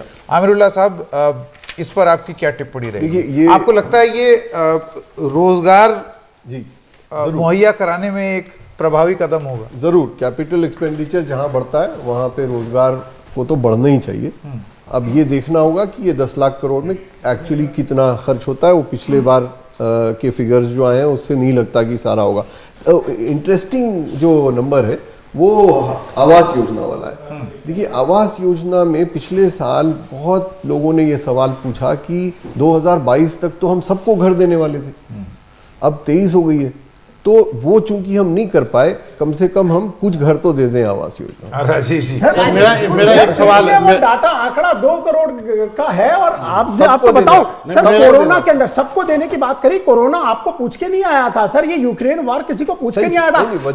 पूरे विश्व के अंदर में इकोनॉमी चरमरा गई है, भूखे मर रहे हैं, और आप इस कंट्री के अंदर में ऐसे प्रधानमंत्री थे जिन्होंने इतने रिफॉर्म्स स्ट्रक्चरल लिए जिसके चलते हम बहुत अच्छे कंडीशन पर खड़े हैं। IMF ये बोलता है, मॉर्गन स्टैनले बोलता है, S&P ग्लोबल ये बोलता है, विश्व भर सारे लोग आज भारत को देख रहे हैं। हमारे साथ कुलदीप जी, आपका असेसमेंट क्या है, इनिशियल आपकी प्रतिक्रिया, रिएक्शन जो बजट आया उसको देखकर? देखिए, मुझे जो सबसे ज़्यादा उम्मीद थी, गवर्नमेंट ने न्यू टैक्स रजीम को आगे बढ़ाना ताकि काफ़ी लोग उसको सिलेक्ट करें, तो उसको उन्होंने किया है। लेकिन सबसे अच्छी बात यह है कि जो लोअर इनकम ग्रुप के जो लोग हैं, जैसे पहले जो 5 लाख तक जिनकी इनकम उनको टैक्स नहीं देना पड़ता था, अब 7 लाख तक की इनकम को किसी को कोई टैक्स नहीं देना पड़ेगा। और दूसरा, नए टैक्स रजीम को अट्रैक्टिव बनाने के लिए जो स्टैंडर्ड डिडक्शन है उसको उन्होंने नए सिस्टम में अलाउ कर दिया, तो इसका फ़ायदा भी सब टैक्स पेयर को होगा। अब फ़ायदा इतना ज़्यादा नहीं है, लेकिन एक आप समझें कि उनको पैसा डालने की कोशिश की है। लेकिन इस बजट में एक सीनियर सिटीजन को भी एक अच्छा उन्होंने जो उसकी जो लिमिट बढ़ाई है, जो कि पहले सीनियर सिटीजन आप पैसे की आप 15 लाख जमा करा सकते हैं, वो 30 लाख जमा करा सकते हैं, तो वो थोड़ा हायर रेट ऑफ इंटरेस्ट के लिए उनको एक जो विंडो है उनको एक वो मिल गई है। तो मोटे मोटे, और दूसरा मोटे तौर पे जो टैक्स स्लैब है उनको भी इन्होंने जो चेंज किया है। जो पहले इतनी सारी स्लैब थी, हर 2.5 लाख पे ऊपर 5% टैक्स बढ़ जाता था, अब जो 5 स्लैब्स कर दी, 5 कर दी, 3 से 6 तक 5%, 6 से 9 तक 10%, 9 से 12 लाख 15%, और 12 से 15 के बीच में 20% का टैक्स लगेगा। तो यानी कि जो पहले बेसिक एग्जम्पशन लिमिट उनको जो 2.5 लाख की थी, वो भी अब 3 लाख की हो गई। तो इस तरह से कुछ उन्होंने आंकड़े गिनाए, लेकिन जो सबसे अच्छी बात मैं ये कहूँगा कि जो लोअर इनकम ग्रुप है उनको एकदम से रिलीफ इसका मिल जाएगा। हाँ, जैसे सर, मेरा एक यहाँ पे सवाल था, आपको नहीं लगता कि, मुझे लगता है सबसे बड़ी घोषणा जो है इस बजट में वो है कि कैपिटल एक्सपेंडिचर जो इंक्रीज किया गया है 33%, जो कि 10 लाख करोड़ होगा, 3.3% आपके GDP के बराबर है। क्या आपको लगता है कि ये ड्राइव करेगा अब अर्थव्यवस्था को? जी, ये जो एक एक्सपेंडिचर में जो इजाफा है, बेसिकली जो पिछले कई वर्षों में हम देख रहे हैं, फोकस इंफ्रास्ट्रक्चर पे ज़बरदस्त रहा है। और जैसा उन्होंने खुद ही बताया कि 3 वर्ष में ही जो है ये तिगुना हो गया और रेट इतना बढ़ गया इत्यादि, वो सही है। बहुत महत्वपूर्ण ये है, उसमें आप उस स्ट्रक्चर को देखें, कैपिटल एक्सपेंडिचर का स्ट्रक्चर क्या है। अगर वो सारा बुलडोज़र से काम होगा और इस तरह बहुत कैपिटल इंटेंसिव अगर होगा, तब रोज़गार नहीं बढ़ेगा। इसमें मैं इनसे थोड़ा सा अलग राय रखता हूँ।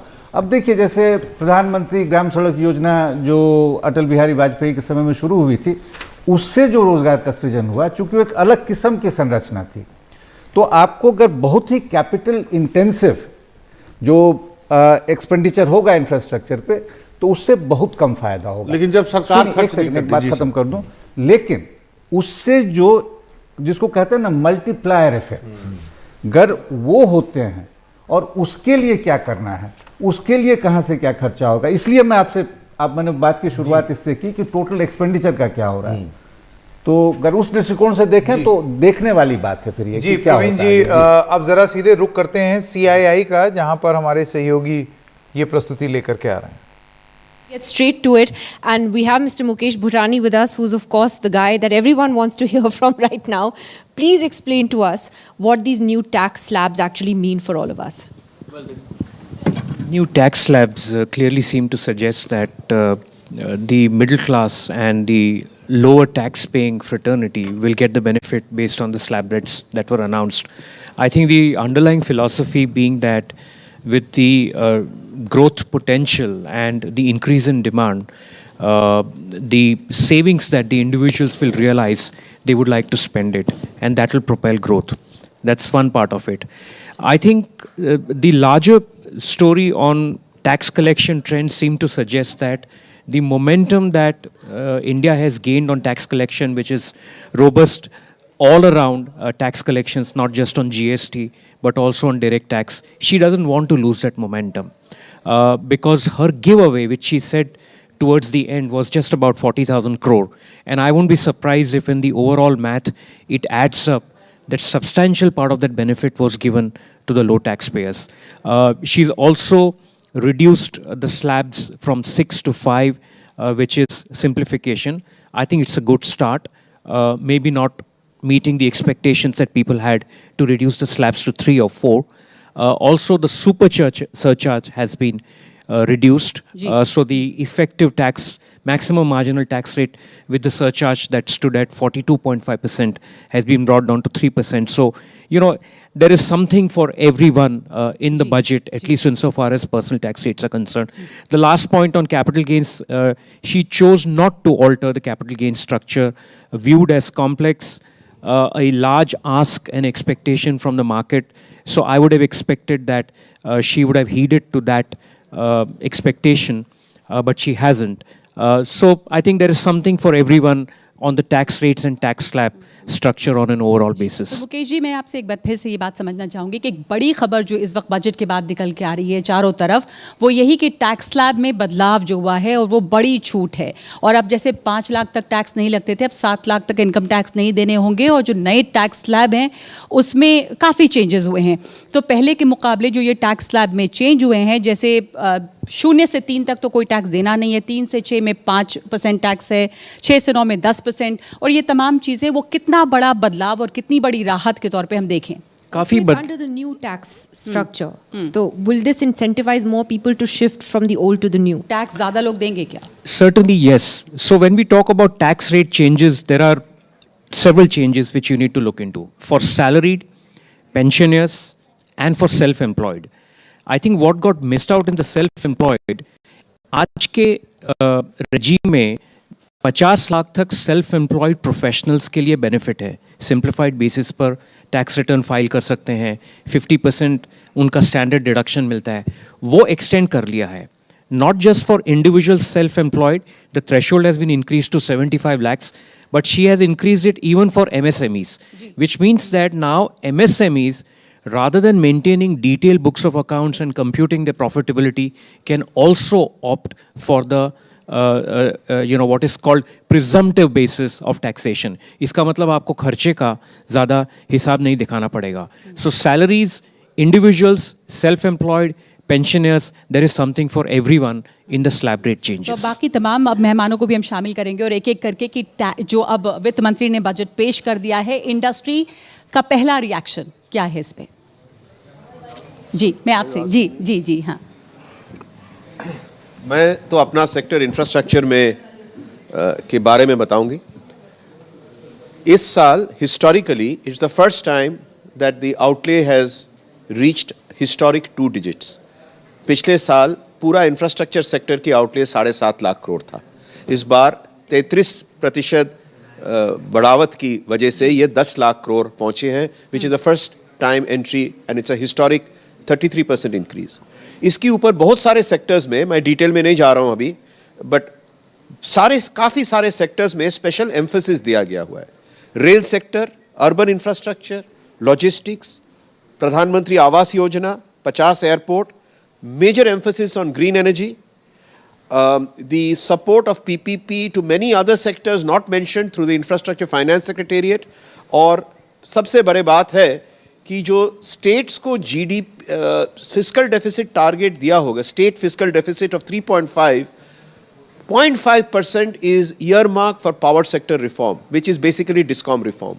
तो बहुत सारे sectors में the FM has pressed the button on infra, and I would call it a 10-point booster dose for infrastructure. और आप इसको अगर नंबर देना चाहें, जैसे हम लोग पहले भी कर रहे थे बात, तो इंडस्ट्री इसको कैसे आंकेगी? अच्छा बजट मान रहे हैं आप इसे विनायक जी? देखिए, इंफ्रास्ट्रक्चर सेक्टर से तो हमारे जितने मांगे थे वो मोटे सब पूरे हो गई. So I would give it a very high rating on the outlays and the specific emphasis on areas that industry has been asking for, like municipal bonds has been mentioned as part of the urban reforms package. This 10 lakh crores, this 33% increase that you talked about, let me get Mr. Ajit Gulabchand to comment on that. How significant is that in terms of the money that the government is putting into infrastructure? Is that going to have a knock-on effect in terms of everything that we want to see, like generating jobs, etc.? What? Your mic, sir. Yeah. It's on. Yeah. As Vinayak said, that they have increased the expenditure on infrastructure to be done to 10 lakh crores for the first time. It is still less than what percentage we really need in order to grow at a faster rate of about 8%. We need to spend 13% of GDP on infrastructure. So this is not meeting that requirement. However, the increase is more than welcome, because at a time that we are struggling to get growth, which is hovering around 6.5%, which is a good thing, because don't forget, America grew at 6% for 60 years to become the richest nation in the world.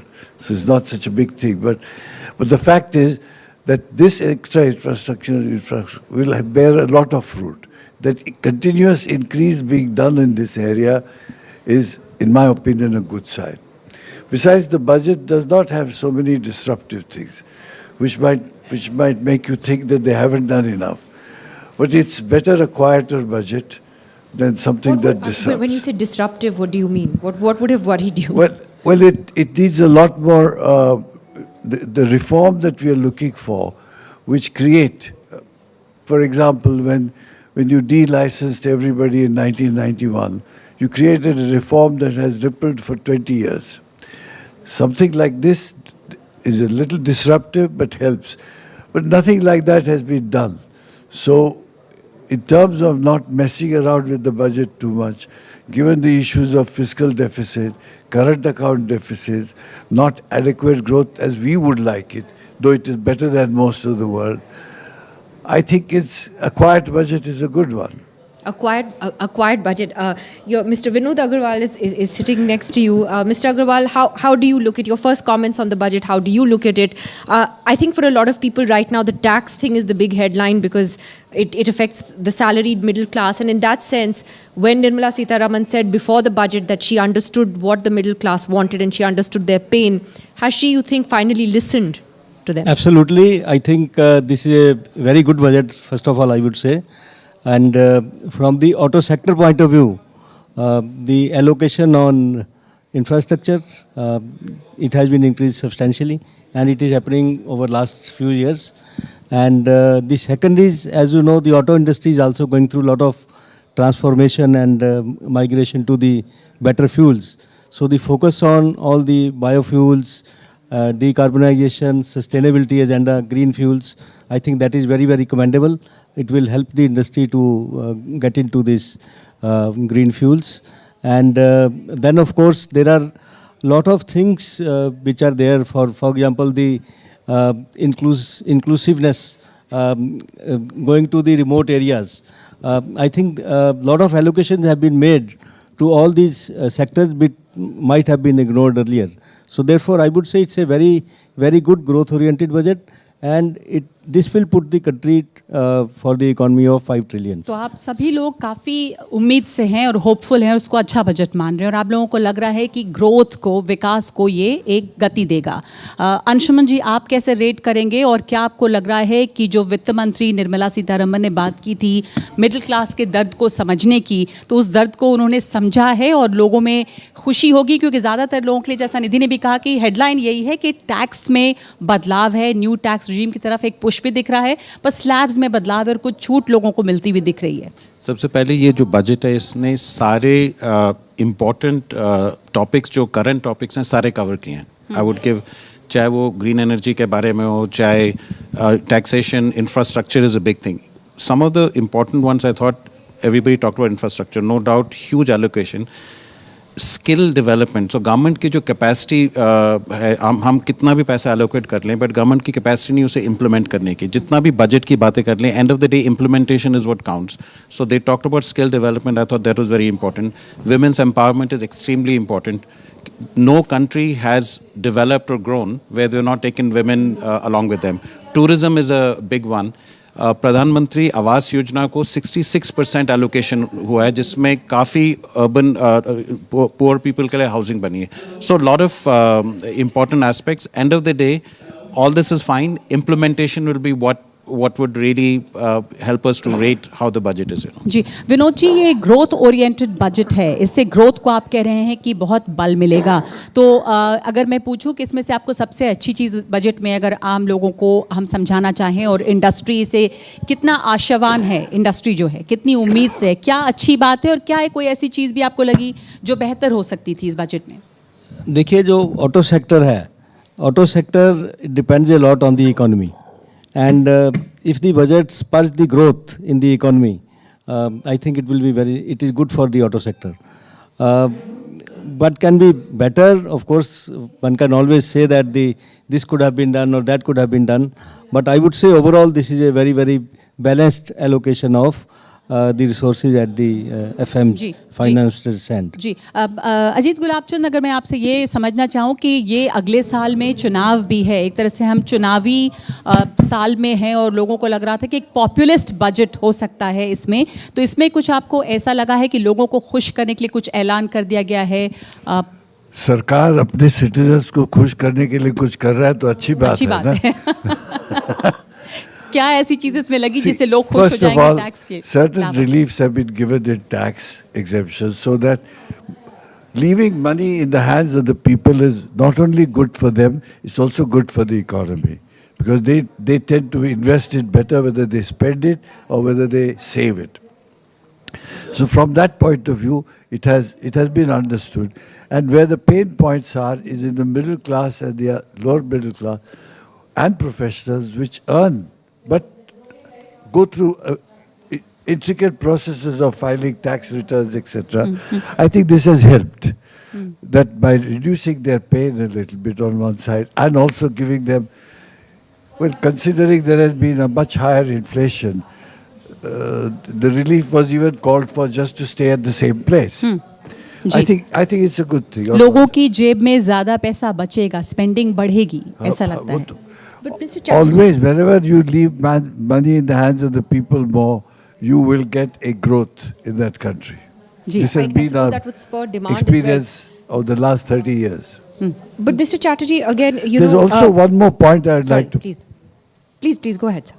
I was point out, on the infrastructure field, a major issue that has been troubling infrastructure service providers is that their cost overruns, etc., which have been awarded to them in arbitration, don't get paid. They keep getting challenged in the court all the way to Supreme Court.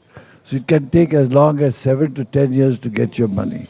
Wow. For that, this has created a lot of trouble in the infrastructure service providers. However, they're now coming up with a scheme on slab basis to see if a voluntary settlement is possible. What is that the government wishes to bring this to an end so the legacy issues can be completely But I just wanted to ask Mr. Chatterjee that, as you said last time, also there was a significant increase in the expenditure that the government announced for infrastructure, and now of course it's entered double digits. But how much of that has actually got spent? I mean, if you were to just do a report card of implementation, so one is announcement and then there's implementation, where would you rate the government's performance there? The infrastructure spend in the country is on a thumb rule basis, and you're asking about last year, it's roughly about 55-45. 55% the center spends, 45% the state spends.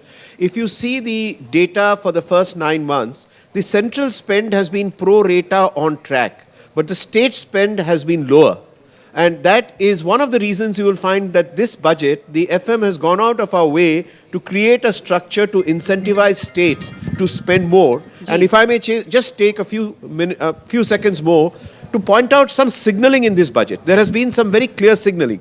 For example, you will see that there has been no mention of roads. Whereas for the last 10 years, no union budget talking about infrastructure would have, shall we say, not mentioned roads. It signals a certain maturity of the road network building exercise for the last 25 years in this country and shifts the emphasis to rail, urban infrastructure, green energy and logistics. So the nature of the public policy emphasis is also to be read between the numbers and the sentences in the speech. It's an interesting decipherment of what the government is thinking of are the emphasis areas of the future.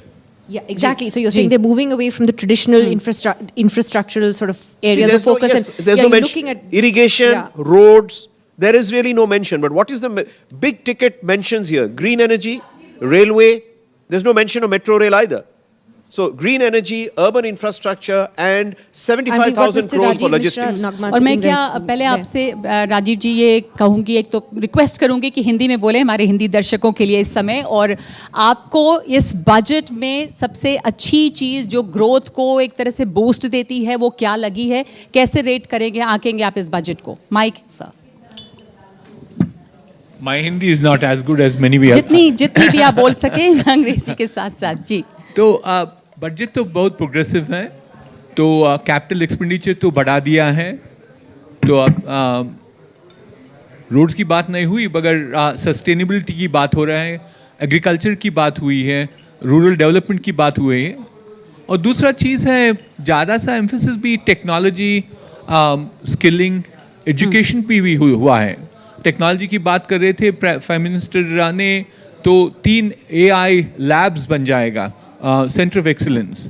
दूसरा चीज़ था कि 5G 100 labs बन जाएगा engineering colleges में, और 4.5 लाख की apprentices हो जाएंगे 3 साल में.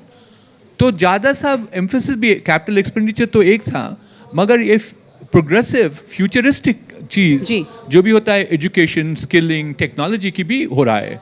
तो that way I think it is very progressive budget.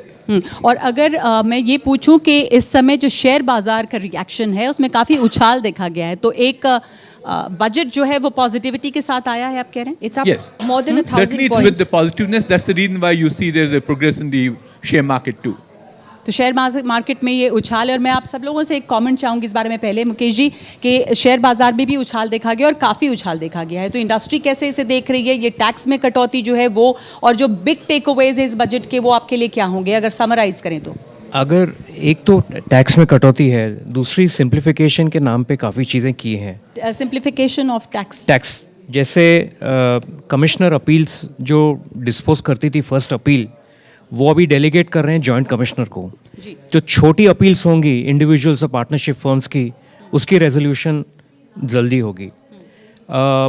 High income capital gains अगर रेजिडेंशियल प्रॉपर्टी में 10 करोड़ के ऊपर है तो उसके पर टैक्स ज़्यादा लगेगा.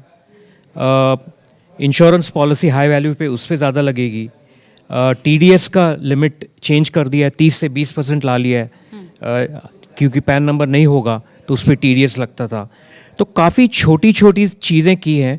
सबसे बड़ी चीज़ ये है कि जो लीव एनकैशमेंट की लिमिट थी 3 लाख गवर्नमेंट एम्प्लॉयज़ के लिए, वो इन लोगों ने 25 लाख कर दी है. इससे क्या होगा कि जो रिटायरमेंट के बाद लीव एनकैशमेंट की प्रोसीड्स मिलेंगी वो डिस्पोजेबल इनकम में आ जाएगी, या फिर सेविंग्स में चले जाएगी। तो ये बहुत बड़ा स्टेप है।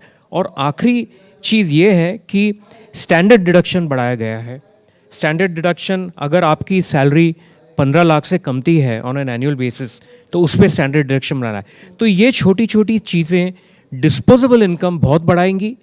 इससे जो कटौती हुई है, गवर्नमेंट ने ज़्यादा गिव अवे भी नहीं किया है। क्या यही वजह लग रही है जिससे शेयर बाजार, जैसा हम दिखा रहे हैं कि शेयर बाजार में ज़बरदस्त उछाल है और शेयर बाजार खुशी से झूम रहा है, तो ऐसी क्या बात थी इस बजट में?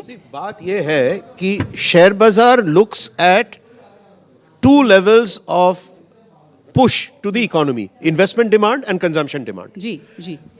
This very high allocation for investment in infrastructure pushes investment demand, which then trickles down.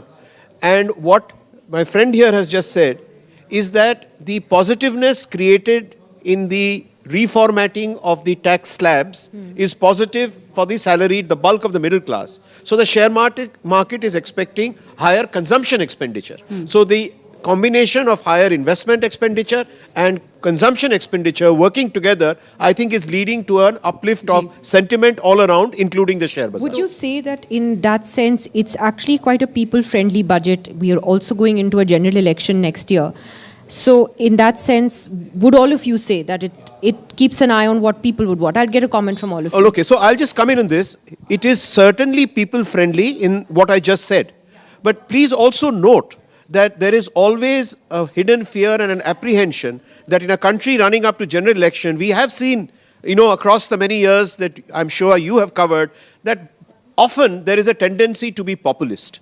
And you will notice that this budget is people friendly, but it is not populist. आप भी मानेंगे इस बात को? ये people friendly है लेकिन populist budget नहीं है, एक sensible, rational budget है. You don't know what may get announced later, post budget, because now not everything is announced in the budget. That is very true. No, I think what Vinayak said, I would like support. I'm not an expert on the share markets, but Hindi में आप बता सकेंगे जी. देखिए, share market कई बार sentiments पे भी react करती है, और जनरल सेंटिमेंट ये है कि हमारी प्री बजट भी बात हो रही थी, देयर वाज अ फियर कि पॉपुलिस्ट बजट आएगी क्योंकि ये प्री इलेक्शन ईयर है। लेकिन सभी की वेरिएबल्स पे, whether it is the fiscal glide path to fiscal deficit, उसमें कोई चेंज नहीं हुआ है। The enhance spending on capex, the drive towards what I would say simplification, साधा और मॉडरेशन पर्सनल टैक्सेस में, ये सब कंटिन्यू हुई है। So there is also a sense of relief. ये जो बाउंस और उछाल आप देख रही हैं, शायद ये रिलीफ का भी उछाल है कि जो फेयर होता है, एक शंका होती है कि pre election last full budget में काफ़ी पॉपुलिस्ट होगा, वो नहीं आया है। And that has been a, किसके लिए ये ज़्यादा अच्छा है Vinod ji? I mean pre election है तो बहुत पॉपुलिस्ट नहीं है, लोगों के लिए पीपल फ्रेंडली है, लोगों के लिए बहुत अच्छा है, इंडस्ट्री के लिए अच्छा है, शेयर बाजार के लिए अच्छा है, या सबके लिए कुछ कुछ है इसमें? देखिए, सबसे बड़ी बात इसमें यह है कि इसमें ऐसी कोई नेगेटिव चीज़ नहीं है जिससे सेंटीमेंट खराब होता। तो सेंटीमेंट पॉजिटिव है लोगों का, और गवर्नमेंट ने सबके लिए कुछ ना कुछ किया है। जैसे इंडिविजुअल्स के हाथ में भी ज़्यादा पैसा है, 35,000 करोड़ का टोटल उन्होंने बताया एलोकेशन।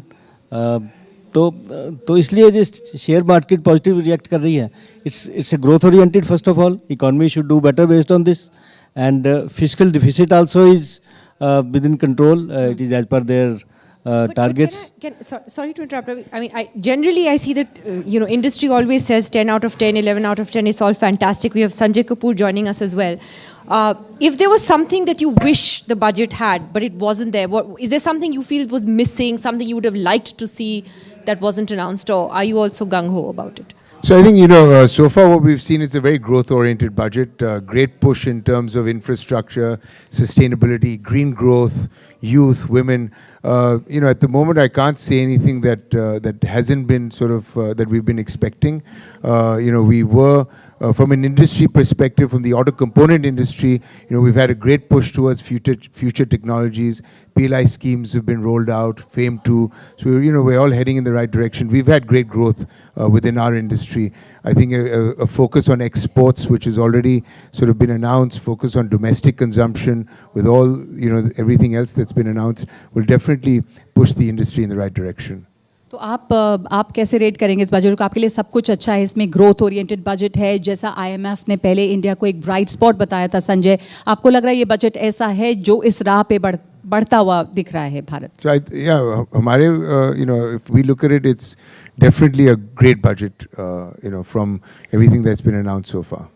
तो मैन्युफैक्चरिंग इंडस्ट्री सबको एक तरह से और ये अब देखोगे MSMEs को भी काफ़ी encouragement मिला है. There's credit guarantee for MSMEs और हमारे इंडस्ट्री में ज़्यादा से ज़्यादा SMEs और MSMEs हैं तो उनको भी पुश मिलेगा काफ़ी push in terms of skilling, in terms of AI. So these are all headed in the right direction for the automotive industry.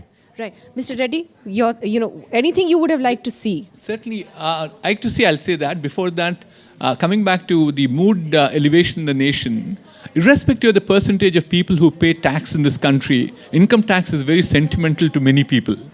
So therefore, she touched this income tax right now, almost after 8 or 9 years. I think 2014 was when the restructuring of income tax is done. And I think the slabs were last changed in 2018. So since then, certainly...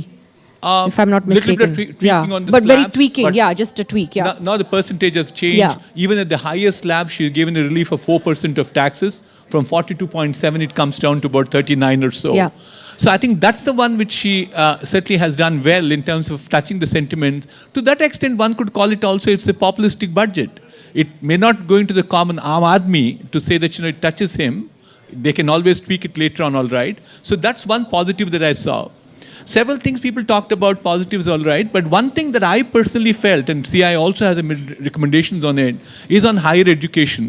The spend has to increase. Education spend she has not touched on it at all. Except that, creating 3 centers of excellence of AI or 100 labs for 5G.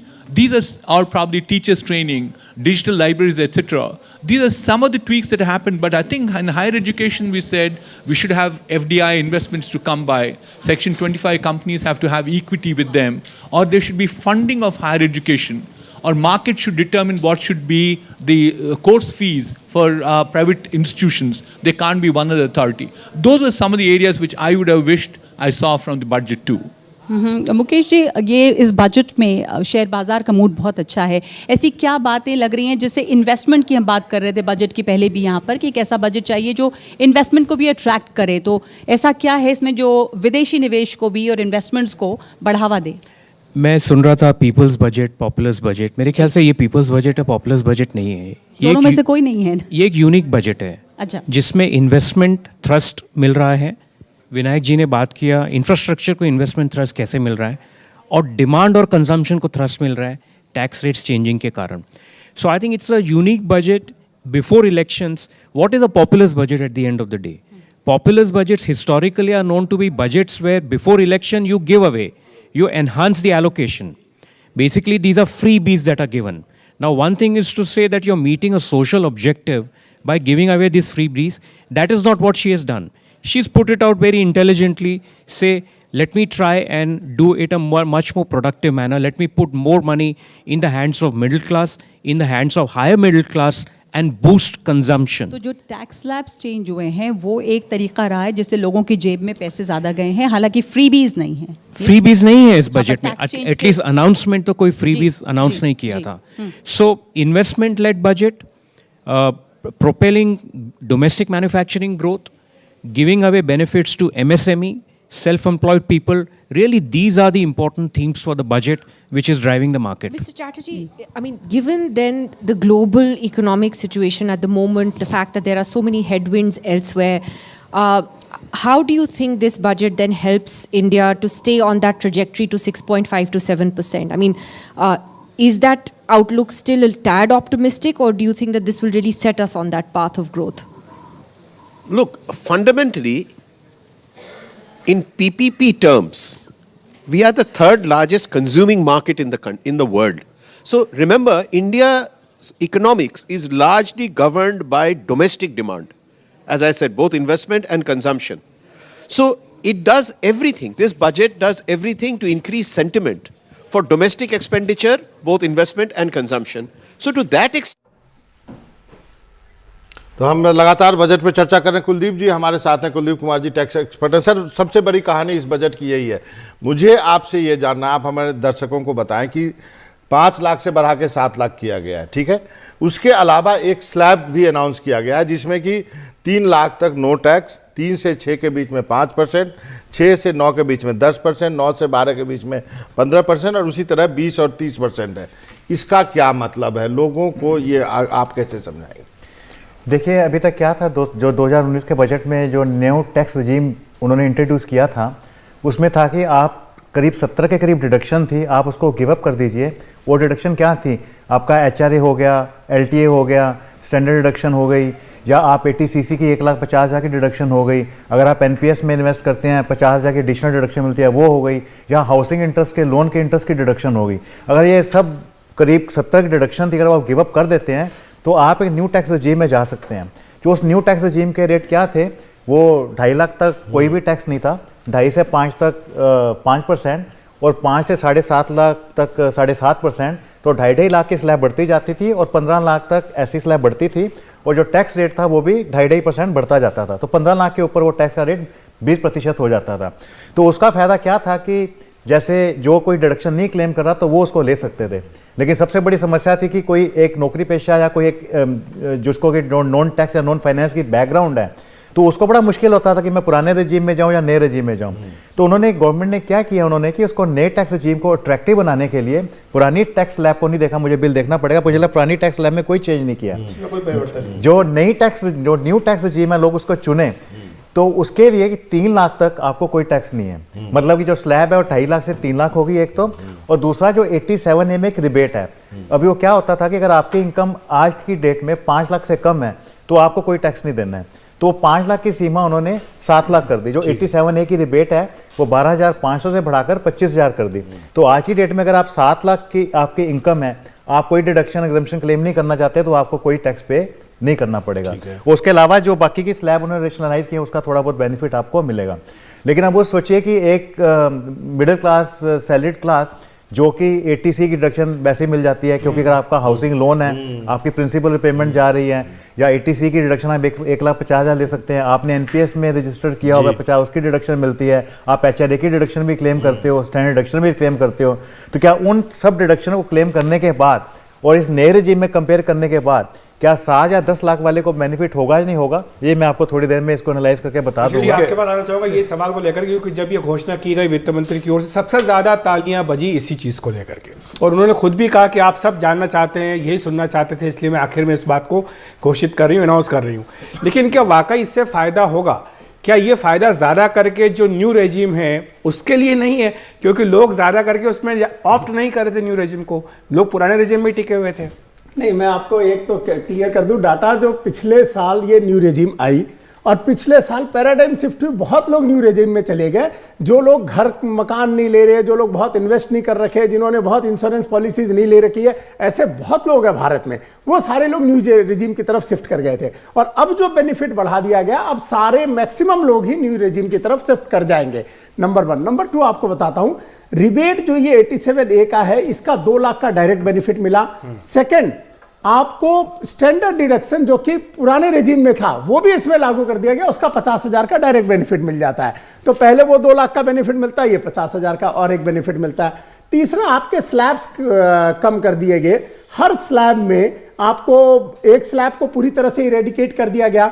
तो मैं बता रहा हूं कि 15 लाख तक, जो 3 लाख से 15 लाख के बीच के हैं, या जो 7 लाख से 15 लाख के बीच में है, उनमें सबको टैक्स की भारी छूट है, बहुत भारी छूट। इसमें फायदा ज्यादा है, अभी न्यू में ज्यादा फायदा मिलेगा या और ज्यादा है? डेफिनेटली न्यू में ज्यादा। जिन्होंने इन्वेस्टमेंट, वो गिने चुने ऐसे लोग हैं जिन्होंने मकान के ले रखा, उसका लोन ले रखा है, जिन्होंने जितनी भी इंश्योरेंस की हाईएस्ट लिमिट है उतनी सारी चीजें डाल रखी है, ऐसे बहुत गिने चुने ओल्ड में रहेंगे, बाकी न्यू की तरफ शिफ्ट कर जाएंगे। एक सवाल में जी, सर, एक सवाल मैं पूछना चाहता हूं। सर, एक चीज क्लियर कर दूं, और सुपर सरचार्ज, देखिए सुपर सरचार्ज कई बार लोग अलग अलग उसको बातें करते हैं, पर सुपर सरचार्ज बहुत बड़े जो 5 करोड़ से ऊपर के इनकम वाले लोग हैं उनके ऊपर में सुपर सरचार्ज लगता था और 42% टैक्स होता था। फायदा पहुंचा, 25% कर दिया भाई। उसके अंदर में जो सुपर सरचार्ज के ऊपर जो सेस है वो 37 से 25 हो गया, तो 12% का उनको भी फायदा पहुंचा है जी। तो अब एक सवाल मैं प्रवीण जी आपसे पूछना चाहता हूं, और कुछ ऐसी बात किया जाए जो कि शायद सरकार को सुनने में अच्छी ना लगे।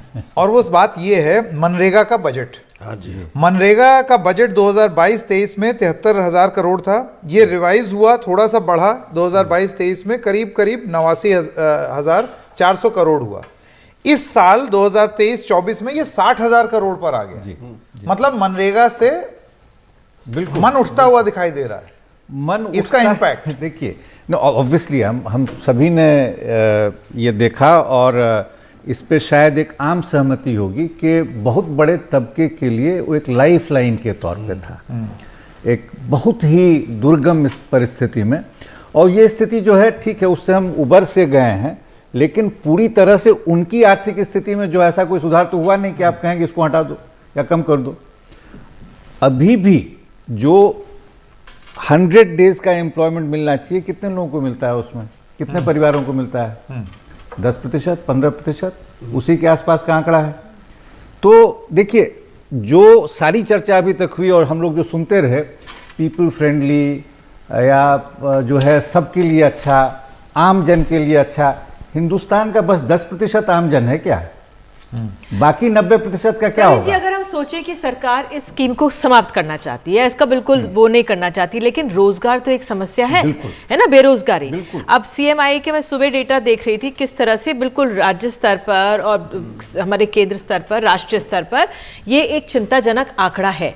तो उसकी भरपाई के लिए, क्योंकि एक महंगाई और एक बेरोजगारी, इस बजट में आप लोगों को क्या नजर आ रहा है? मैं आप चारों से पूछना चाहूंगी, पहले आप बताइए। जी देखिए, जहां तक रोजगार के लिए है, लोग ये आशा लगाएंगे कि जो कैपिटल एक्सपेंडिचर इंफ्रास्ट्रक्चर पे जो है, इससे कुछ होगा। जैसा मैंने कहा कि उसमें उसकी संरचना को देखना बहुत जरूरी है। मेरा जो अभी तक जो चर्चा में बातें आई, उसके और पिछले कई वर्षों का जो अनुभव है, कैपिटल जो एक्सपेंडिचर इंफ्रास्ट्रक्चर पे था, कोई आज की बात तो है नहीं कि बहुत इजाफा हुआ उसमें, कई वर्षों से ये हो रहा था।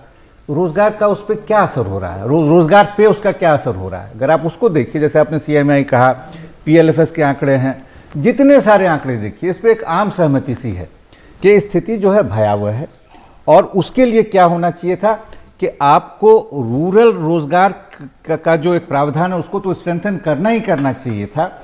डिमांड ड्रिवन स्कीम है, मान लीजिए लोग ना मांगे। सरकार की तरफ से बोलूं कि भाई अमृत पीढ़ी की बात की उन्होंने, बस एक छोटी सी बात मैं कर दूं, उसमें मेरा मानना यह है कि राष्ट्रीय स्तर पे एक अर्बन एम्प्लॉयमेंट गारंटी स्कीम भी जो है, उसका इंतजाम होना चाहिए, क्योंकि ये इतनी बड़ी चिंता है हमारे देश के लिए। और आप एवरेज की बात कर रही थी ना, एजुकेटेड और यूथ अनएम्प्लॉयमेंट को देखिए, 28% है। अलग अलग स्टेट्स में आंकड़े आपको बहुत भयावह से लगते हैं। हरियाणा में 37, लेकिन इसमें राजस्थान में 20। आमिरुल्लाह जी, मैं आपको लाना चाहूंगा इसमें, ये जो बात कर रहे हैं प्रवीण सर, लेकिन वित्त मंत्री ने जो अपनी बात कही थी रोजगार के शुरुआत में, उन्होंने ईपीएफओ के आंकड़े गिनाए थे, और ये आंकड़े वो हैं जो सरकार हमेशा से पिछले 2-3 साल से लगातार हाईलाइट कर रही है, कह रही है कि ईपीएफओ के आप आंकड़े देखिए कि किस तरह से रोजगार का सृजन ज्यादा हो रहा है, क्योंकि रजिस्ट्रेशन ज्यादा हो रहा है। तो एक तरफ ये बात भी हो रही है कि सरकार का दावा भी कि रोजगार बढ़ रहा है। देखिए, सरकार ने खुद कह दिया है, कल अगर आप आज देखें तो ईपीएफओ की बात हो रही थी, कल के इकोनॉमिक सर्वे में सरकार ने खुद कहा है कि भाई ईपीएफओ के नंबर हैं वो कुछ मखसूस सेक्टर के लिए हैं, बाकी अगर आप देखें तो एम्प्लॉयमेंट तो घटता जा रहा है। तो ये तो सरकार की आंकड़े, ये कोई नए आंकड़े नहीं है, ये पीएलएफएस भी सरकार का आंकड़ा है, एनुअल पीएलएफएस भी उन्हीं का है, और इकोनॉमिक सर्वे भी है, और इकोनॉमिक सर्वे तो कल की है। तो ये बात तो तय है और ये सरकार जानती है और कहती है कि अनएम्प्लॉयमेंट एक बड़ा मसला है। और निधि, वो जो बात कही आपने वो महत्वपूर्ण है कि इस बजट में अगर आप देखें, सारा बजट, अगर मैं सारी चीज़ें देखूं तो मुझे वो जो 2 लोग होते हैं ना, गरीब और रूरल, उनका तो जिक्र ही नहीं नजर आता। नहीं राजेश जी, जैसे स्किल डेवलप, देखिए अमृत पीढ़ी की बात की और सुनने में अच्छा लगा, अमृत पीढ़ी की बात, जो शब्दावली है, अब स्किलिंग की बात की, 36 स्किल सेंटर्स पूरे बनेंगे और उस पर जॉब क्रिएशन की बात भी कही। लेकिन आप भी समझते हैं इकोनॉमी वो कितना होता हुआ दिख रहा है, सुनने में अच्छा लग रहा था, लेकिन वो रोजगार में बदले, उस पर आप क्या कहेंगे? देखिए, स्किल का पिछले साल का आंकड़ा है 13 लाख लोगों को अगर मिलता है तो उसमें से 8 लाखों को नौकरी मिलती है। दूसरा, ईपीएफओ का भी अभी भाई साहब ने कहा कि वो कुछ ही लोगों के लिए, ईपीएफओ कुछ लोगों के लिए नहीं, ये कहीं ना कहीं इनकी धारणा में गलत है। और दूसरा कह रहे हैं कि गरीब और रूरल के लिए, गरीब और रूरल के लिए कुछ नहीं हुआ। 80 करोड़ लोगों को फ्री राशन, मकान, सड़क ग्राम, ये जो 2020 से चालू किया गया है प्रधानमंत्री ग्रामीण सड़क योजना, हर गरीब छोटे छोटे गांवों में सड़क बन रही है, वो भी रोजगार उत्पन्न कर रहा है। बजट की तो बात नहीं, मैं वैसे बता रहा हूँ, हर बजट में आया है। तो एक बेसिकली कोई ऐसा एरिया ही नहीं है जिसमें गैस दिया जा रहा है, जल से नल दिया जा रहा है, और उसके क्वांटिटी को अगर मैं गिनाऊंगा तो बहुत हेवी क्वांटिटी है, सब गरीबों के लिए ही है। और किसके लिए किया जा रहा है? लेकिन राजेश जी, ये चुनावी साल है, चुनाव का बजट माना जा रहा था कि लोक लुभावन वादे किए जाएंगे, इसमें सरकार अपनी पूरी थैली को खोल देगी और जितने वोट बटोर सके बजट के माध्यम से उसकी पूरी कोशिश करेगी।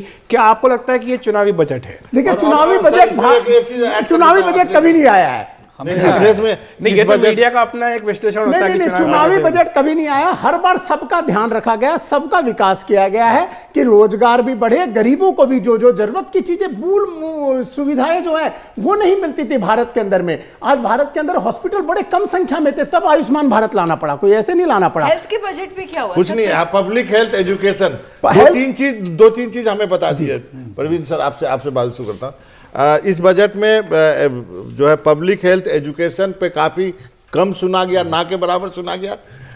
कृषि के बारे में भी बहुत कम लिखा, इसमें मेंशन किया गया। उन्होंने कहा है कि एग्रीकल्चर क्रेडिट टारगेट जो है 20 लाख करोड़ का है, एग्रीकल्चर एक्सलेटर फंड बनाया जाएगा, ट्राइबल के लिए जरूर उन्होंने 15,000 करोड़ रखे हैं, और जो है 38,000 ट्राइबल टीचर होंगे, और नर्सिंग के लिए उन्होंने कही है। इस पे आप क्या? ये जो कुछ छोटी देखिए, कुछ भी है जो अच्छा है वो अच्छा है जी, उसमें मुझे कहीं कोई शिकायत नहीं है। लेकिन अब आप देखिए, जहां तक फूड सब्सिडी पे है, ये घट गया 2.87 लाख करोड़ से 1.97 लाख करोड़।